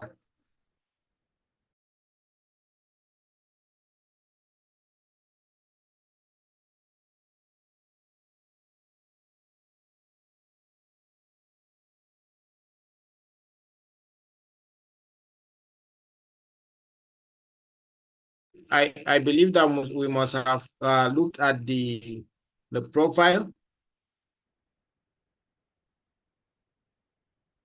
Without waste of time,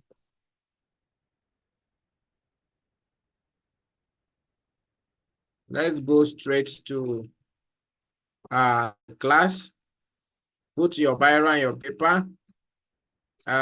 This is a class that I believe when you are to take it, you are going to spend a lot of money to take. But this has been provided for us and made part and parcel of this training. Now we are hopeful that we are going to utilize it accordingly. So as I said, if you can see my screen, can you confirm? Can you let me know if you can see my screen? Yes, sir. Yes, sir. We can see your All right, screen. thank you. My name is Nanchang Nangwang. As I have said, I am a dispute resolution specialist. I am a lawyer by profession. I am an emotional intelligence specialist. I'm a trainer and facilitator for ADR and other aspects. I am a certified teacher. I'm a certified negotiator. I'm an accredited mediation advocate with the Standing Conference of Mediation Advocates, United Kingdom. I am an international mediator. I am a chartered arbitrator. I'm an attorney mediator. I am a certified conflict manager. I'm privileged to be the executive director of Settlement House ADR Training Institute, an institution for the training and certification of ADR practitioners in Nigeria and all over the world. I am the principal partner of N. Nanchang & Co., a law firm that is based here in Kaduna State. And I am privileged to be here speaking to you. I'm married. to one female wife and blessed with 2 children. Having said so, we'll dive straight into the activities of today. We are going to be looking at emotional intelligence in alternative dispute resolution. And the value, the importance of emotional intelligence cannot be overemphasized when it comes to alternative dispute resolution. And it's because of that we are this training to be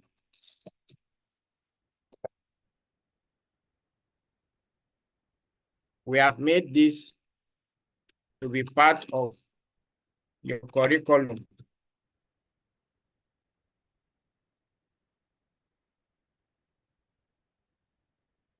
Okay. In the course of this training, we are hoping that you will be able to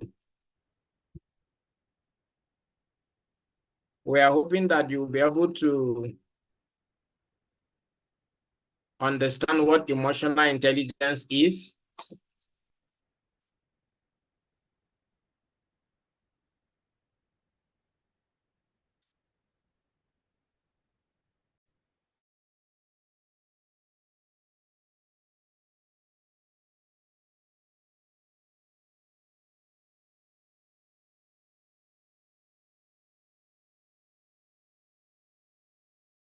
Expect the participants to be able to understand what emotional intelligence is or what it means.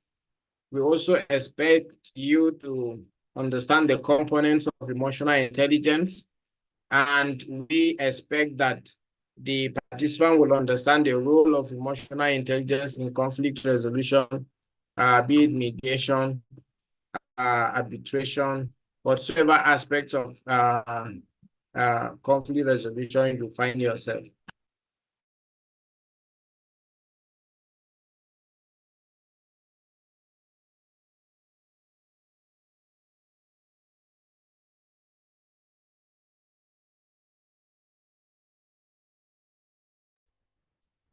Now, having said so, we are hoping that at the end of the training, you'll be able to achieve this particular learning outcome.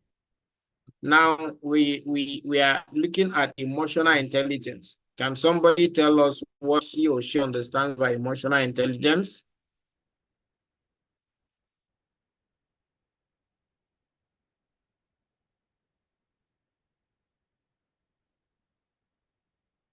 Can someone share with us what he or she understands by emotional intelligence?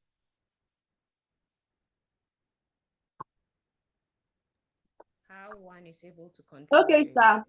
I think it can be defined as the ability of the person to understand and manage the emotions and the reactions and characters of other people around him. That's emotional intelligence. Ability to understand and manage the emotions of others.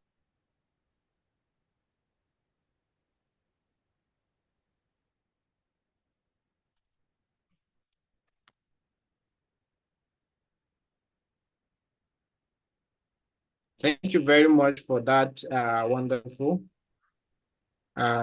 submission, Ms. Melody. We appreciate you.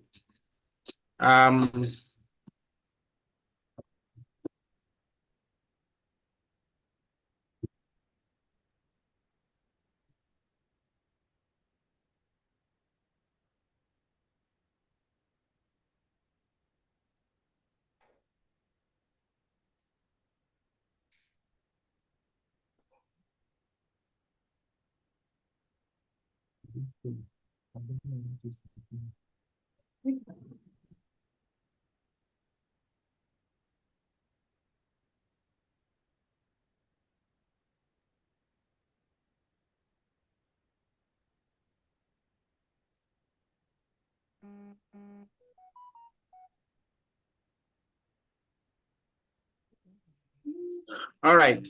So having said so, thank you for that explanation. Will somebody want to attempt what he or she understands by emotional intelligence?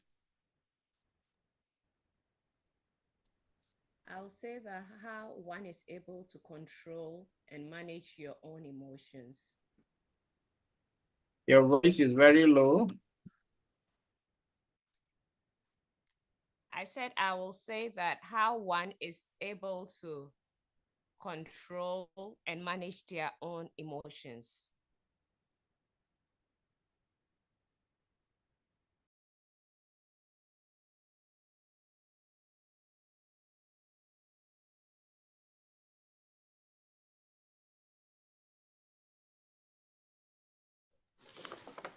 Can I also make an attempt?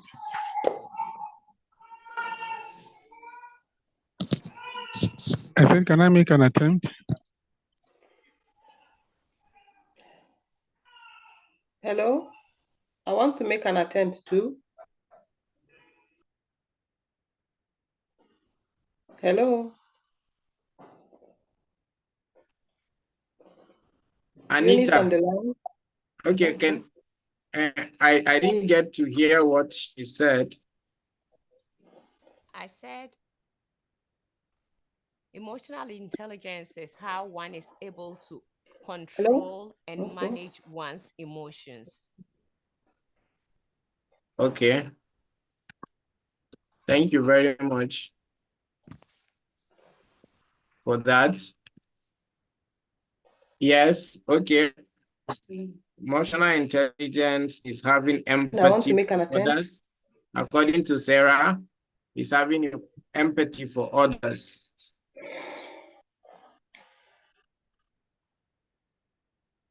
Yes, who else? Is it Eunice that wanted to speak? Eunice. Yes. Yes, I wanted to make an attempt that emotional intelligence is a skill in which you use to assess or manage the emotions on oneself or other groups of people. Oh, beautiful. Thank you very much for that wonderful contribution. I'm proud of you all. Having said so,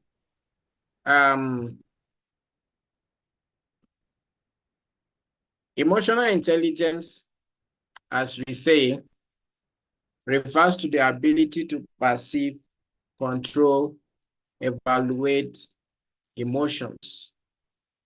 These emotions we're talking about can be learned or strengthened, even though it is an inborn characteristics. So, you know, we have people who are born with different abilities, traits, qualities, you know. Sometimes you see some people with, I don't know whether you have heard say, I get so zuchia. Where you, I don't know. Has anybody heard of that? Yes. Okay, I thought Raji is not here. Raji, where Yes, is I've your heard of that sister? too. Okay. Okay, so you see, okay, where is your sister? She will join very soon, sir. Okay. So, you know, we have inborn qualities, characteristics. We have those things born inside of us. It is part and parcel of us. And then we also have some of those other qualities or characteristics or emotions that we can learn, you know. So we are studying this emotional intelligence so that we will know. Being emotionally intelligent actually starts when we start exploring and honoring our emotions. Human beings are emotional beings. We express emotions in different ways, in different circumstances. You see, the way a man is made up is different from the way a woman is. A woman can display her emotions by crying. You know, she feels this kind of, oh, what happened to them? Oh, before you know, tears. And then for the man on the other side, you see that even when something terrible or very huge or big happens, the man, you know, he will not shout, he will not cry, you will just see his eye turning red. And then you'll be doing, You know, he doesn't cry like women, you know. So he keeps bottling up some of these things inside and within. And that's why we've learned that I don't know how true it is that women live longer. And I can see from a life situation, women live longer than men, and men die early, leave the women, and all of those things like that. So you see, emotions, we display emotions. When we laugh, that's an emotion, isn't it? Is that correct? Yes, Is it? sir. Yes, sir. Yes. Correct. So our laughing, our crying, our being sad, our being angry, you know, being happy, you know, and all of those things, all of them are what display of emotions. When we become successful at something, when we gain employment, you know, all of those things, you see our attitude and our behavior at that time. We are actually emotional beings. Sometimes we are afraid of certain situations, and then you see our fear, our emotions displayed in form of fear.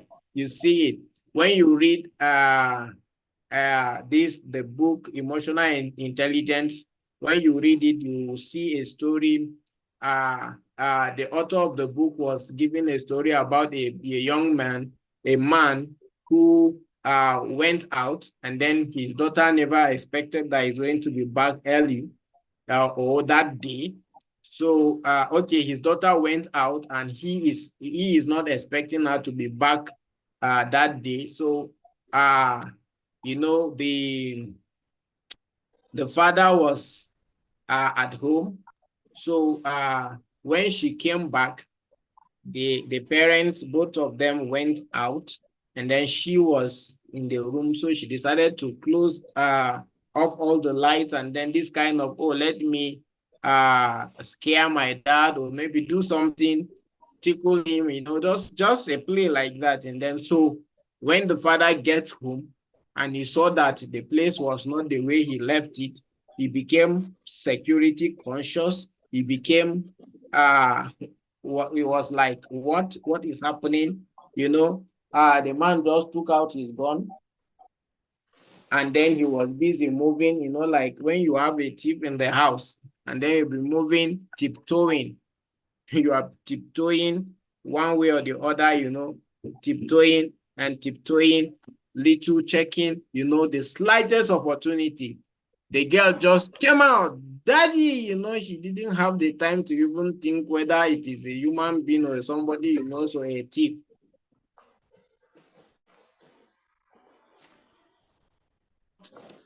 At the light, he shot at the object he can see, possibly out of fear or something, and then up, it is the daughter that is on the ground, and eventually she passed on.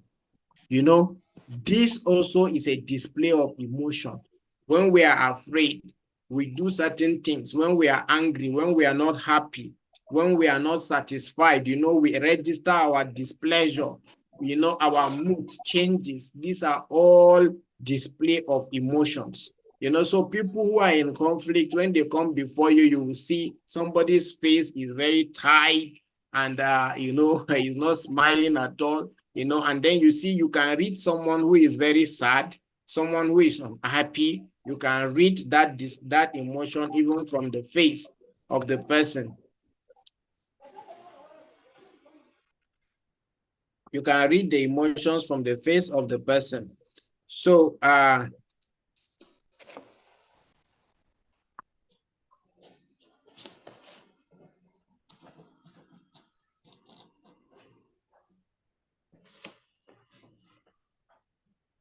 okay, so we are emotional beings. We express our emotion in different ways. And then, you know, people in conflict also have emotions, and they display it in different ways. As dispute resolution specialists, as mediators, we are supposed to understand what these emotions are and how to go about it. If you have the opportunity, read the book by Daniel Goleman. He talks about emotional intelligence. You can see this as the cover of the book, and then that will also help you greatly in your journey as an ADR practitioner. He was the one who coined the word emotional intelligence. You know, we call it emotional quotient, and he likens it to traditional intelligence known as IQ. You know, you have people who are very, very intellectually intelligent, and then some of them are very proud, they are very pompous, they are very arrogant, and then it will be very difficult for them to relate with you. And then we have also some group of persons who are not that intelligent, but they have what is called emotional intelligence. So when you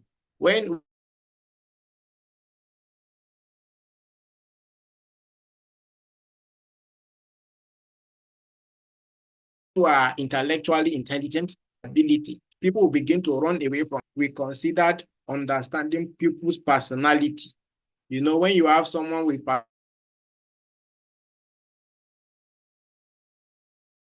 personality A, and then he is intelligent and he does not have emotional intelligence, then he becomes a disaster, you know. So this is the reason why we are taking this course, so that you get used to the fact that you get an understanding on how to utilize emotional intelligence when you are relating with people, when you're relating with parties, and the rest of them. Now, we are not saying that traditional intelligence, IQ, as we call it, intellectual intelligence is not a good thing. It's a good thing. But you see, when you meet someone that has that alone without emotional intelligence, you know, it tends to be someone that people cannot actually relate with. They cannot come closer to. They cannot actually have a relationship with. It will be very difficult. Now, a more emotional intelligent person is more effective, you know, is more effective in almost everything he does. So emotional intelligence is very, very crucial in every aspect and spheres of life. And so if you are intelligent and you have a blend of emotional intelligence, you become a great personality. You have people that you can't endure being around them because they are very intelligent, but they don't know how to relate with people. What are the components of emotional intelligence? We have 4 components of emotional intelligence we are going to be looking at. 1 is self-awareness, you know, and 2 is awareness of others. 3 is self-control, and 4 is building relationship. So I said we have 4 components that we are going to be looking at for emotional intelligence. 1 is self-awareness. When I teach emotional intelligence, I try to use this concept of SWOT analysis. I don't know, has anybody heard of SWOT analysis?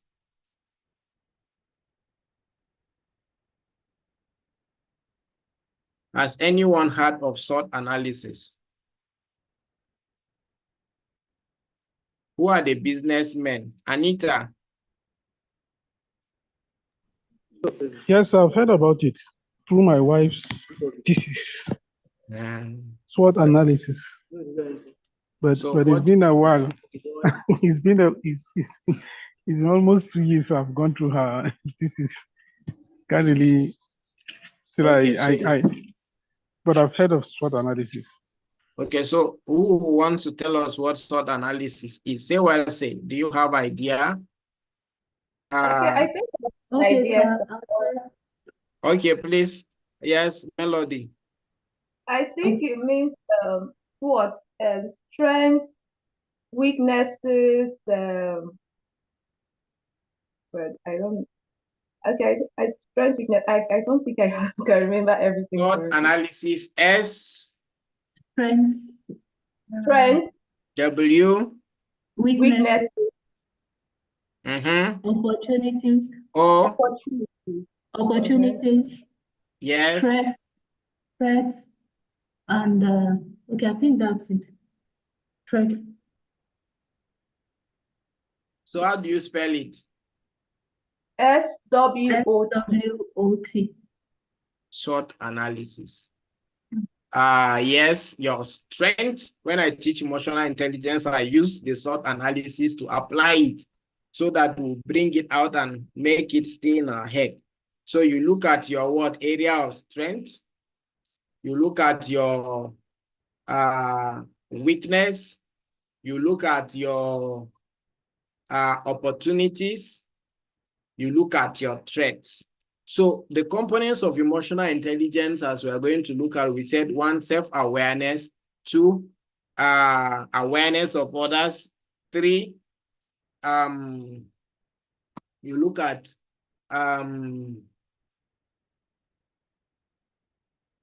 building relationship, and then 4, you look at self-control. These are the major components of emotional intelligence that everyone should strive to inculcate or to have, especially as an ideal practitioner.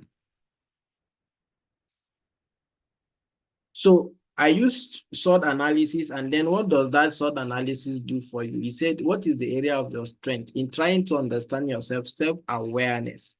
Do you know yourself? You should be able to understand. Somebody say, now little things make me get angry. If I get angry, if I get angry. I don't know whether you have had statements like that. Yes, sir. If I get angry, little things make me angry. If I get angry, I can destroy these things. I can do this and that. So that is it. The people say self-awareness. It's all about how much you know about yourself. You need to examine your strengths. You need to examine your weaknesses. You need to know yourself. That's a component of emotional intelligence. When you know yourself, and how do you know yourself? When you're talking about emotional intelligence, these are the components of it. Self-reflection. Sit down, look at your life. Who are you? Who are you? What are your likes? What are your dislikes? What are the things that you know how to do very well? And what are the things you know you don't know how to do very well? What are the things that can easily trigger you up? When somebody is talking about your mother, you cannot stand it. You react. You understand that, in issue of self-awareness, I know that I cannot stand anybody talking about my mother because my mother has taken care of me. She has suffered a lot and all of those things. So that is your area of weakness, right? So sometimes you see that when other things take people's attention, they can do anything for it. Some people like women, they cannot stay without women, and then so that is their weakness, is their understanding. Some other people, they cannot stay without smoking. That is their own area. Other people, it is they cannot stay without drinking, right? You understand yourself. What are the things that can easily make you fall? Some people is football. While other people, if you like, come and be playing football, they may be there, but their mind will not be there. So you need to know things that can trigger you off, things that can put you off balance, things that can be a challenge for you, and know the things that you can actually cope with. If you like, insult me from morning till evening, nothing concerns me. This is what we're talking about. You need to understand. If you need to understand yourself, is it Socrates that will say, know thyself? Is it? Do we have philosophers in the house? Know thyself. So how does he call it in is it Greek or what do they call it? How do they used to say it?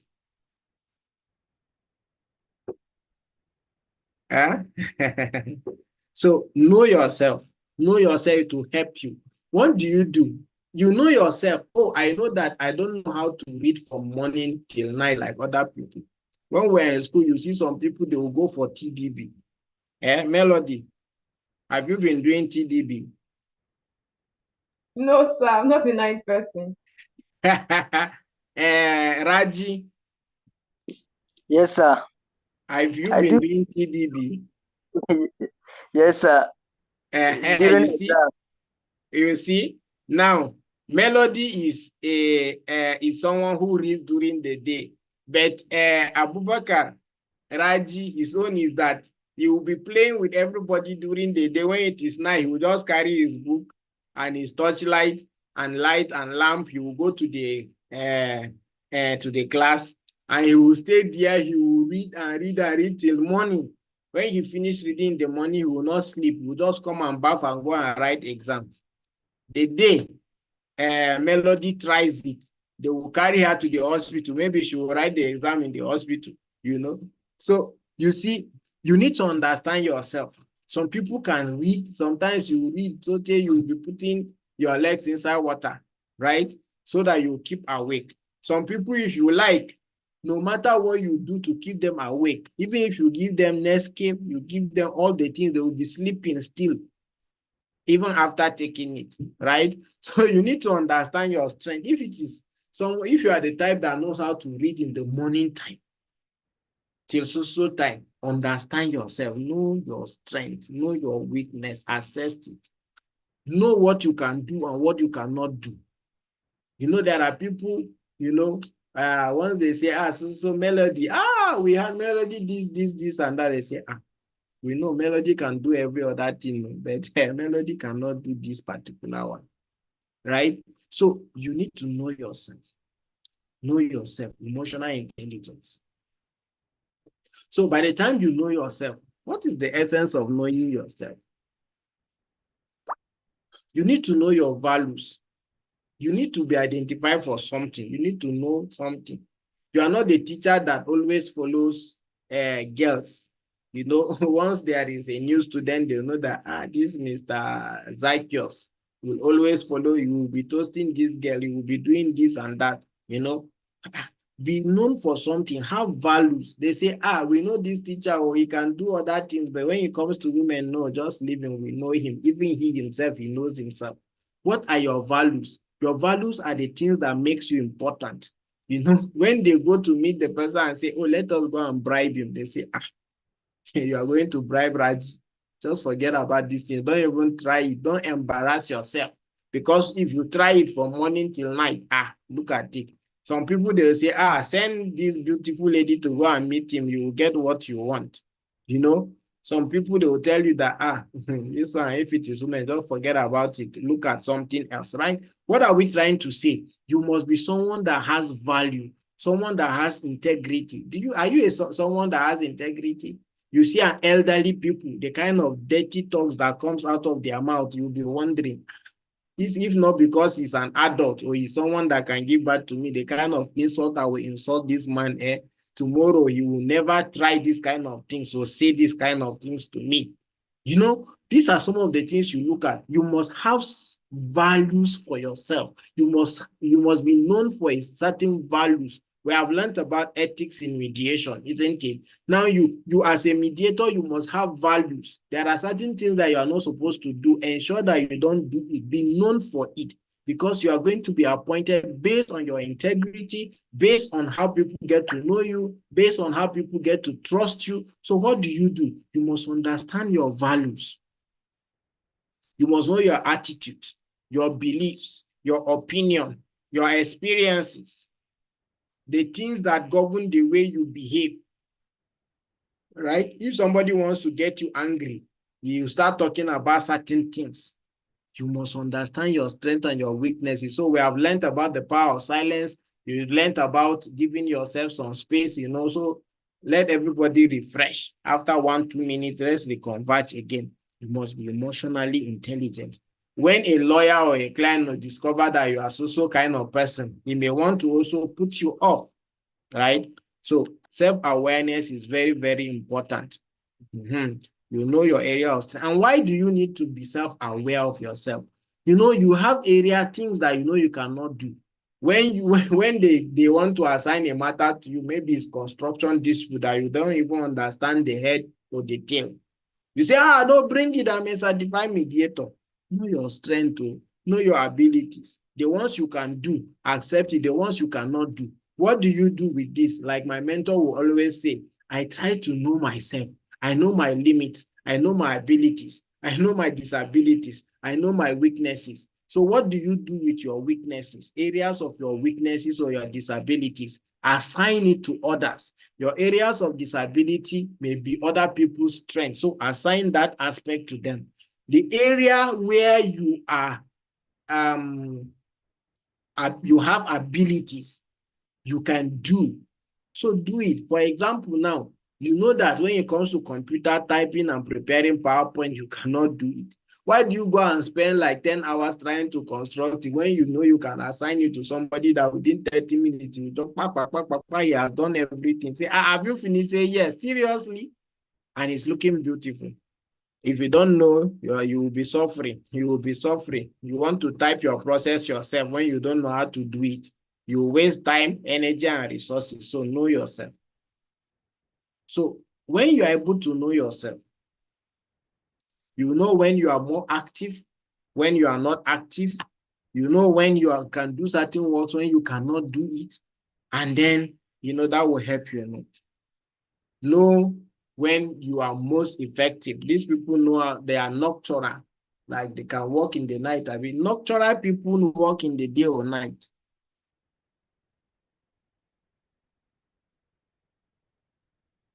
Night, sir. Are you in the night, right? So you should know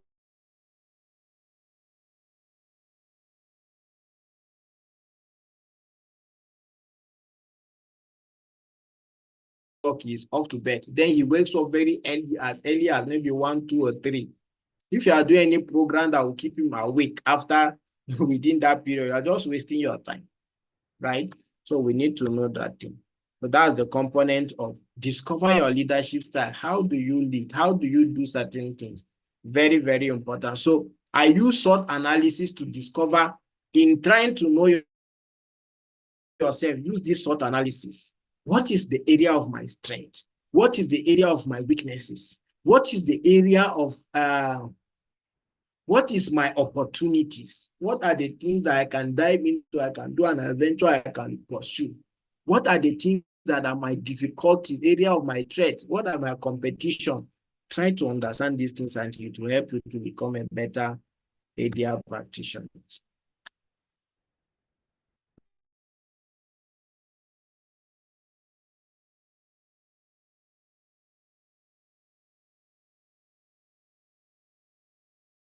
We have seen those components of emotional intelligence. I mentioned it to you. Now to yourself. Are we together, agents that we discussed? Yes, sir. What is the first component of emotional intelligence that we discussed? Self-awareness. Self-awareness. Self-awareness. So in being self-aware, what do you look at?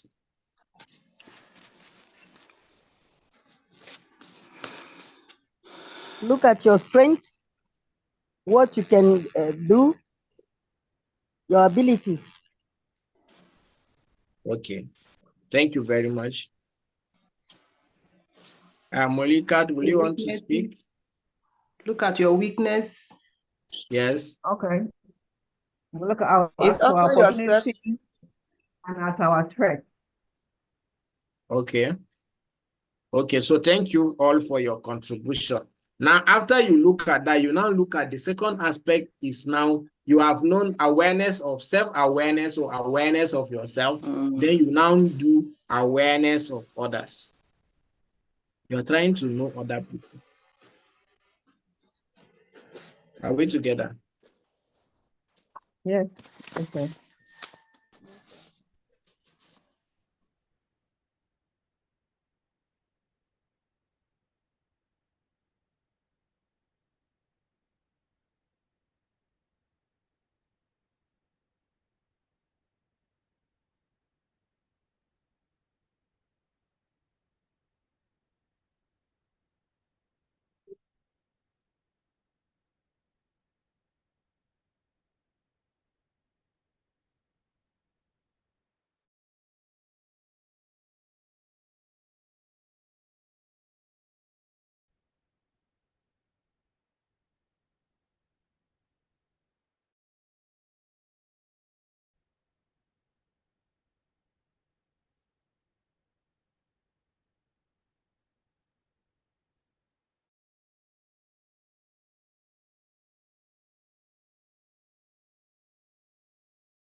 self-awareness, you know yourself. Then you look at awareness of others. You are trying to know other people. Awareness of others. That's another thing we look at. Right? Hello? We can hear you now, sir.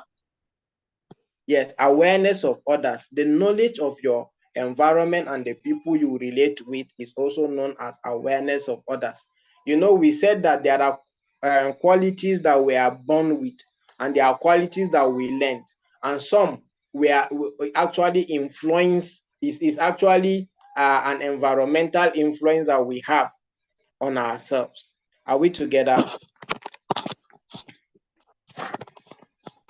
Are we together? Yes, sir. Yes, sir, we are with you. Okay. Yes, sir, we are with you. Yes, sir. So, you get to know awareness of others. These others could include other human beings, or it could include the environment. You have people or places where they say, if you go to this area or behave yourself, girls, don't be coming out during so hours. So once it is 7 o'clock, be inside your house. So you say, hey, this is where they used to collect phone. So period of time they collect people's phone. So you are aware of your environment. People who are in the military, in the police, and all of those things, they teach them about situational awareness. Have you heard of that before?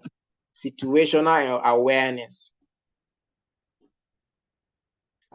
Have you heard of something like that before?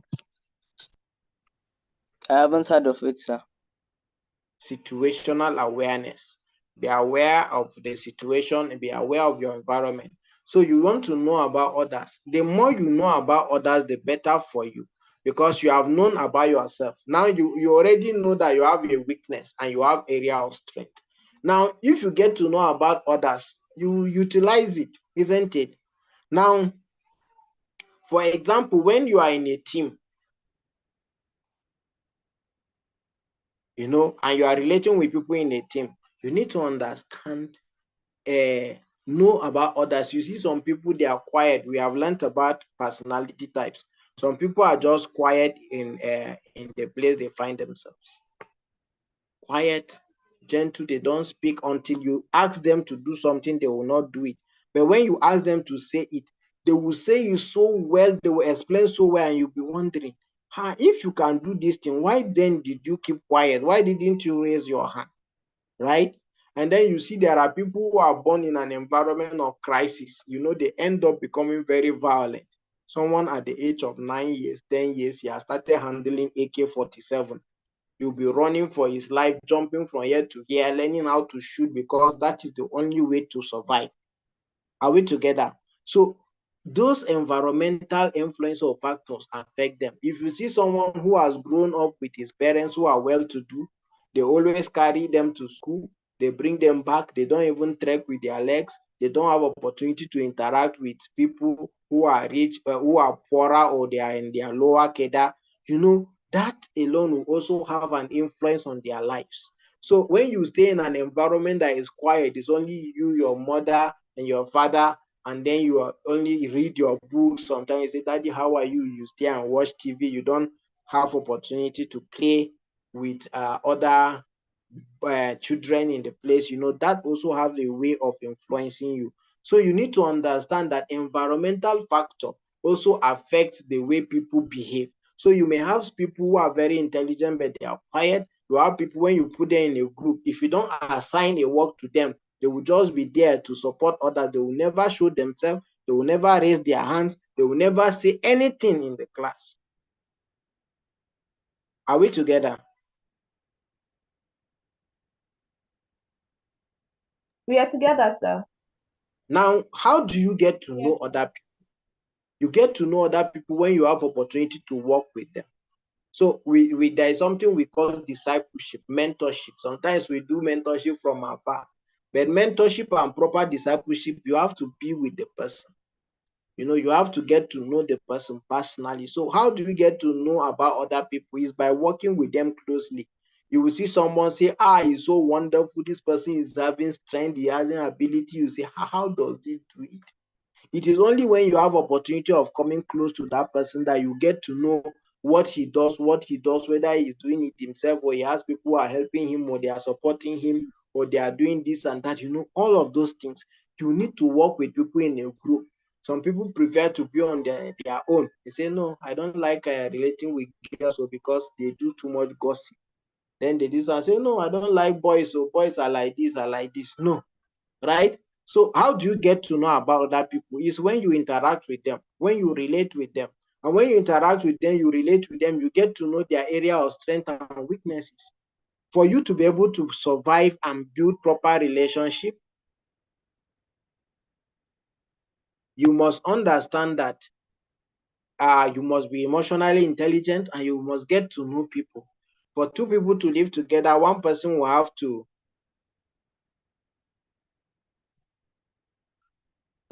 Somebody is asking a question: how do we use emotional intelligence to protect weaker person during mediation? You are going to utilize your skill as a mediator. You have active listening. If you listen to Kathleen very well, there is what she called interruption techniques. Who has had that during the class? Who has heard about interruption techniques? I had it. And she Yes. said it was good to interrupt. Yes, they are strategies. Sometimes you see somebody will be talking and talking, they will take you off the guard. You must learn how to interrupt those conversations, how to bring them back to where you are. So as a mediator, that's why you're learning different skills, active listening, questioning techniques. Sometimes you ask, so how do you see yourself, assuming this issue is not resolved, how do you see yourself after here? And all of those things. So you make people begin to reflect, say, oh, so if I'm not able to resolve this thing here, what happens to me? How will it go? What will happen to me? How is my relationship going to be like? How am I going to continue from here? Are we together? So that is one thing So the skills you have learned, you will be able to know how to protect someone. You are the one in charge of the process. They have the outcome. So you help them know at the beginning, you establish ground rule. Collaboratively, you say, okay, this is what is going to guide our discussion. When one person is speaking, let the other person. It means that you people have not done your opening statement. If you have done your opening statement, you know that one of the way to protect, yourself and the weaker person is right from your opening statement. You help them see that you are in charge of the process. The outcome is in their hands. You guide the process and you are the one in charge, right? And then you collaboratively see how you can establish the rules. And then you collaboratively establish the agenda for discussion. Once both parties agree on those agenda and the ground rules, when somebody is talking, you cannot intimidate the other person. And because we say when you want to talk, raise your hand and we give you opportunity. Or that don't interrupt when someone is talking until he is done. If you have any question, you have something, we just take note of it. After he finish speaking, we'll give you opportunity. Mediation is actually a healing process. Sometimes our husbands don't give our wives the opportunity to air their minds. But when you come to the mediation table, they think that you'll say, shut up, and the woman will have to shut up by fire, by force. That, when you come to mediation table, they say, oh yeah, just keep quiet and be listening to her. The things that she did not have opportunity to explain to you, you will hear and you will have an understanding. Say, oh, so is that why she behaved the way she was behaving? You now have an understanding. Are we together? Mr. Zaka? We are together. I hope you understand. So the skills you are learning, they are very vital. They say, my mentor will say that mediation is an action word. So you cannot just be trained and become mediator. You just go and put your certificate. You must create avenue to help people resolve their dispute. Mr. George, say, go to your church, go to your mosque. I am a trained mediator. Do you have any dispute or conflict? I will help you resolve it. Start with volunteering. You know, people, I want to be looking for money. Nobody is ready to give anybody money. People are only ready to pay for what they can see, values they can see, they can gain from you. So when you come and say, employ me, I'm a mediator, they say, no, we don't even need a mediator, we don't need a teacher. But when you say, I will offer my services for free and I have resolved conflict, they have nothing to lose. So they can easily give you that opportunity, right? So these are some of the things you need to learn. They are very, very crucial. They are very, very important, you know. So you must look at that. You must consider that. Very, very important. Are we together?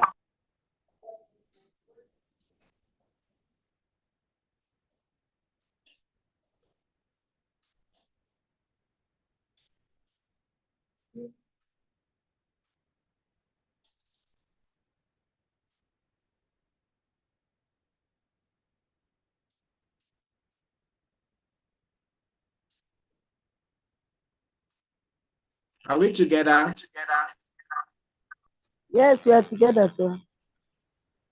Okay, that's good.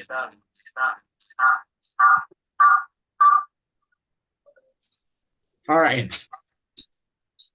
So you need to understand that our environment affects the things that we do.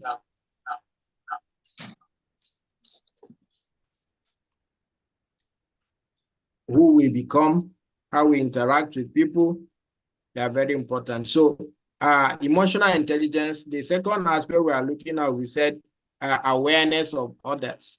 So you need to know about others, and you can only get to know about others when you interact with them closely.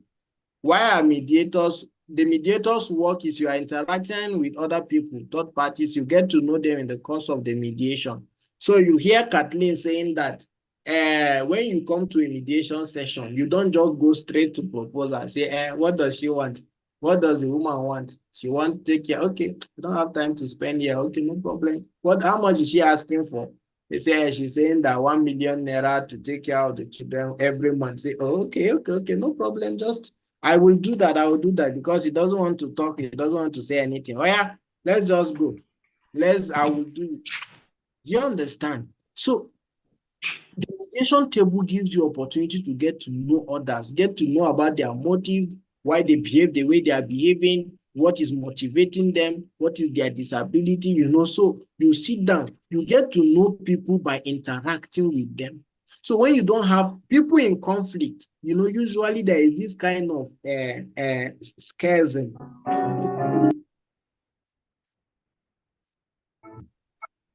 There is this kind of gap that is created. So when you see people who are in disagreement, they tend to shout at each other. Why? Because that gap that is created between them, somebody that you are here, you can be on the bed, you'll be talking, nobody will hear you inside the room. But when you have conflict, you have dispute, you see that, and then you'll be on top of your voice. Why are you doing that? Because there is a gap that is created, and that emotionally, there is this kind of distance that is created between you. So you see somebody, you have to shout and shout, you know, as if the person is far, far, far away. That dispute and conflict has made you very fast. So, and you'll be shouting and nobody will be listening to anything you are saying. The other person is not listening. This one is not listening. Like Carl Carnegie will say, I think in his book, he says that, argument is communication, because at the end of it, both parties will end up firmly established and truly believing their position. You know, and you start arguing from the beginning to the end, the person will end up more convinced in his own position than what the other person is saying. So it's a poor form of communication, very bad form of communication. So you get to know people by interacting with them, working with them in group. You form group, you discuss, you brainstorm, you narrow issues, you know. when you have a task to do, and as you are doing it, you get to know somebody has the power to lift up this thing. Then somebody has the power to bring ideas on how to construct that thing they say they should construct. That is how you get to know people. They say, okay, we need to climb this mountain. This is what we have. How are we going to do? See the checking activities that we did. They say, okay, you have a goat, you have a grain, and then you have a wolf. You want to cross over to the other side. That's a dispute before you. How do you resolve it? You will sit down and say, oh, okay, brainstorming. You are trying to formulate some certain things. You are trying to narrow, okay, I will pick this one, I'll go and drop it. Oh, why can't you just carry the wolf and tie it on the tree? Then pick the grain and go and drop it. Then carry, come back, come and carry the, what do you call it now? The goat. Also go and tie it in one end. Then when you come back, you now come and carry the wolf. When you go, you can go and carry the grain and then go and make the wolf. You know, you can be brainstorming and thinking of different things in your head. You know, are we together? I hope we are following. We are following, sir. Are you understanding? We're following Very well. Yes, sir. So that is how you get to know, right? When you discuss and discuss, you are not able to find solution, please adjourn. Come back again when your brain has refreshed, has reboot. Even your system, when you use it for like 5 hours, you have opened different applications. You want to open something, you see it running and running and running and running, round. You say, what is wrong with this system? The more you click, even your phone, when you are trying to open something, you click once. It has not obeyed the command. You have gone to open again. You try to close it and you go to open another one again. The thing is not responding. You went to close it. The thing is a computer. You have said close. I have not finished closing. You are saying I should open something. So it will take its time to be able to gradually, when it obeyed the first one, it will close. Then it will now obey the one you say it should open. And then at the end of it, the main thing you want to open will take time. So what do? Shut down the system, allow the head to boot, adjourn, refresh, you know, brain, so that your brain will take some food and fresh air, right? Then you come back. That's how you get to know people. So we are saying that you need to be aware of others. Why do you need to be aware of others? You know, when people are working, when people,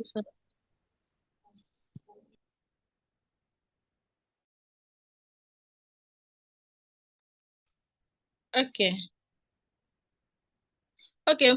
When you are aware of others, it also helps you to know how to manage them. And that's what I think.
Please, sir, I can't hear anything. I can't hear either. Oh my God. What was the last thing?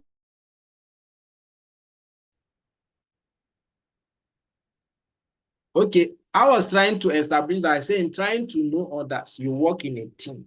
And when you're working in a team, you'll be able to identify certain things that will actually enhance or affect, the working of that team.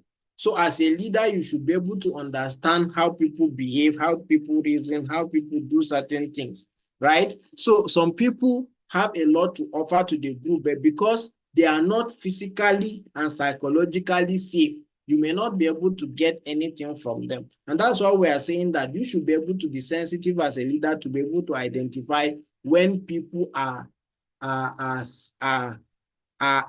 feeling the sense of physical and psychological this thing. That's why you see sometimes people who are kidnapped, all these people who are being is this stolen now? We said women trafficking. They carry women. They don't allow them in their normal sense. They will traumatize them. Sometimes they will rape them. Sometimes they'll give them drugs such that they are not in their normal senses like that. So they cannot even come and tell you that, we follow so road, we get to this place, they will not be able to do anything. So if you want to get something out of someone when you are working in a group, you should ensure that there is physical and psychological safety. The presence of another person is not intimidating the person. And then you see some people,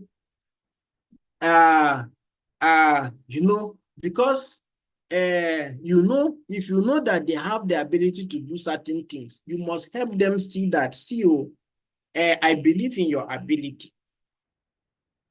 I know that you can help us solve this issue. As you speak to them, you see them coming forward to do certain things. You give them a sense of purpose. Give them a sense of belonging. Help them to see that you trust them, you trust their ability, and you belong to this place. You are supposed to help us do this thing, all during interaction in the group. That is what is going to help you understand all of these things. Are we together? Yes, sir. And then you must take steps to see how you can collaborate with people. If you are doing your thing alone, you don't get to know others. You have different institutions who are doing training in ADR. The people that have come to train with you train with different other institutions in different parts of the world. If you get to know them, why do we decide we'll call someone from Mexico, we'll call someone from United States of America, we'll call someone from Florida, we'll call someone from Nigeria? Why are we reaching out to these people? Because we have got to know them, we have interacted with them, we know their strength, we know their weakness, we know their passion, we know the area they can actually teach, we know the area that they are specialists in, and then we can reach out to them. That's the essence of knowing people. Because we said that you should assign your area of weaknesses to someone who has the ability and the strength to do it. Now, come to think of it, all the people who train you from outside the country, we are waking up early. Do you notice? Yes. As early as 4 a.m., most of them are already awake, joining us. Yes. Are we together? Yes, sir. Yes, sir, we are together. It's only 2 persons. I'm talking to the whole, Yes, all yes. of us. Yes, sir, we are together. And so you see that We're together. these people, because of their passion, their ability, their willingness, they are waking up. Kathleen that just spoke to you, she wake up as early as 3 a.m. That's early hours of the morning before daybreak in order to teach you.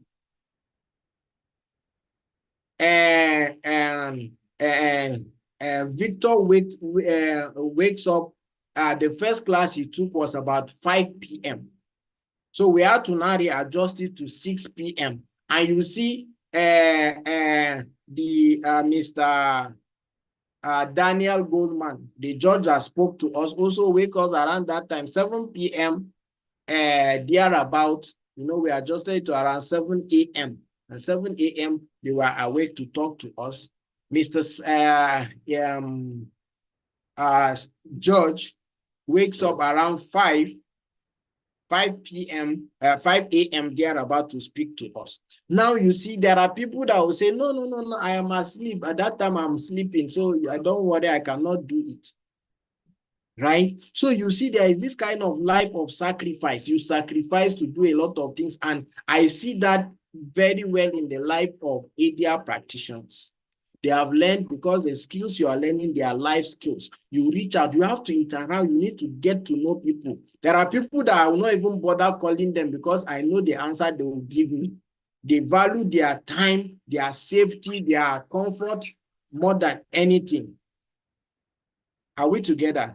They value it more than anything. So you need to get to know people. So if I need someone who is going to teach for me as early hours of the morning, I know who to reach out to. Do you understand?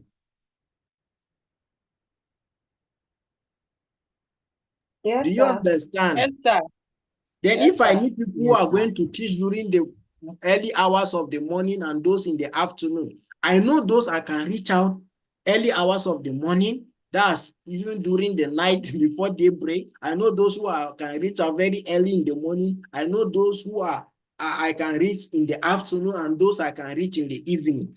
So this is emotional intelligence. Why do I know all of this information? Awareness of others. Why am I aware of this information? Because they are at my fingertips. I cannot take advantage of those information. You know, someone who is a specialist. When you are looking for someone, I have shown you my profile. If you don't attend this training and you don't get to know me, sometimes you'll be looking, oh, who will come and talk to us about negotiation? Who about emotional intelligence? Who will come and talk to us about ADR? If you don't interact and get to know people, you will not know their abilities and their disabilities. And that is emotional intelligence. When people come before you as mediator, you get to know, you know yourself, you are trying to know them through the disputes and through you know, there are certain conflicts or disputes that once you see it, you know that these people are impatient people. These are people that are not patient. You will know.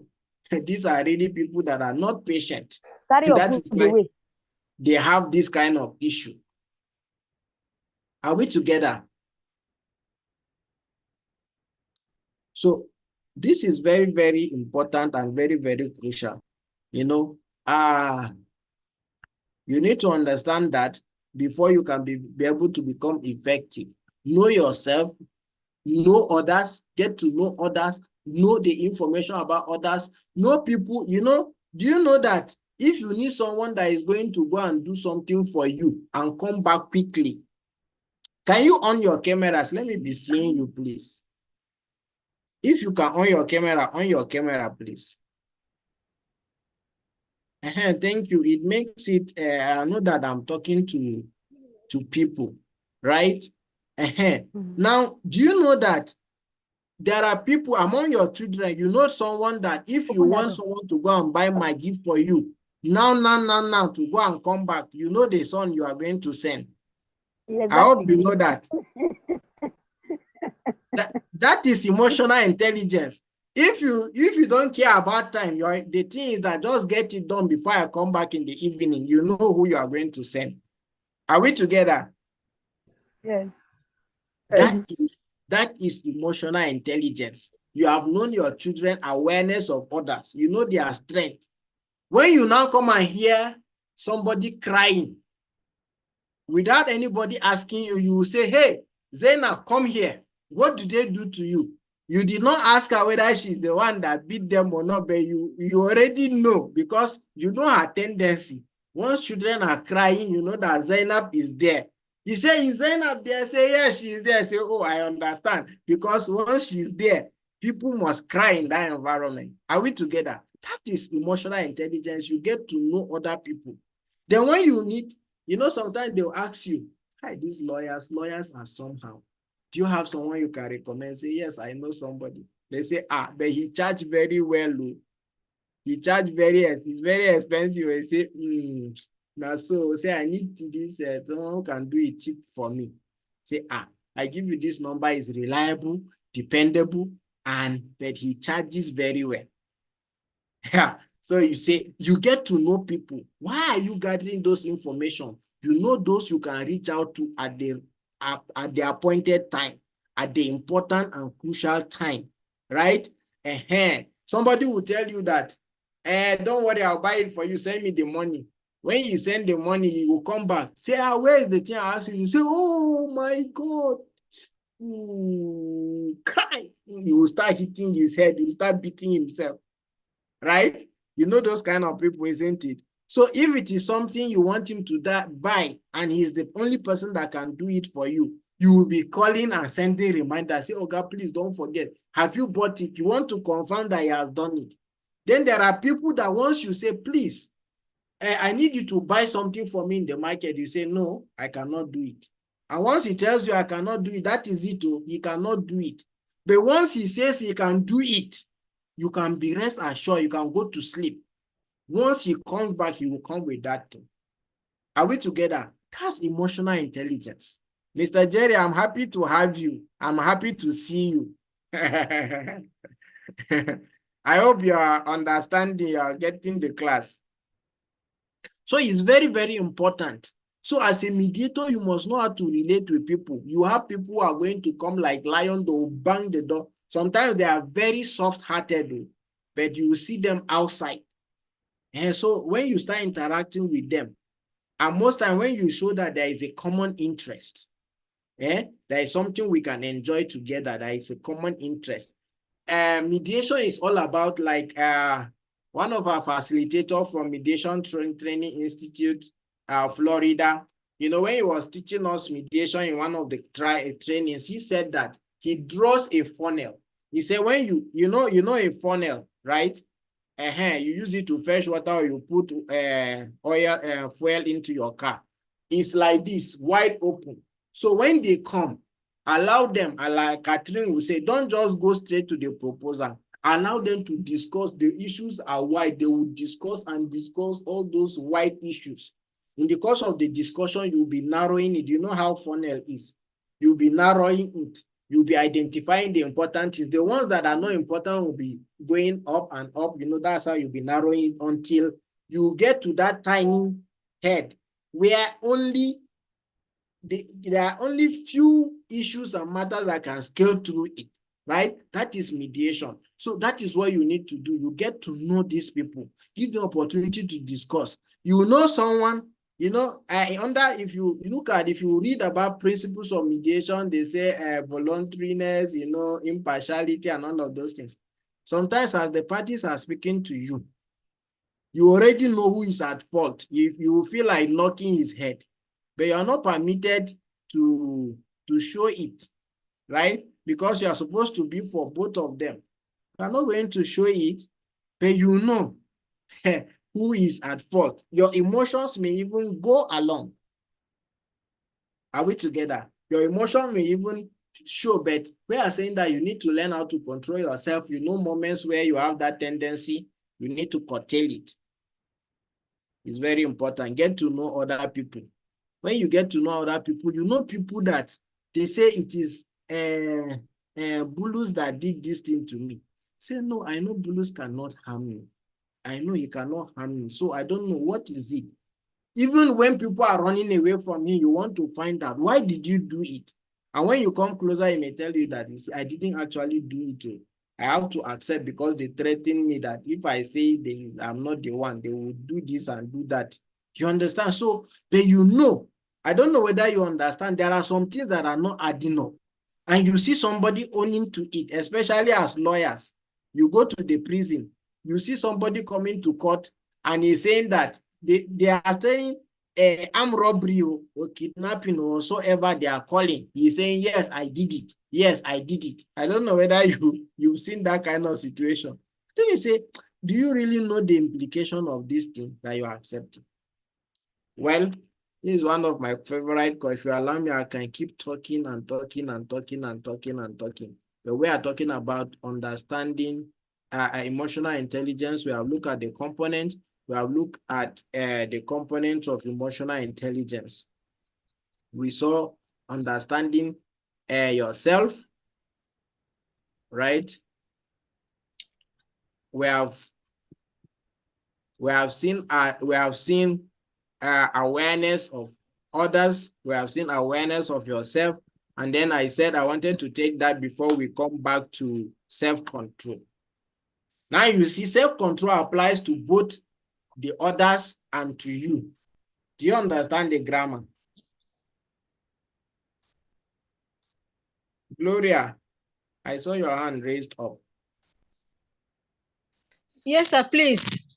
I'm sorry if I'm interrupting. I'm sorry. I just wanted to ask something.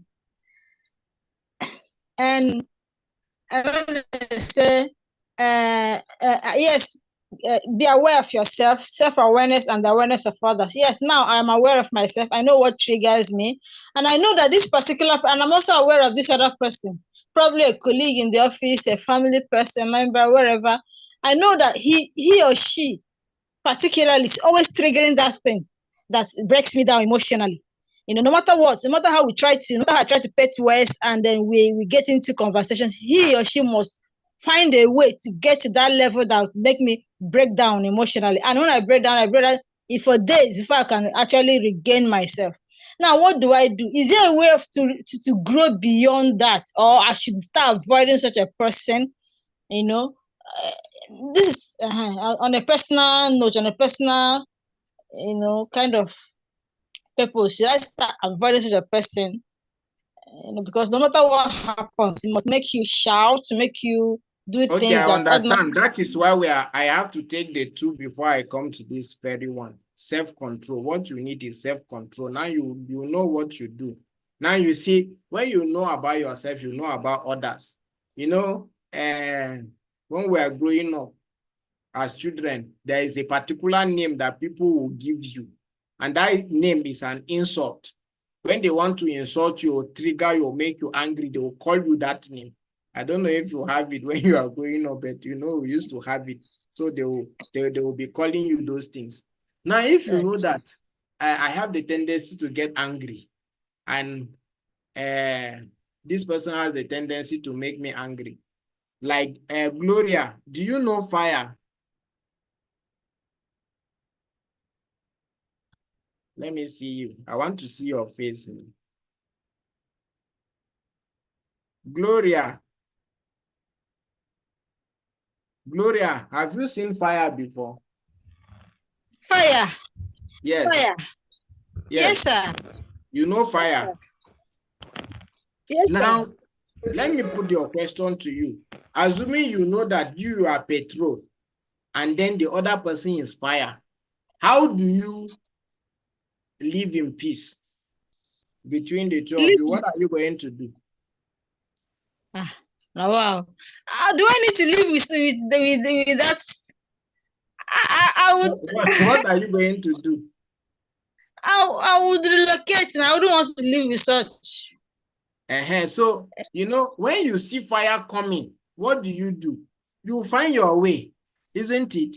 And you are the one that will develop the strategies of finding your way without, hey, come here, you are running away from me. Abi, come here. What do? Students, we are conversing with this, and once we see our school teacher or something, we'll just see everybody will disappear, right? So, you always find a way. And that's why we are looking at self-control. Having known about yourself and you've known about others, what do? You need self-control. Self-control is a virtue. Self-control is something that is needed in every sphere of life. Whether you are a Christian or you are a Muslim or you are a business owner and all of those things, you are doing business, they say, see, get away, don't buy, just go. If you see people who are doing business like that, you know that you have serious issues. You have serious issues.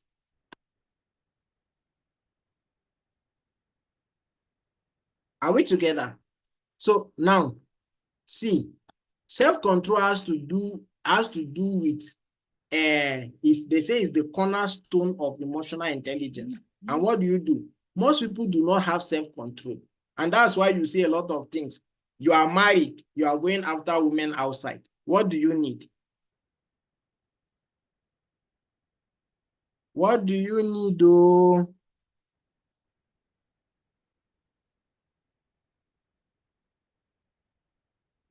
Nobody is speaking. Are we together?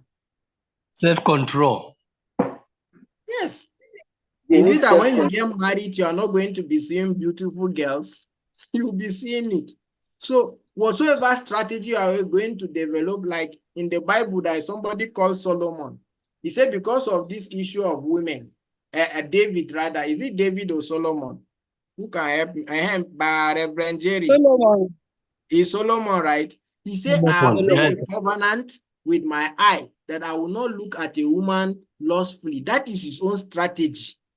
So when you see a fine girl with this time that you see a lot of people, ladies are deliberately dressing in such a way that they will attract people's attention, right? And then you have to be looking and looking. So you will say, once I pass like this, I will not turn back no matter what. It can be a strategy you can develop. Self-control, right? Then they tell you that in the hospital that when you drink alcohol, is affecting you and is making your health to degenerate. They say, Kai, this alcohol is sweet. Kai, I cannot live without it. I will die if I don't take it. What do you need?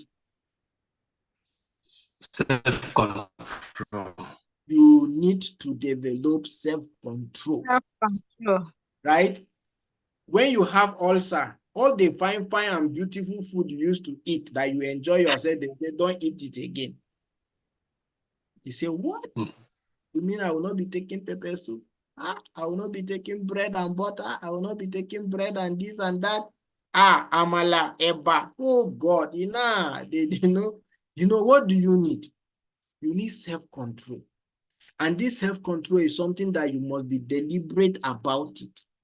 Whether you are in school, whether you are doing mediation, that's why we say these are life skills. They apply at work. Some people have lost their job because they don't have self-control. Say my own, especially women. Sorry to women, it's not a sign of disrespect. You know, but women are gifted. They have ability to talk. Even though they cannot beat you, they can tell you something that you can stay 1 week, 2 weeks. When you remember, the thing will touch your head, right? So they use the gift they have in their mouth to do their own. They can beat you with their mouth. You know, they have that ability. They have that gifting, isn't it? So, but you know that you have the ability to do this thing. What do you need? Self-control. They are life skills. Somebody will say, I will just say my own. No, I just say my own and the thing will just pass. There are things you are going to say with your mouth. You cannot gather it back again. Even if you come down and kneel down and say, please, I'm sorry, forgive me, it will not take away that thing. You had a woman telling her husband that he's a useless man.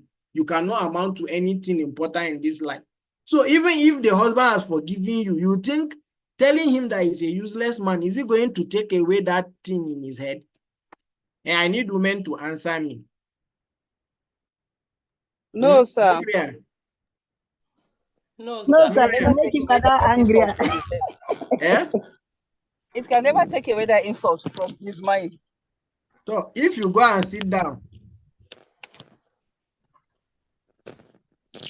Okay, so you know, when you lie down on the ground, you lie down on the ground and say, I'm very sorry, sir.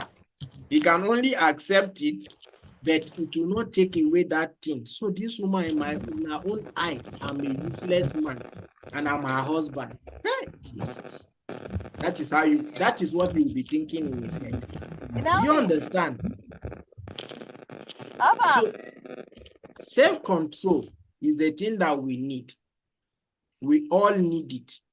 In business, you don't just say, make I just talk my own so that it will get out of my mind. Please, we need to be very careful. It's not everything that we must say, we must talk. Sometimes we keep it there, right? Self-control is very, very important. And because of self-control, a lot of things are happening in our world. You know, somebody mistakenly matched you, was falling and he matched you, you turn and slap the person. You did not give him the opportunity of asking, what happened? Right? You just, out of anger, you slap the person. So these are the things that I feel they are very, very important for us to look at. They are life skills. We need them at home. We need them in our businesses. We need them in our organization. We need them everywhere that we find ourselves. Are we together? Yes, we are, sir. So we said that self-control is needed, especially those that lose their temper. they blow up things all without thinking, they struggle with patience. Those who micromanage others.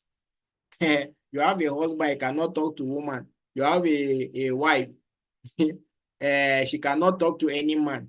Talk, you know, you want to sometimes say this woman, as beautiful as you are, the way I'm looking at you, how many men are looking at you too? So you'll be following gently. You will take Okada when the woman is in car, you'll be following to see who and who greeted her. And you know, you want to be looking and all of those kind of things. Remember, trust is important, whether it is a marriage, in business, even in conflict. If you don't trust each other, you will not come back and sit down and say you want to resolve your dispute. So mediation wants to bring you to that point where you have mutual consent. We are talking about writing something on negotiation yesterday, and then I come across a definition by somebody, Carl, yes, Cathy, somebody Cathy, you know, they said that a negotiation is a mutual agreement for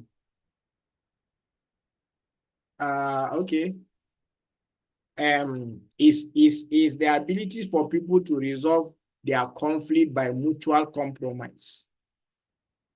You cannot mutually agree or compromise when you are not patient, you have not developed trust. Even just to the extent of resolving that particular dispute, you must develop that trust. So now consider the strategy of managing yourself when you have that distance. Gloria, remember your question. So now when you are someone who blows up things, you know, and those who usually struggle to keep their jobs, you know, fall within this category. They don't have self-control. If you see a woman, you want to sleep with every woman, you don't have self-control. You have issues everywhere. When you see everything you want to eat, you have issues everywhere. When you see a car, you say, oh, look at the type of car I'm carrying. I see people are carrying this kind of car. What is wrong with me? I can't check. If you are that kind of person without self-control, you always be running into debt because you can go and borrow and go and buy a new car. What would that car do for you? So what do you need when you find yourself in this situation? We all struggle with self-control because it is a human nature and we have to be deliberate about controlling it. So what do you do in order to help yourself? Excuse yourself to the washroom. When you are under tension, when somebody says something that will make you react at the moment, try to keep yourself together without saying anything, even if you'll be looking at the ground. Rush to the bathroom. Just stay away. 1, 2, 3, 4. You know, breathe in and breathe out. You know, excuse yourself. When your wife is talking to you or somebody is talking to you the way you don't like, if you have the opportunity, let's say if it is your boss that you can't walk out of, you know, try not to say anything. Don't respond. If nodding of head will do, please nod your head is sufficient. Try. It's very, very important. Are we together? So breathe in and breathe out. Count 1 to 5. When somebody do something that you are supposed to slap him immediately, that moment where you can just keep yourself under check for just 2 minutes, right? Just try it and see. Jot down a few thoughts. When somebody does something to you and you feel like killing him, you feel like striking him with a dagger, or you feel like choking him with knife or something, right? You go and write down those thoughts. Are we together? Write it down. Say, this is how I feel. This is the thought in my heart. By the time your mind comes down, you carry that and you are reading. You say, what? Is that what me wanted to? Is that what I wanted to do? You will tell yourself that no, really anger is not worth it. You say, no, this should be the devil, not me, right? So try to write your thoughts down. Go back to it and look at it. You see how terrible it is when you are angry. It seems something else takes over you. So that anger can make a foothold. If you insult your boss and you say, oh, yeah, go, I cannot stay with you because you have a right to insult me, of course, if I do something wrong, better. You don't have a right for me to keep you my job, so please go away. You will carry your anger and go and eat it, isn't it? But if you endure the insult, yes, sir. Yes, sir. You know, My mother used to tell me that telling somebody sorry does not remove anything from your body or from your plate, right? So even if it is to do it for doing sake, just do it. Are we together? Are you seeing my screen? Yes, sir. Yes, sir. All right. sir. Then walk Loud to a and clear. trusted friend for a talk. This is not gossip. Walk to a trusted friend, because you know information you share with people, the person will come and say, you see, I'm telling you because I trust you. Don't tell anybody. Then when you finish talking, the person will go and tell the person you trusted. See, you say I should not tell anybody. I'm telling you because I trusted you. Oh yeah, see this and that. Then that person will go and meet another person and say, see, let me tell you something I want to tell you, but it's in absolute confidence. Don't tell anybody. That is how the information, before you know, everybody out of trust and confidence, you will get to know about it. So you must go to a trusted friend to talk. Sometimes when you talk over issue, that's what mediation does to you. Kathleen was saying that don't go straight to the proposal, even though you can go straight to it. What do? Keep people talking. As they keep talking and talking, that talking is a healer, is a healing therapy. You talk the things that you are supposed to, when you talk for like 1 minute, 2 minutes, 5 minutes, 10 minutes without interruption. Sometimes you begin to hear yourself. This thing I'm saying, is it making sense? Is this person understanding? Is it true? This thing, why did I even say it? You know? But when you didn't say it, you always be feeling right within you. And make it a point of action.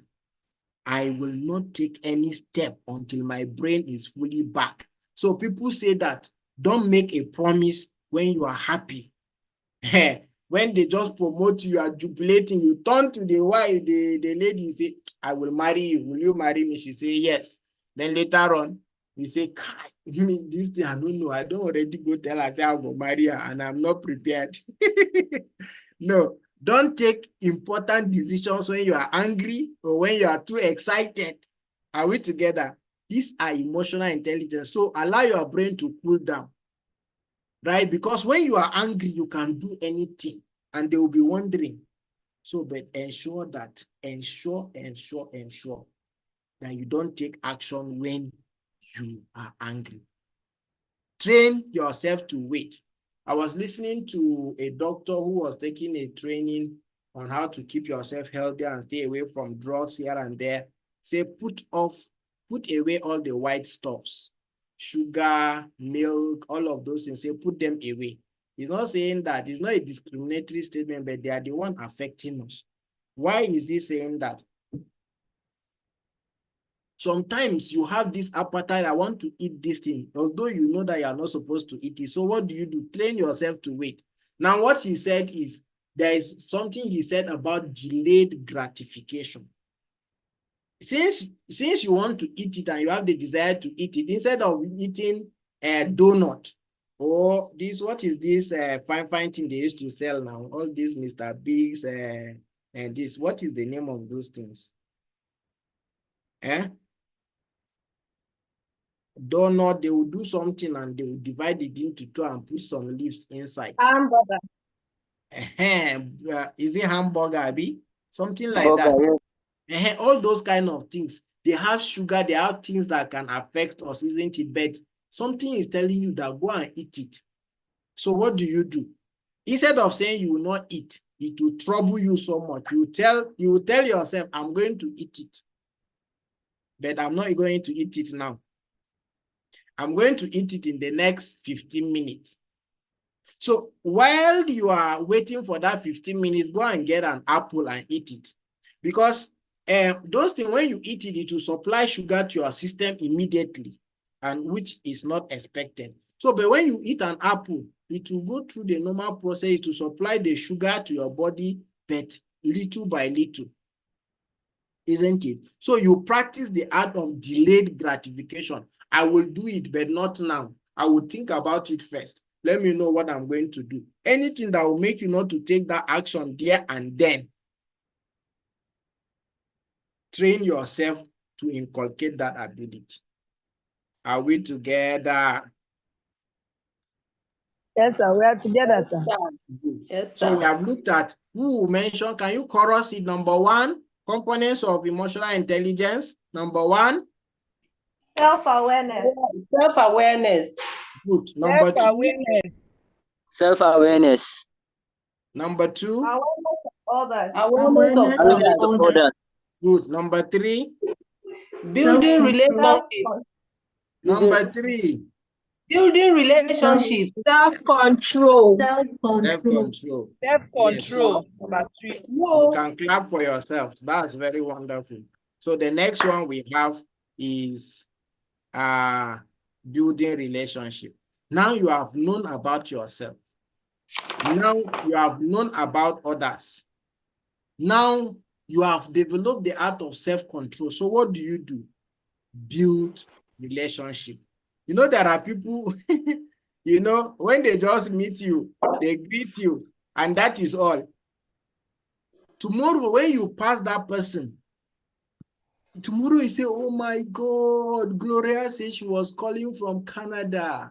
Oh my God, and I needed somebody in Canada. I don't have her phone number. I don't have her email address. I don't have anything. I don't know even how to reach her. Do you understand that kind of thing?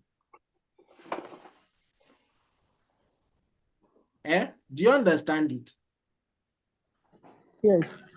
You understand? So yes, this information you have about others, this information, they are important for you to be able to use it at your advantage. So when I get to know some of these people, we say, introduce yourself. Some of you, why are they asking me what I do, the place I work, this, and that? And why are they asking me all of those things? You will be surprised. Tomorrow, somebody from this group will say, hey, and somebody says working in INECO. Oh, somebody says in Abuja. Oh, somebody says in Maryland. Somebody says this. Oh, you will go back to the group and then say, oh, I'm so person we met during this training. Say yes. Say, please, I wanted somebody that will help me confirm something. Do you know somebody that can help me do it, or you can do it for me? That is what building relationship. You have information at your disposal, but you need to be connected to people. You need to know people. You need to relate with them. For you to be able to, there are people that once you see their call, you know that their career has finished. You know that they don't have food in their house. You know that if it is your son, the moment you see his call, you say, hey, at the end of the month. You say it is school fees, right? So build relationship. Don't be a liability to people so that they will say, no, I'll call you back later. You know, do you know there are people that once you see their missed call, you will call immediately. And there are people, once you see their call, you say, I will call them back later. Do you understand? It's emotional intelligence. You can emotionally work on the hearts of people. You don't overburden people, but build relationship. Oh, Gloria, how are you doing? I just called to greet you. How is family? How is children? They say, does he need something? Say, nothing. I just called to greet you. Say, okay, wow. Why would this person just be calling me to greet me like that? You are making effort to build what? Relationship, right? Because some of the things that money cannot do for you, relationship can do even more. Do you understand? Do you understand me? Yes, sir. Yes, sir. Annette, Tum, are you driving or they are driving you? I see that we have additional participant. Ensure you send her. Ensure you send her training fee to us. Don't show your face. Sorry, sir. Ensure you send a training fee to us, yeah? I will, sir. Okay. So do you understand? So take advantage of the information you know about yourself. See, area of your weakness. You don't need to wait until you are in need before you build. If I know that I need somebody that is going to help me do graphic designs, I don't need to wait until I need to do graphic design before I build that relationship. If I'm passing by, I just say, oh, bros, how are you? I say, make I come greet you. How is fun? How is business? Say, this thing you are doing. Now, wow, God is gracious. See how wonderfully, how you are crafting this thing wonderfully and beautifully. Now, wow, God is your strength. I just say, make I greet you, make I dey go. By the time you call the person 2-3 times, you visit the person 2-3 times, he knows that you are not asking for anything from him. The day you will be in need and you are calling him, you will know that you have a relationship with him, and that relationship will be available for you to ride on to satisfy your need. Do you understand? Yes, sir. Yes, So sir. don't be a liability, be deliberate. Say, I don't know how to build relationship with people. You go to the hospital, you don't have anybody's number in the hospital. You go to training, you don't have anybody's number, you don't have anybody's contact. So such that when they finish and you call, the person will ask you, who is this? You will start explaining long story, because even when you have opportunity, you didn't say, hello, how are you doing? My name is Anita. What is your own name? I say, I'm Pokes. I'm that chum from Plateau State. Say, wow, that chum Pokes. Are you a Chinese man? Say, no, I'm not a Chinese. I'm from Plateau State. So what is that chum? You say that chum is, by the time you laugh like that, when you call the person and say, I am that chum, say, oh, this Chinese man in our training, say, okay. You are deliberate about it. Thank God, Don't that chum always reach sounds out like to Nancham. Don't wait until you're in trouble before you want to build relationship.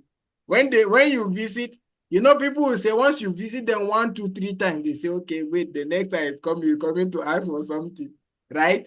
Don't allow people to classify you in that direction, right? So try as much as possible to do that. So relationship is very, very crucial. All the information we are gathering is for us to be able to utilize them at our advantage. Building relationship has to do with your ability to maximize the information and potentials you know about others to your own advantage. Do you get that? So if I need somebody that will promote settlement house, and I get to know that, oh, this person is saying there is good in this, and that, can help me promote a settlement house, then I have known that information, so I can reach out to the person. But if you don't know, sometimes even in the church, in the mosques, you don't even know that this person is a lawyer or is an engineer, and then you want to build, or you want to go to court, or you want to do something in court. You will be going around looking, hey, do you know any lawyer? When do you even have it close to you? So let us be emotionally intelligent. It's very important. Get to know people. There are people who get angry easily. You get to relate with them, so that when you bring people who are getting angry before your mediation session, you know how to handle them. So the strategy for developing emotional intelligence, under this, you say you need to identify areas that need attention. Check and evaluate your competencies. We say you have now known your area of strength and weaknesses, and then you need to develop strategic relationships. Social capital, you must develop it. Because sometimes, even if you are selling something and nobody is coming to buy, because you don't have friends, you don't have anybody. So you identify areas of that needs attention in your life. You know somebody who is very patient. You never see him get angry for any reason. Do you think it's something you need in your life? You can find out. How do you used to do this? How do you used to get it? It's very important. Make deliberate effort to enhance your personal relationship. Partner with highly emotional, intelligent people and leaders is very important. Emotional intelligent. Partner with them, relate with them, and you get to know. They say if you want to be a fool, relate with fools. If you want to be rich, relate with rich people. If you want to be poor, relate with poor people. Of course, it is your environment also, wherever you find yourself. Remember, environment has its own way and its own impact. You can focus on one thing at a time, achieve it. And then if you want to know whether you have succeeded, check out. Put strategies. Put it, okay, on a scale of 1 to 3. What have I done? Have I succeeded? Have I not succeeded? Check it and you will see. Wonderfully. Thank you very much for listening. If you have maybe question, I think we have answered all the questions. I will be happy to attempt it.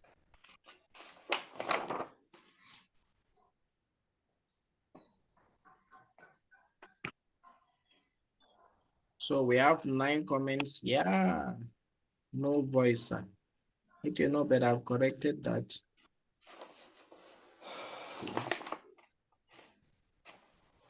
Some men, okay, some men have that to have that ability. It is just self-control that we both need. They say some people, some men also used to over talk too. My husband has that strength of self-control. I give that one to him. Glory say her husband has self-control.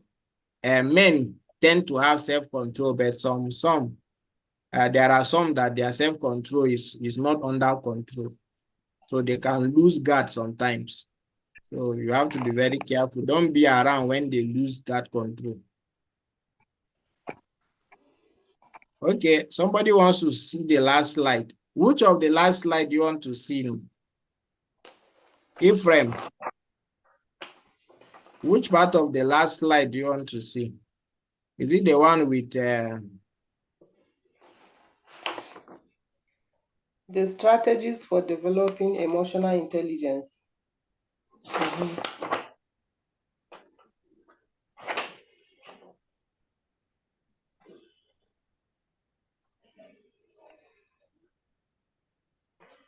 strategies for developing emotional intelligence?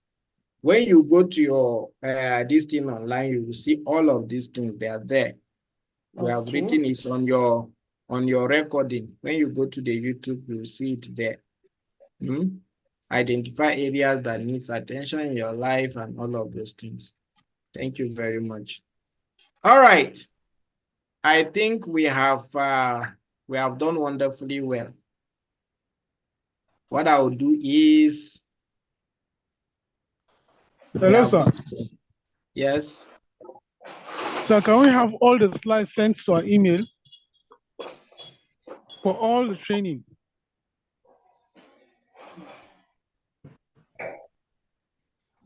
Okay. We will look up to that. Once you are done with your assessment, we said you should take notes. And the reason why we don't share some of these things, we want our participants to deliberately take notes and participate. Some people will just go and carry the handout and return it back to you. So we are going to have assessments. When you do your assessment, we want you to listen to what has been taught, write your assessment from what you have learned, and you see the instruction that you should not consult any book. You should not consult any write-up. It is what you have learned and you have jotted down that you use to answer your assessment. That is what we do. That's why we don't send some of those materials. But after your assessment, we can send you some of the materials to be able to make use of them. Do you understand? Yes, sir. Loud and clear. All right. Thank you very much. So, do we have any other question? No. Now we have come to the end of God has helped us to take care of all the subjects that we needed to do because of the training. The training materials are there. Some of you have not done the assessment and the assignment you're supposed to do. You are supposed to go and do social media. If you are on, we appreciate your LinkedIn, your Instagram, Facebook. Instagram is connected to Facebook. So when you do, they will see it there. So when you do Instagram and LinkedIn, send it to us for each of the days and what you have learned. One. Number two, you do your opening statement, save it on your Google Drive and send us the link. We don't want the video. The link is what we want. We open it and then we'll do is part of your assessment. All this is part of your assessment. Then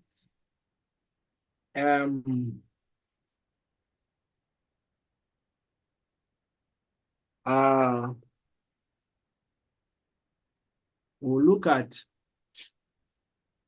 once you do that, we are going to send you assessment question.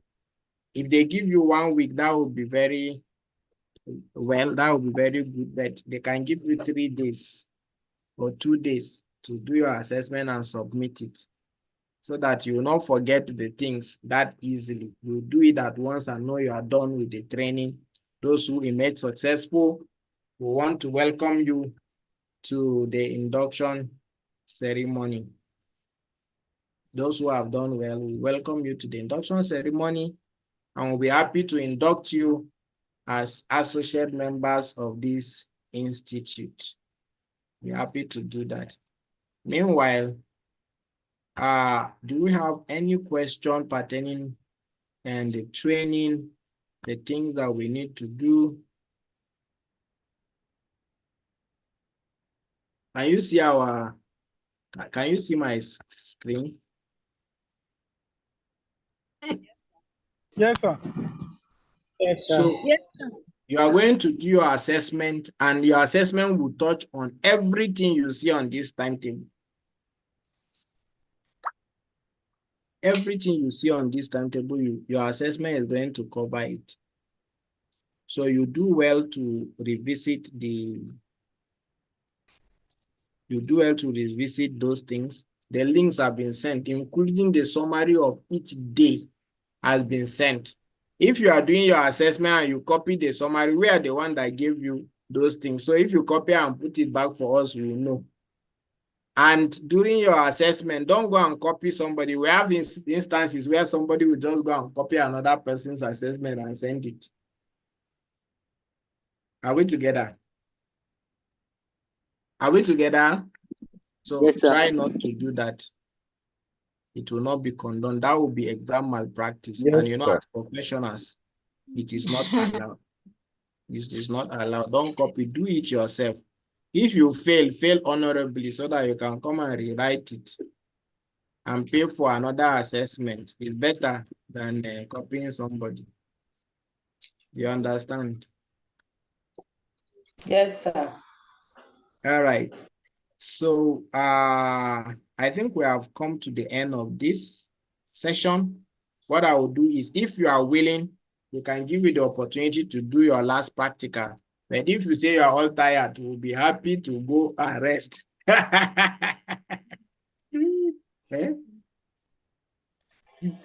We'll be happy to go and rest. Will you want to do the last practical?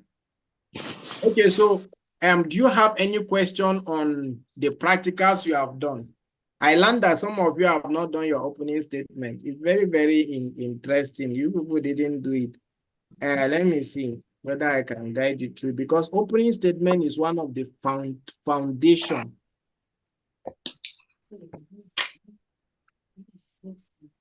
In fact, once you are able to do that thing we are telling you, you are good. You are good to go. Like, you are good to go. Because that is the foundation of any mediation session that you are going to do. So let me see if I can give you.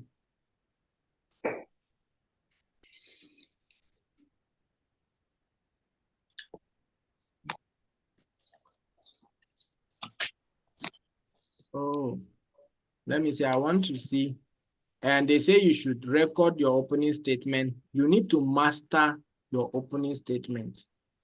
It's important. You need to master it. Know the components. You need to know the components. You need to know what it entails. You need to know, so that without reading anything, without looking at anything, you'll be able to give your opening statement.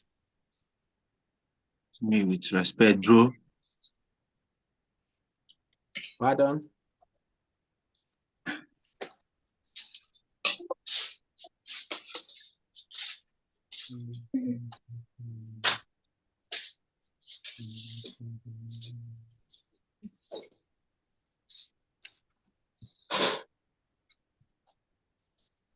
Okay.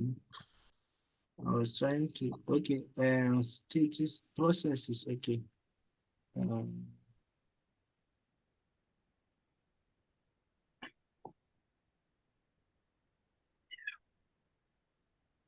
I'm trying to do something for you. Bonus. I don't know why God loves this your set too much.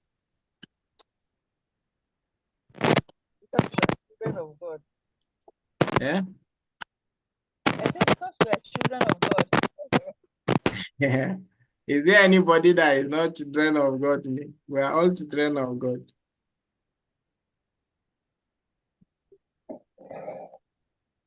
Okay, let me use 5 minutes to do something for you. Am I sharing my screen already?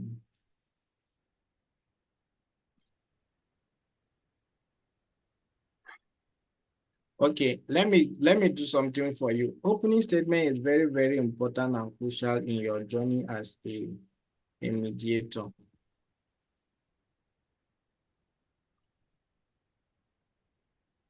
So it's very, very important you are able to master that, the art of, you understand what that opening statement is. Briefly, I will do, let me take you through this. Can you see my screen? Yes, sir. Can you see my screen? Yes, sir. Yes, sir. Okay, you can You see have it. your consent to go ahead because your time is over. Oh. Do I have your consent to go ahead? Yes, sir. Please. Yes, go ahead. Thank you. Okay, so now in mediation, you have processes and stages. Number one is preparation. If you are preparing for a mediation session, you have to prepare. When you don't prepare, you are planned to fail. When you are preparing, one, look at the venue. It's very important. The venue is very, very important. Then number two, the venue has to be conducive. Don't go and get a hall that is close to the market. When they are passing, you see one car with sound. Then somebody will turn and say, what is happening? Even when somebody is talking, you will start running, thinking that something is happening. Maybe they are saying, Amfara. Don't stay where when they are saying Amfara, they will hear it from up and start jumping from the upstairs down because Amfara. Do you understand? For those who don't understand Hausa, Amfara means they don't start. When you hear they don't start, most times all these small fight here and there or conflict, take note of it. Ensure that you have private rooms for caucusing. During mediation, you have joint session. Joint session is where the mediator is, the parties, their lawyers where necessary, right? That's the joint session. Caucusing is, sometimes a strategy. When people are no longer talking or you have come to a knot, we have done how to resolve impasse in mediation, is stalemate and impasse in mediation. So when you get to a point where conversation becomes difficult or they are busy insulting each other and they cannot talk, you say, okay, please, I would like us to break into a caucus. A caucus is a private session. In your private session in the caucus, when you go, tell the parties that I'm going to have some 5 minutes with this person to discuss with him. While I'm there, you can be thinking about how do we go about resolving this way? What would be the best way out of this issue? So when you spend 5 minutes, help the person understand also in the caucus that whatsoever you are discussing, whatsoever you are saying will remain there with you. Do you understand? Nothing will be shared. Confidentiality, everything you disclose and discuss is confidential. And whatsoever the person tells you in caucus, you cannot come and say it in the open joint session except with his permission, right? So you get to know from the person the information you can share and the information you cannot share. When they tell you in the caucus, say, Oga, you know that my last born is not Oga's son. It is the driver that is the father.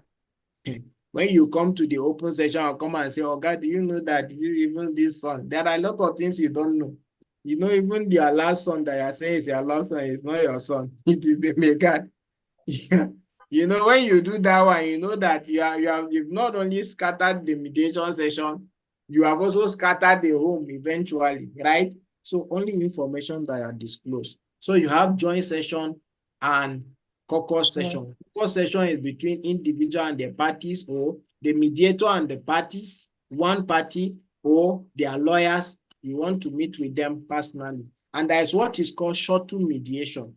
This short-term mediation has to do with, instead of bringing the parties together, since they are hostile and they cannot communicate, I will go to this room and talk to this one. I'll come back to this room and talk to this one. That's how I'll keep shuttling from one room to the other.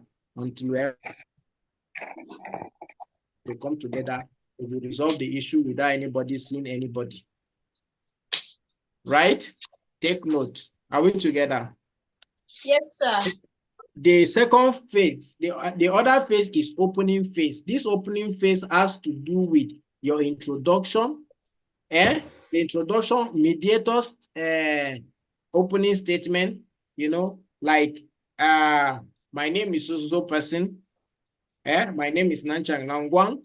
I'm a mediator with Settlement House Area Training Institute, or I'm certified. I've been practicing this for a while. You can call me Mr. Nanchang for the purpose of this mediation. Then you go to the other one. The parties will say, oh, my name is Dr. Professor Ambassador so person. So you can call me Dr. Professor Ambassador. Take note of those things, you write it. Important, you need to confirm if the parties have signed their agreement to mediate. That's the first document. So that you know, after suffering all, they will tell you that they just say, more will go for mediation. I don't even know what the mediation is.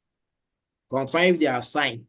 That will contain the terms and conditions, the willingness to be bound by the decision, enforceability, the price and fee for the mediator, all will be contained in the agreement to mediate.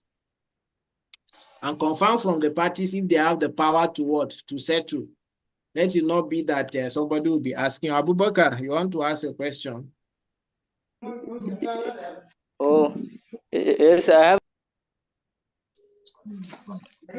Okay, can you drop it I on have a the question. chat group, or you can say it. Let me just rush this thing.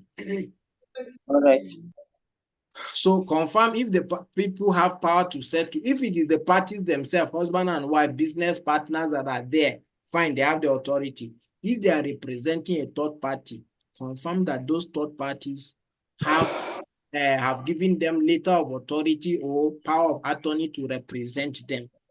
And they have the power, know the limit, whether they can take decision or they cannot take decision. Do you understand? This is the opening phase. Now, when it comes to opening statement, the mediator's opening statement and then the party's opening statement. The mediator's opening statement has to do with his remark. The content of the opening statement are, as we have sent to you, you help them to understand who you are.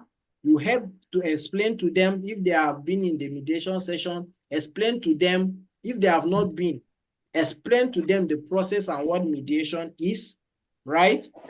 Set the ground rules, confirm that they have power and authority. That's your opening statement. When you finish, explain to them what they are going to do, whether they are going to do joint session, focusing, so that when the time comes, I'll be saying, what is this? Then parties opening statement. Parties opening statement is their own side of the story. They are going to tell you that this man is a useless man. Since he married me, I know he was a useless man, but I thought he's going to change. So they may start like that, and the man may stand up and slap the woman in your presence there. And all of those kind of things. Say, look at women's mouth, they cannot keep their mouth shut. And all of those things. So their opening statement, they will say their own side of the story. We tell them, please, when she's talking, don't say anything, you will talk. Ensure that the person who brought the matter first to you or to the ADR center should be the first person to speak, because he brought the matter first, possibly, right? Then you go to the exploration phase, where after you have done the opening statement, mediator and the parties, then you now have the exploration phase. Here, the parties will explore underlying interests, make choices, they will discuss the matter, that like a funnel, they up plenty issues, then you discuss until you narrow it down to the important thing. And this thing can be done in a joint session or separately in a caucus. Then after you are done with this, when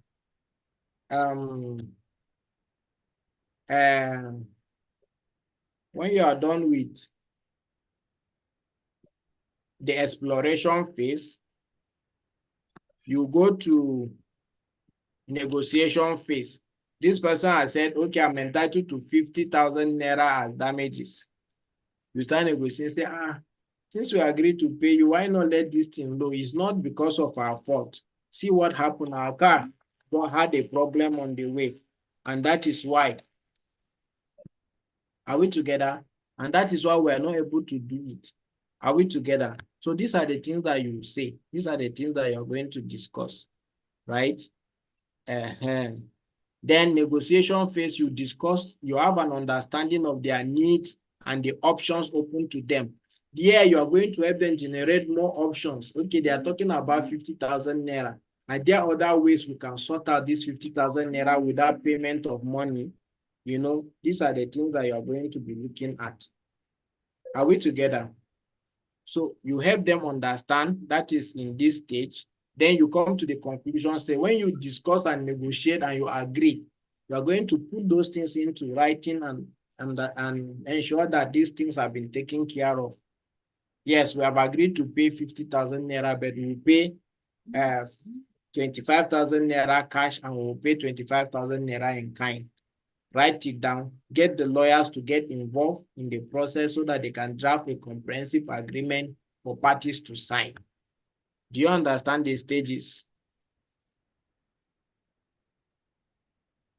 So we have sent you a sample of opening statement, which is very, very important. Your opening statement should contain your own introduction. I'm Nancha Nangwan, for example. I will be your mediator. You can address me as Mr. Nancha in the course of the proceedings. I have been a mediator for a while. I've been a mediator with social institutions. I've helped resolve disputes, especially this particular one. I want to appreciate you for actually choosing to come for mediation. I really appreciate you. Then you can now ask them to introduce themselves, tell you their names.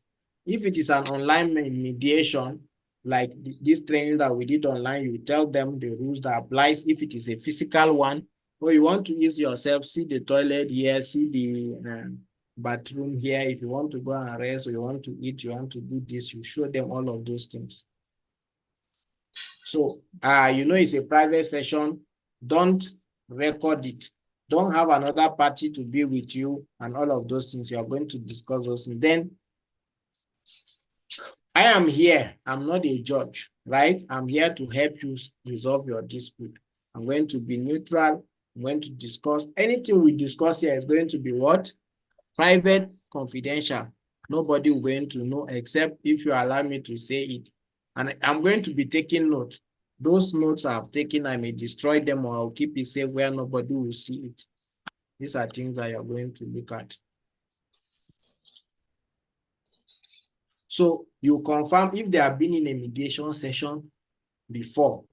Even if they have been or they have not been, explain to them the process. Mediation is a third party appointed to assist parties facilitate. He does not take a decision. He's not a judge. What he does is to facilitate discussion. He's impartial, is this and that. You explain to them the process. You know, everything discussed is what without prejudice. Then, if they are representing other people, confirm if they have authority to actually discuss and agree.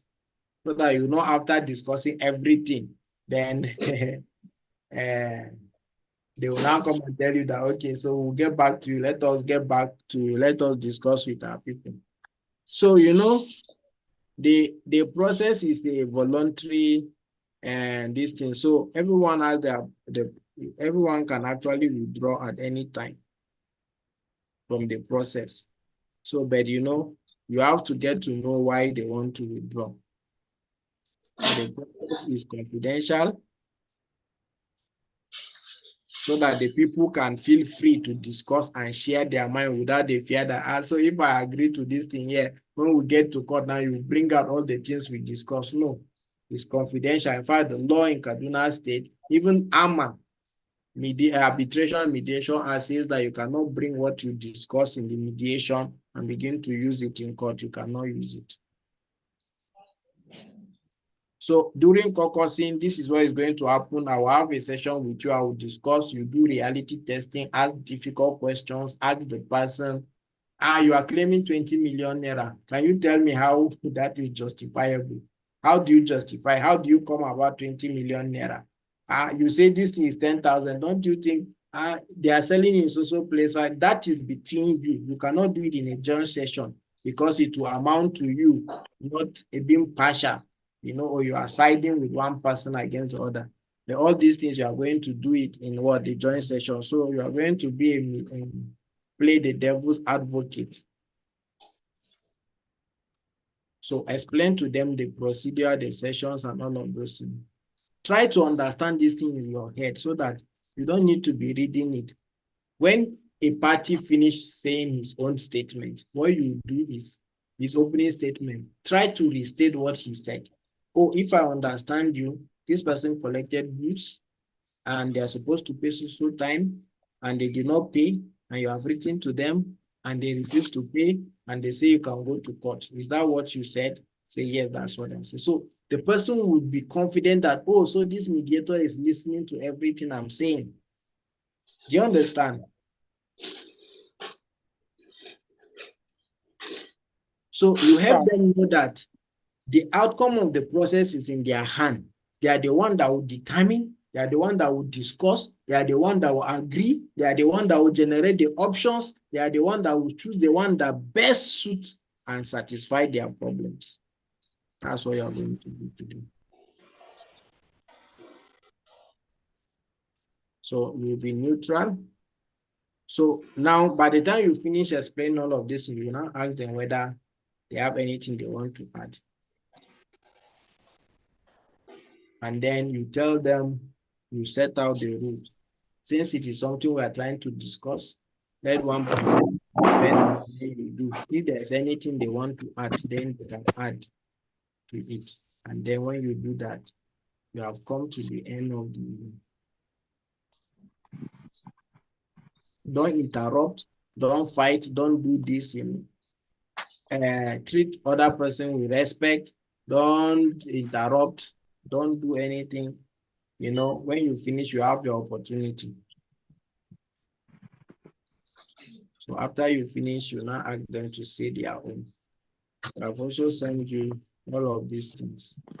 So you take a look at it. They are all contained in your materials. So with this, I think we have done what we need to do. Are we together? Very well. Do you now understand the processes? Yes, sir. That's good. Yes, sir. Sir. Yes, that's good. Fine. That's good. That's good. So, Abubakar wanted to ask something. Now you can ask before we.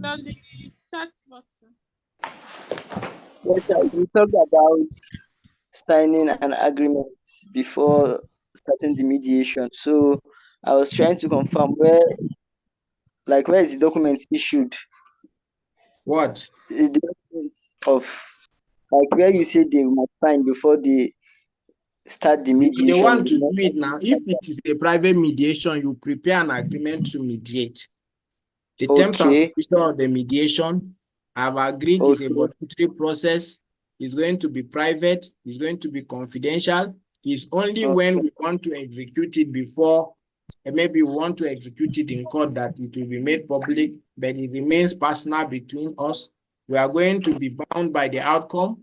We are going to pay the mediation's fees, and this is the fee and all of those things, and we are bound by the outcome. They will sign it before they commence, so that you will not finish everything. They come and say to either Mamunzo, then Gine, Yani Abuntukuna. After they finish all the discussion, then and they say, okay, bada mazamudao.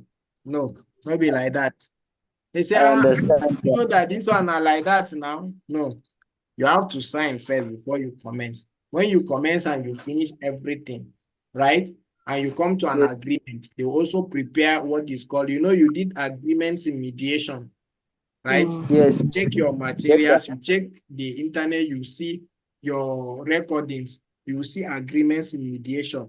First, dispute resolution clause. That's the clause that says you should resolve through ADR. If you don't have it, you can even when the dispute arises, you can use it. So, but you can now form a dispute resolution clause. After that one is agreement to mediate at the commencement of mediation. Then, when you have concluded and you have settled, you have settlement agreement or terms of settlement at the end. So you have dispute resolution clause, you have your agreement to mediate, and you have terms of settlement or settlement agreement at the end of the mediation. I understand very well. Thank you very much, sir. All right. Any further question? Sir, it's not a question. It's Augustine Chima. It's relation to the opening statement videos you were asked to make and then sent to the email. The ones I made, I've tried reducing both the time to 3 minutes and tried doing using that app for compressing. Yet it's difficult. It takes time to load and then it will stop, and I can't be able to upload it on my draft and then send it to the email. Okay, So I don't know if there's any other on possible way. in your training group, you will see the person that used to send a message, Mrs. Janet. Chat her privately to guide you on how to do it. Okay, sir. Okay. Yes. Do we have any further question? Okay. Would you want me to break you into groups so that you do the last practicals?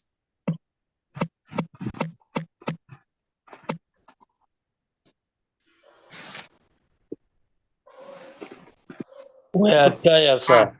Salamat Oga Muhammad. In mediation, you pay before service. So you pay your money before you commence. It's not after that you collect.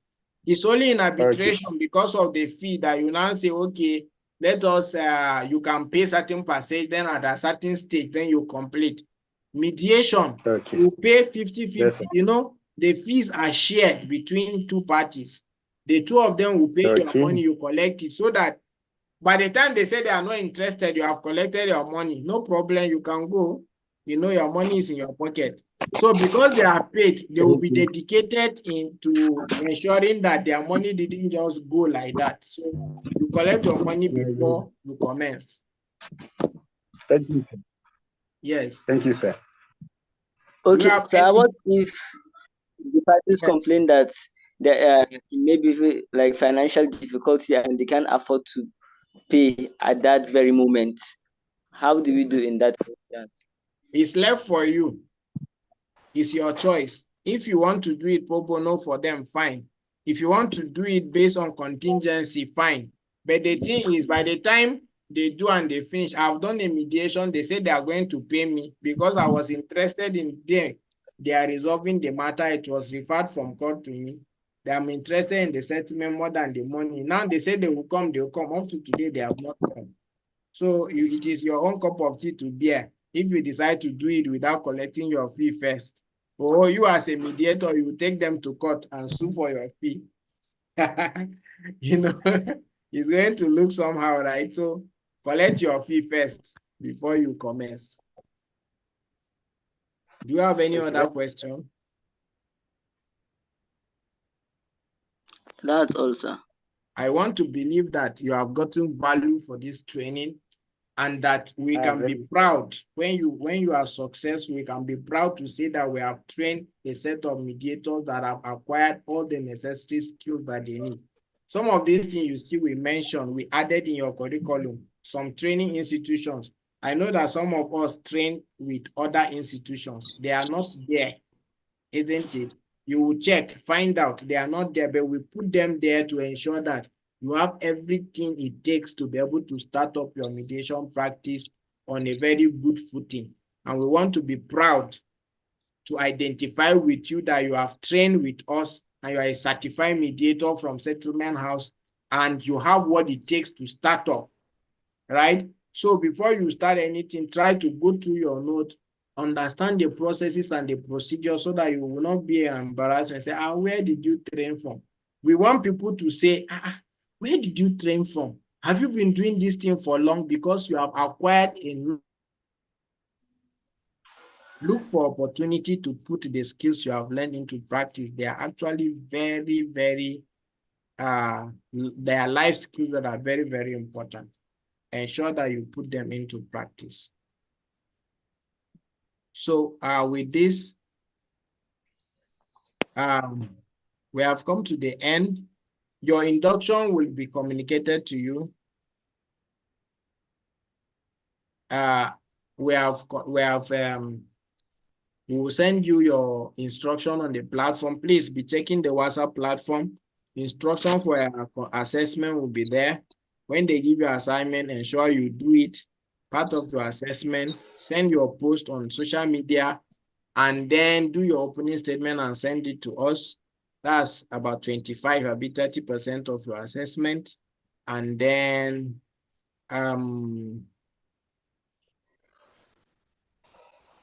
you have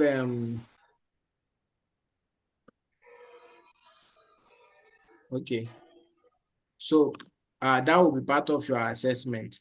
So once that is done, I think, okay, Victor Frederick, ensure that Mr. Victor, make sure you go back to the recordings and ensure that you get everything that you need to get from the recording, so that we'll be proud to say that you have trained with us. We'll be very proud to say that.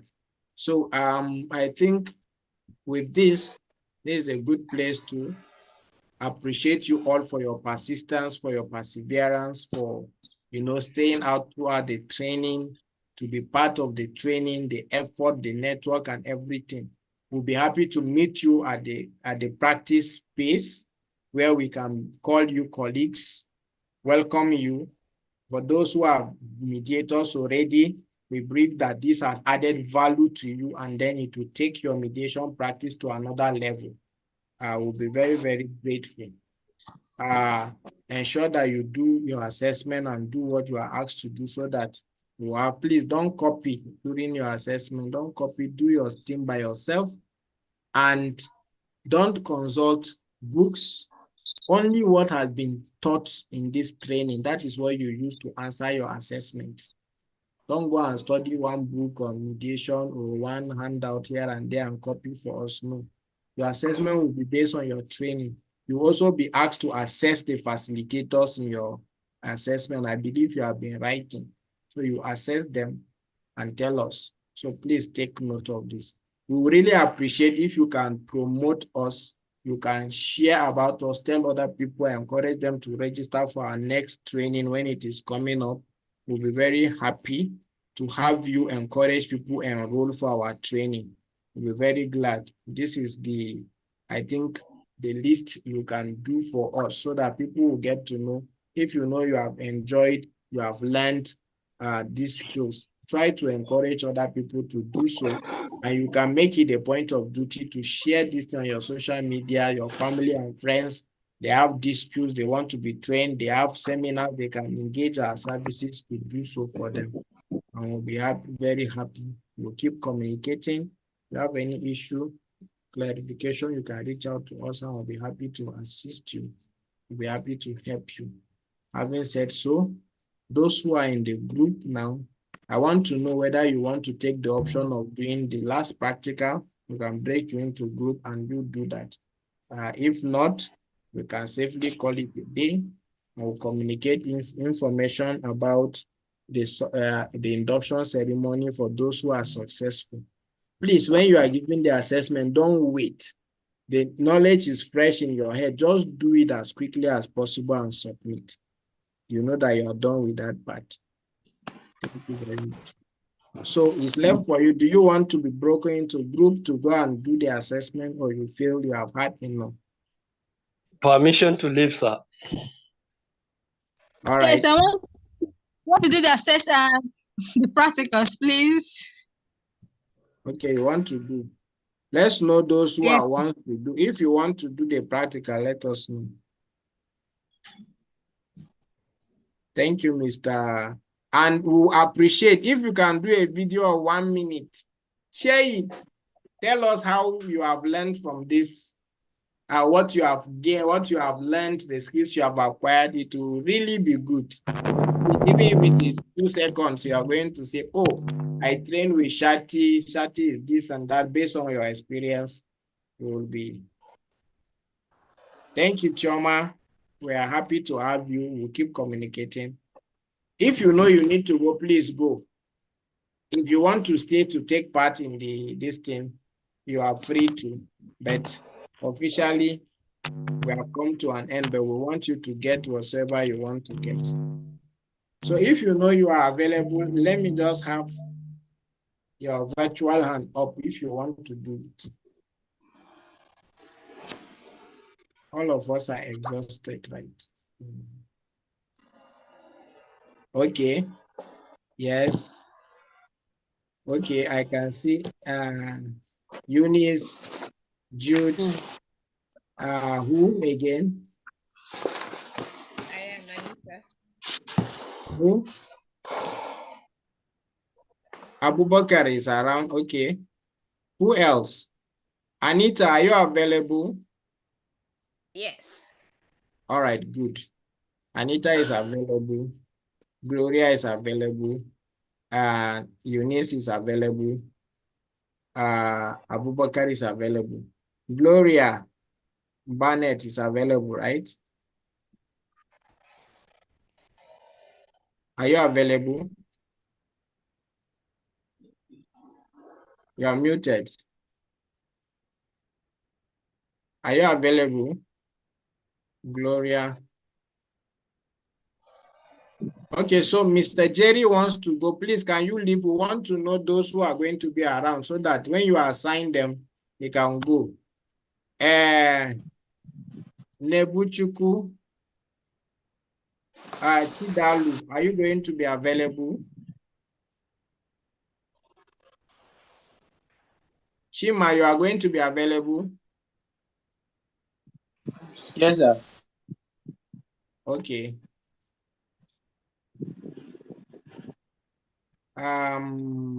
Chidalu, are you available?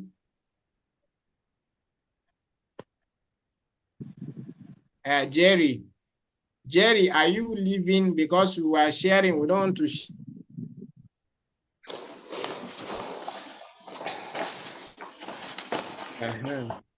So these persons, all of you are available. So I'll divide you into 2 groups.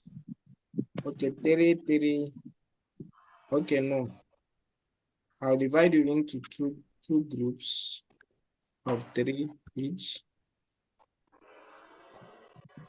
I will make all of you co-hosts so that you can join any group of your, you can join back in case.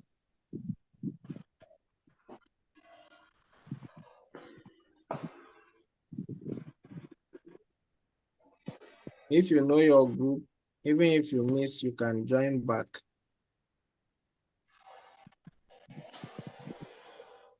Your co-host. Glory, your co-host.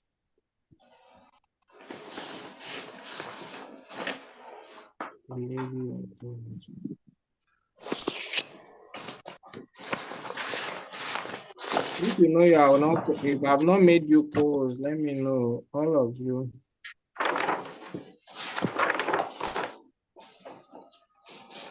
You are co-hosts. Anita, you are a co-host. Everybody is co-host, right?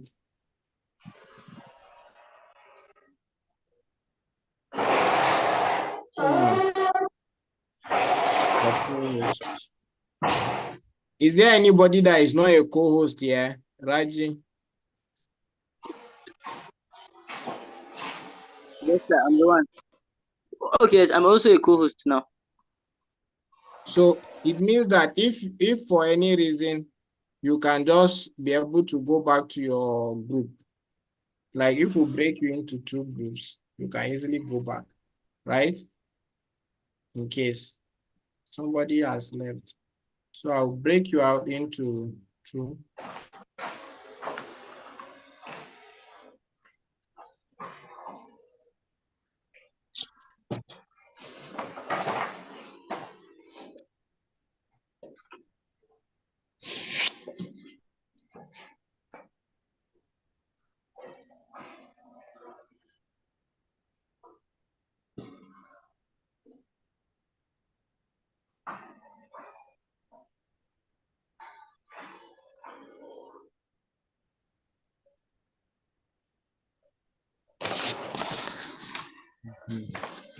So Sam?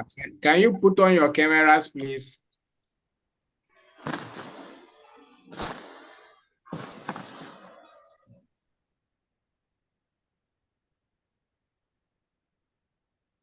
Can you put on your cameras?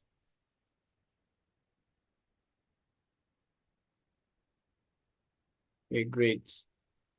Gloria, Augustine, Chima, Abubakar, put on your camera, please.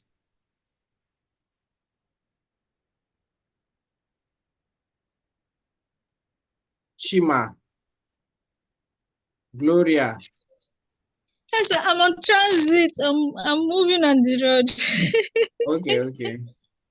Thank Okay. you, sir. Chima. All right. We want to be seeing this, your beautiful faces. Still in one place now. Oga Abubakar. Sit down now so that we can see your face properly and your fine face. Good. All right. So I'll send you into 3 groups, 2 groups rather.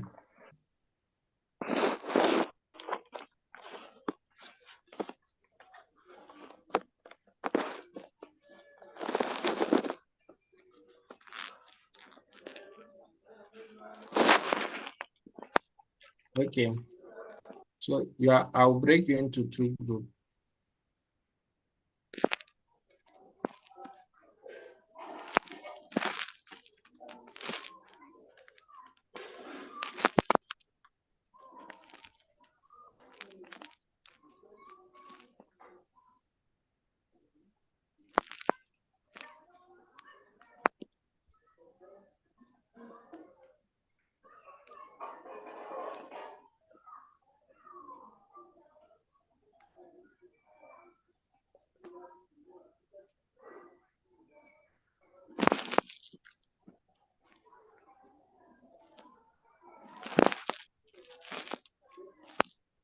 All right, you can continue. You know the practicals. Read it. You have your time. Just go on.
You can join the group, your group. Click on group 2, you see join there. Go and join.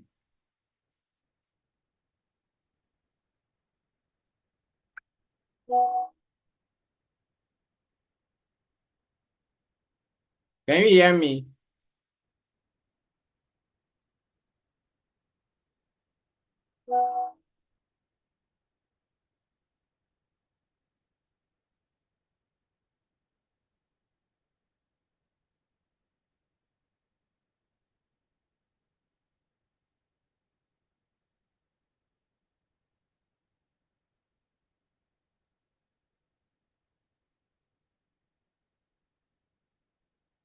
My love, off the light. Oh.